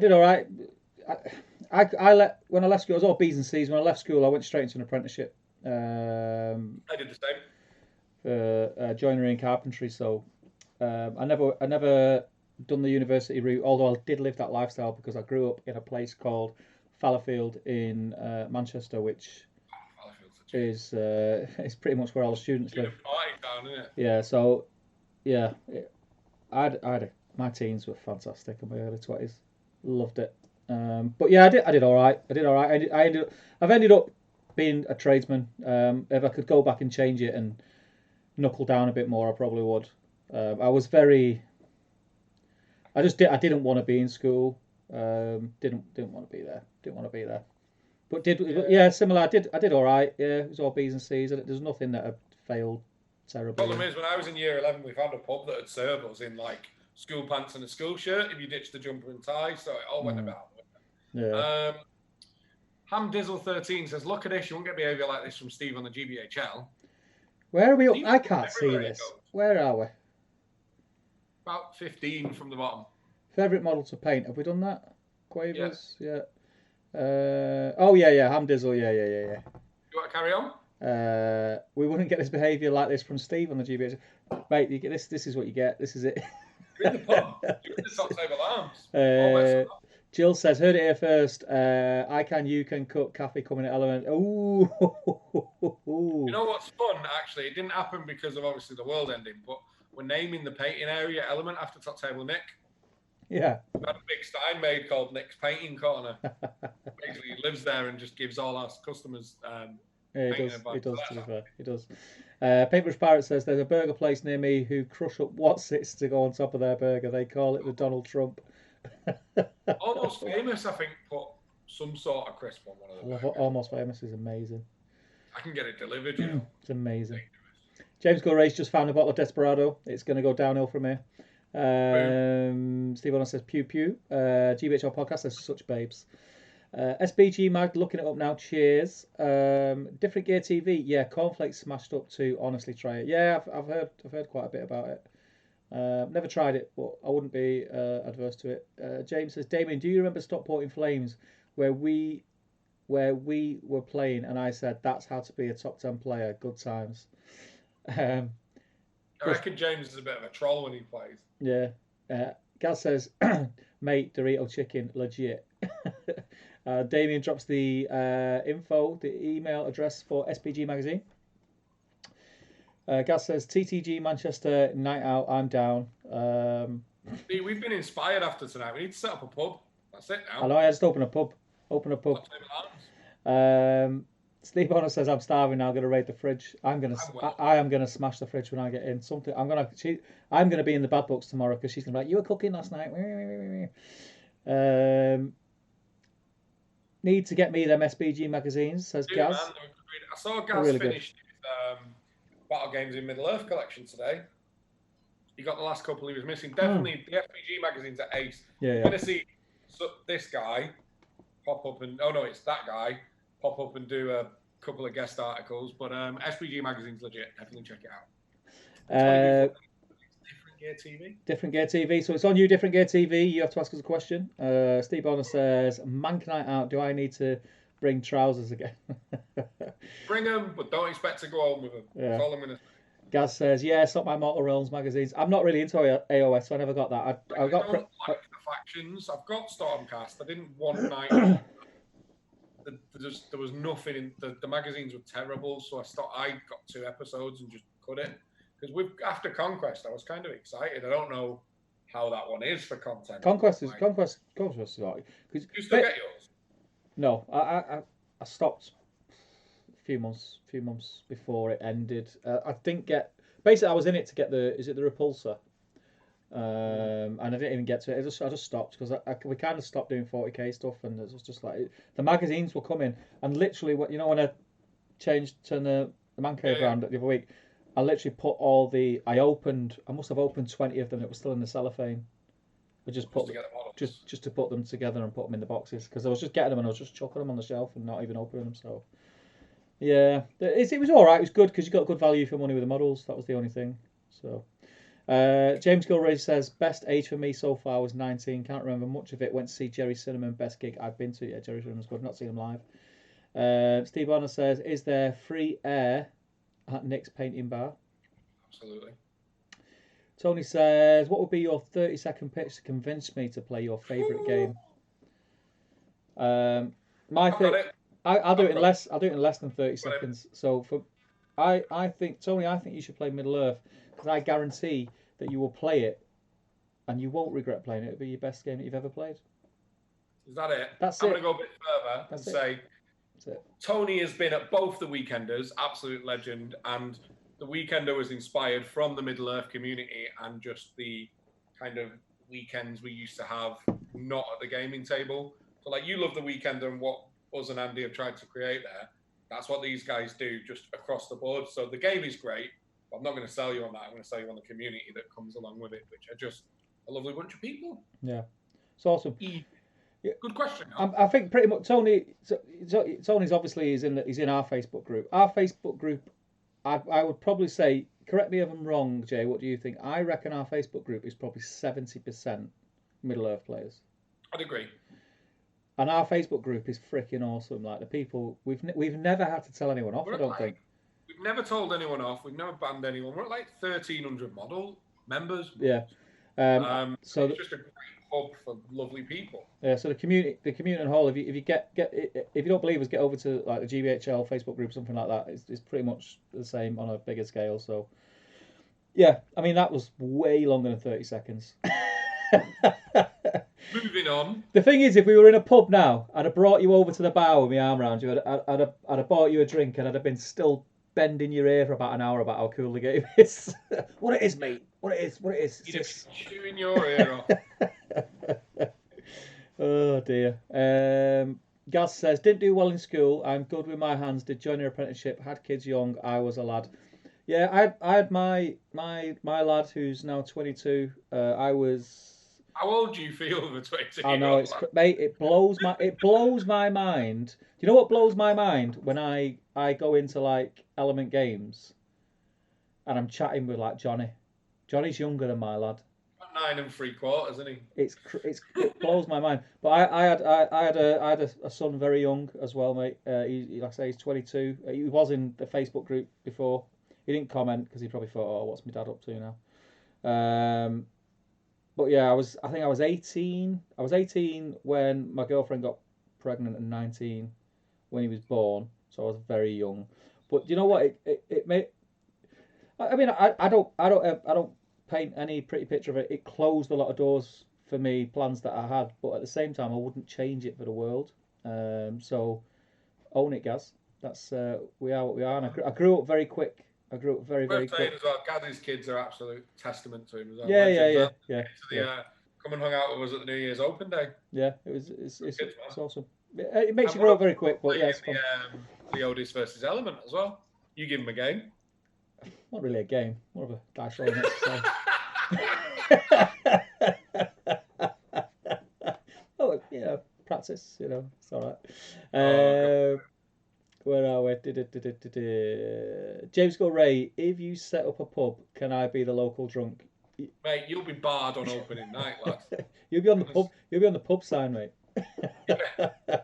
You'll be on one of those warning signs. You know when you go in the toilet and they have them advertising warning signs about telling things that you shouldn't do on a night out when you at the urinal. Drink responsibly. A picture of James there.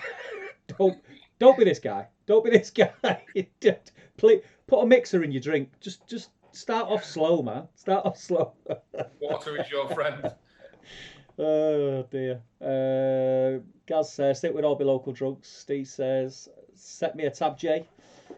And Damien says, James Ray, I remember the game, but not the quote. I remember the video named the same thing, though. Nick Gardner says, I sell people on Legion simply by saying it's freaking Star Wars. That's Star Wars.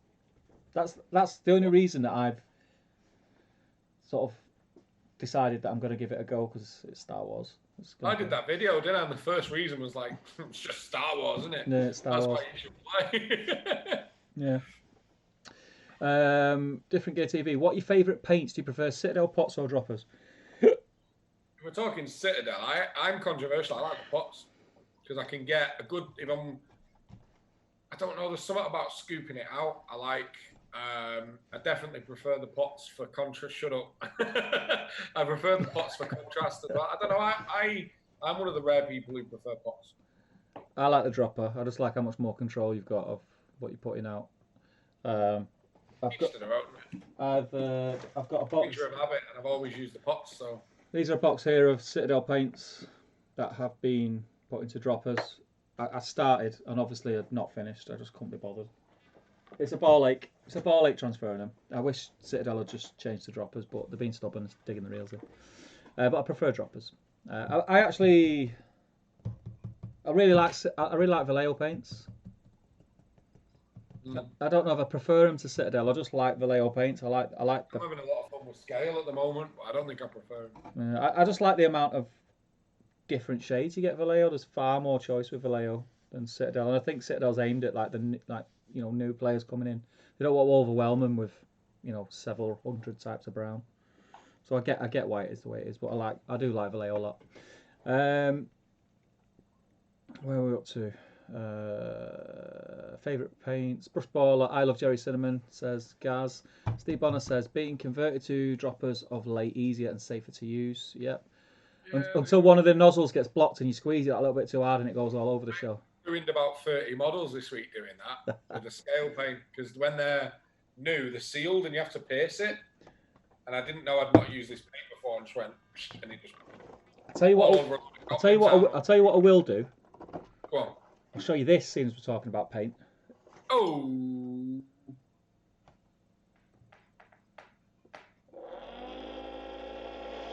When did you get that? Yeah, boy. I ordered it about 3 months ago. I forgot I ordered it. It only came. Is that when you saw the AO ones? Yeah, it was. It was when I saw it. I remember because I sent you the link to it because I said, "Oh, look at this." And I ordered it then. I forgot I even ordered it. It took that long. It took about 3 months to get here. I've got it on my desk, actually. It's good. It's good though. It's really good. Does it make my camera go funny? Hey, makes my camera go. Shake them for like 5 minutes when you first get them. Yeah. I didn't think I'd ever use it, and then when obviously work designed one, I was like, yeah, this is incredible actually. And it's become something I use every day, but it's definitely a luxury item. Yeah, it's very good. It's very good. Very good. I'm really considering the cost of what I paid for that one. Yes, I had to wait 3 months for it. That's something. But what I paid for that one compared to what the costs are generally for it. Yeah. What? No, carry on. Oh, it's going to be something grim, isn't it, coming up? Where are we? For me to carry on. GBHO podcast says, finished Gandalf. Boom. Much better than my zero painting of Gandalf on the Gandalf stream last night. And turns out my painting is significantly higher when I'm not presenting. Oh, you've not let him like corrupt you and you not get anything done either. It's fun. It's fun. It is. Hamdizzle13 says, you have a kid who's 22. You what, mate? Were you like 8 when you had him? Steve, someone thinks you're 30. How drunk are you, Hamdizzle13? Tell you. Who's Hamdizzle13? I look good for my age, man. I look good for my age. Tell you what, if I lost a bit of timber and shaved my beard. Who's Hamdizzle13? Let us know. Steve Bonar says, Steve, has the lad bought you a pint yet? I'd be 43 before mine can get me one. Has he bought you a pint? Yeah. I mean, it's a bit crap. I think like I started feeling it earlier on in the lockdown because we speak quite frequently and we see each other quite a bit. But obviously we've not been able to because he lives at his mum's now. He used to live with me, and then he got a job at his mum's work, so he lives. It's easier. It's just easier. And he's 22, he can do what he wants. And he did have a box room here, which was grim for him. So I've not seen him since the lockdown. So it has been a bit grim. But he's feeling it because he's like ringing me a couple of times a day or texting me. I think that's why he popped in. If you're still in, Cole, I'm still here, mate. Don't worry, I'm still here for you, son. Hold in there, man. You'll be all right. You'll be all right. Give me my fridge back. You'll be good. Green Tree says, am I the only person that doesn't drink? I've not had a drink in. I only drink for occasions. Like I bought these in because we said we were going to have a few drinks in tonight, but I only drink on occasions. Like this is the first time in years I've had beer in the house. You don't have to drink to be here, Green Tree. You are more than welcome, my brother. Don't you worry about that. Old school top table at this yeah, man. Legend. Hamdizzle13, Jay confirmed the toilet scooper. No idea what you mean there. Because you said you prefer to scoop. Oh, absolutely. Hamdizzle13, let us know who it is as well. Hamdizzle13, you're going to get nominated for the next question because I've lost whose round it is. If it's your round in the top table arms, means you've got to ask a question. You're bobbins at remembering this. You started off so well. Look at you now. Well, you're not helping, you've gone past the cider threshold of being able to retain information for longer than 3 seconds. Yeah, it's gone. Bonar says, Jay, I'm still not sold on Legion because of the Fantasy Flight mechanics, but sold on the minis easily. The minis are amazing, and Fantasy Flight mechanics are actually amazing too. Just try it and you'll love it. I promise. Tony says, Green Tree, I don't. Nicholas Gardner, I prefer droppers because they allow consistency on mixing. Yeah, they do make the whole airbrush thing easier as well. The amount of time I balls up the consistency of painting my airbrush, which is why I only really use Tamiya in my airbrush if I can help it, because you can't get that wrong. You just whack a bit of each and it doesn't matter. Glyn Seymour says, geez, I'll be 27 this year. Can someone go and poke Glyn in the eye, please? Bonar says, I'm 35, 4 weeks to go. James Gilroy, it was a really good game. I think he's talking about his game with Damien. Was hoping that Ardacon is not cancelled this year, but don't know yet. It's all up in the air. I think it is. Yeah, me too. Rush Baller says, drop of bottles, but I love setting up paints. Glyn Seymour, I'm nearly a third of Steve's age. Get him, Steve. Paintbrush Pirate, I hope you only stick paint pots in that. Hey, mate, the night is young. I didn't even think of that till now, and now I'm thinking, oh. Similar to us, would be amazed if Ardacon runs this year. I've got an event, it's Vengeance, where this guy's from the same weekend as Ardacon, and yeah, I'm feeling the same about mine. I like Vallejo's whites and off-whites, and I like Scales metallics and flesh colours, but I use GW for everything else. Yeah. This is one of my favourite Vallejo colours, and it's what I mix with everything. I don't know how well that's coming up, but it's pale sand. That is an amazing colour. Vallejo pale sand model colour. To lighten up your colours for highlights, it's spot on. You know, like when you for them colours that you use, it's not called bleach bone now, is it? A shabty bone. Use that instead. That's miles better. Miles better. Hamdizzle13 says, thought Steve had his Black Dragon out. Fair enough. Hamdizzle, let us know what your real world name is, just so we can put a name to the YouTube handle. And ask us a question, nominate someone else. Do you want to take over from Joe, mate? Yeah, Joe says the droppers keep longer, but a pot will never get the nozzle clog, causing paint to explode everywhere when it loosens. Very true, very true. You know, one thing that I've realised this week, like I moved into where I am now in the winter, but no thought into it all. I mean, you've seen my place. My painting desk is in the window. Yeah. Started to, because I've been experimenting with scale for a few months, and all my citadels that are in the paint racks in the window, they're all drying. They're not dried, but they're gloopy. Yeah. Like, I have to do like a mass replacement because I've just left them there. They've been getting used, but I think because they're sat in sunlight, it's just put a little bit of flow aid or something in them and just whack them on your vibrator, and they'll be all right. Yeah, true. It'll be all right then. It'll be all right. Cheeky work on your face. Yeah. Where are we up to? Steve says, Steve, did you put your painting butt handle in that vibrator? James says, yeah, same though. JT is running White Rose. But that's that vibrating noise. What this one? Hey. Shaker man. Damien says, we're literally discussing on our Wanderers group today whether we still get our dice and shirts done this year if there's no event. I think we're more excited about the new polos than the event. Yeah, I'd get the dice and the shirts anyway. Merch is great, man. I love a bit of merch. Steve Bonner says, Green Tree can drive us home. Nick Gardner says, whoa, found surprise vodka behind my painting desk. Who has surprise vodka behind the painting desk? Why is it there? Yeah. Why is it there? How did that get there? Hello. Was you thinning paint with it? Why I decided to paint 20 Noise Marines at once, I'll never know. Are you doing like full like leopard print, electric lightning bolt Noise Marines? Are you going full tilt with it? That'd be crazy. Glyn says, guys, imagine if Steve's missus heard that in the man cave. She wouldn't be shocked, to be fair. She wouldn't be shocked. Gaz says, mate, my lad thinks I'm the same age as Steve. Green Tree turns 40 in September. James Gill raised 22 next year. Damien is 37 and 6'12". Or am I 38? Hang on. No, 37. Phew. That's hot. 38 is the new 21. You know you're getting older when you have to go, how old am I? Yeah. And then, like, do the math. I get I'm like that, though, because my birthday's in December, so it's odd. You know, it's always like, when you add it up, it's like, you don't work on your fingers. But I stopped counting, me. Stop counting. If I wasn't fan, I wouldn't know how old I was. Where are we?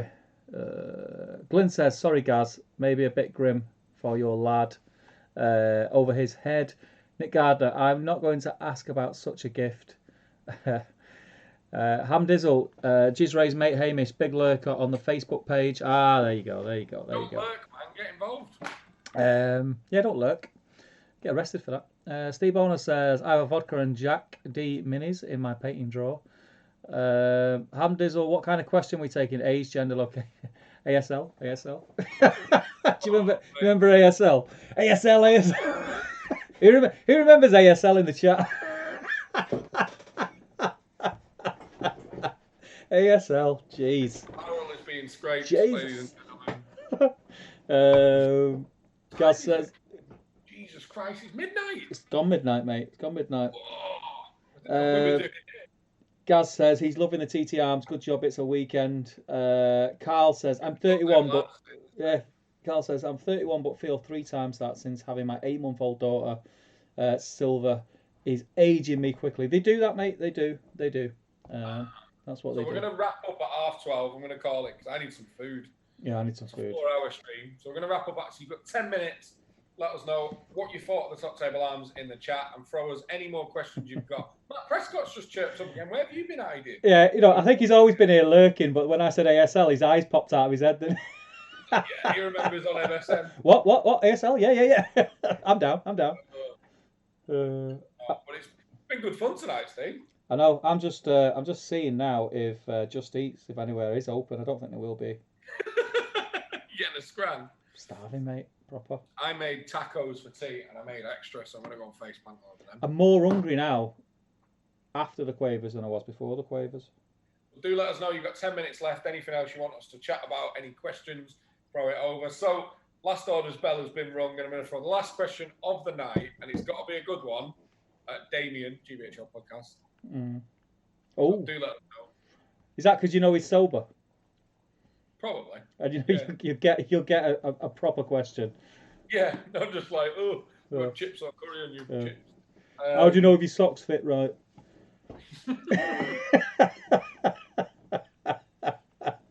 Damien, you're the last orders round, mate. So throw us a question in. But let us know what you think of Top Table Live. Do you want us to do it again? Do you want us to mix it up and throw in a quiz or get you all on a Zoom chat so we can see you all in here? Like, we're definitely down for doing it. I've had a great time tonight. Yeah. The good thing about this stream over the others is it is just pals hanging out. It's no holds barred to an extent, Mr. Gilray. I'm Dizzle and Gilray. I'm not reading anything you've wrote in the last 4 minutes looking at this. Carry on from Matt Prescott. Yeah, so Matt says, oh God, ASL and MSN. Yeah, man. Best days of my life. James Gilray, Ham Dizzle. Steve on license registration, urine sample. Nick Garner, it's only 7:30 here. Yeah, so you must be like West Coast, East Coast then. Oh, of course, he's New York. Yeah, don't ask me to do maths at this time. Jill says, ASL, the days when we had no care to personal data. Yeah. Matt Prescott, I've been painting all evening. Glad we helped, man. I kind of feel like we contributed to your paint. No. Too much, baby. I'm Dizzle. Come on. Bruce Baller, after 45, stop counting, Steve. I'll stop counting at 35, mate. Steve Bonner says, what time is Element open closing times for events? Good to get an ASL lock-in. It can be open to whenever. I am the license holder, actually. Yeah. So I can run a late license to whenever for our events. Brush Baller is on 7 bags of crisp. Bags of crisp? Let me tell you something. When you get up when he gets up in the morning, you've had that much salt in the last 2 hours. When you get up in the morning, you're gonna have no skin on the roof of your mouth. I'm telling you that now. Nick Garner says, what would you name your chinchilla? Cecil. Samwise. Cecil the chinchilla. Samwise the brave. That's what I'd do. Damien says, you don't know I'm sober. Yes, I do, because you've not had a spelling mistake yet. Everybody else in the chat has.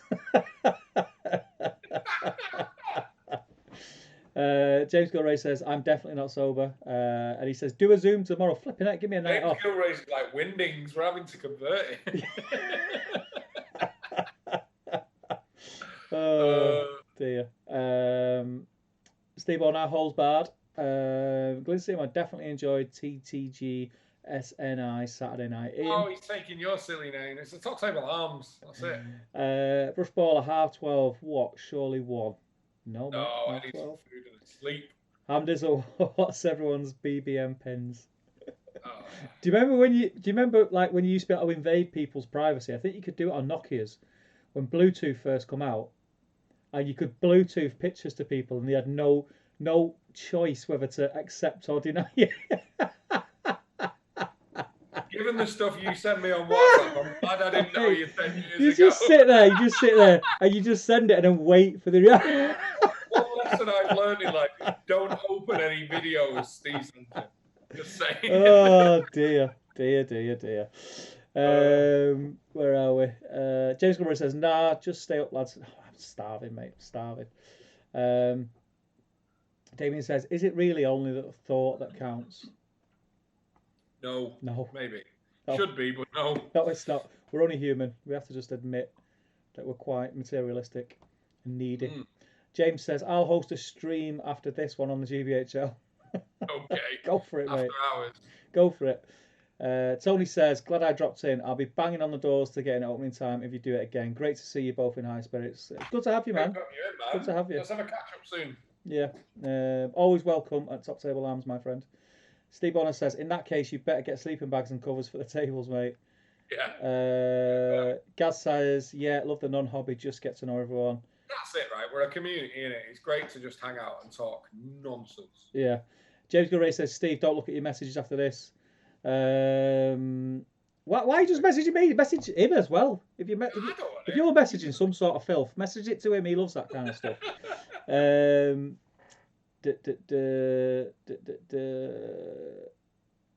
Club Penguin or Bebo.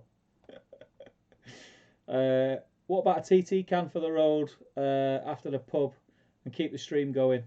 Mate, I am goosed. I've streamed. When did I stream? So I streamed Monday with Damien and Devin. I streamed Wednesday, me and you. We did an impromptu. Didn't we do an impromptu one as well? That was the tryout for this. We did one last Saturday. And then I streamed last night, and I'm streaming tonight. And we did. Yeah. So you've done Saturday, Wednesday, Friday, Saturday. Goosed, man. Goosed. Where are we? I think that might be a good time to wrap up. Yeah, we're at the end. Chinchilla, who got the keys to my Beamer? if I host a GBHL stream, you'd better join. Gilray's stream would get us shut down. Definitely would. 100% get us shut down. Let's call it there. Thank you, guys. I have had awesome fun, actually. I'm glad we came up with this random idea. Welcome. Thank you for coming to the Top Table Arms. Opening night has been a success. Yes, very good, very good. Enjoyed it a lot, and we'll do it again. I don't know if it's going to be. I don't know if it's going to be a weekly thing or we'll talk about it, but we'll definitely do it. 100% do it again. Probably not going to be a fixed thing, but every now and then, as a little treat, we can all hang out and do it. But yeah. Yeah, it's good. The non-hobby if you want, talk nonsense, get drunk, ask us a question. Yeah, that'd be good. Okay. What we might do is actually for the next one maybe put a thread out to get the first couple of questions in.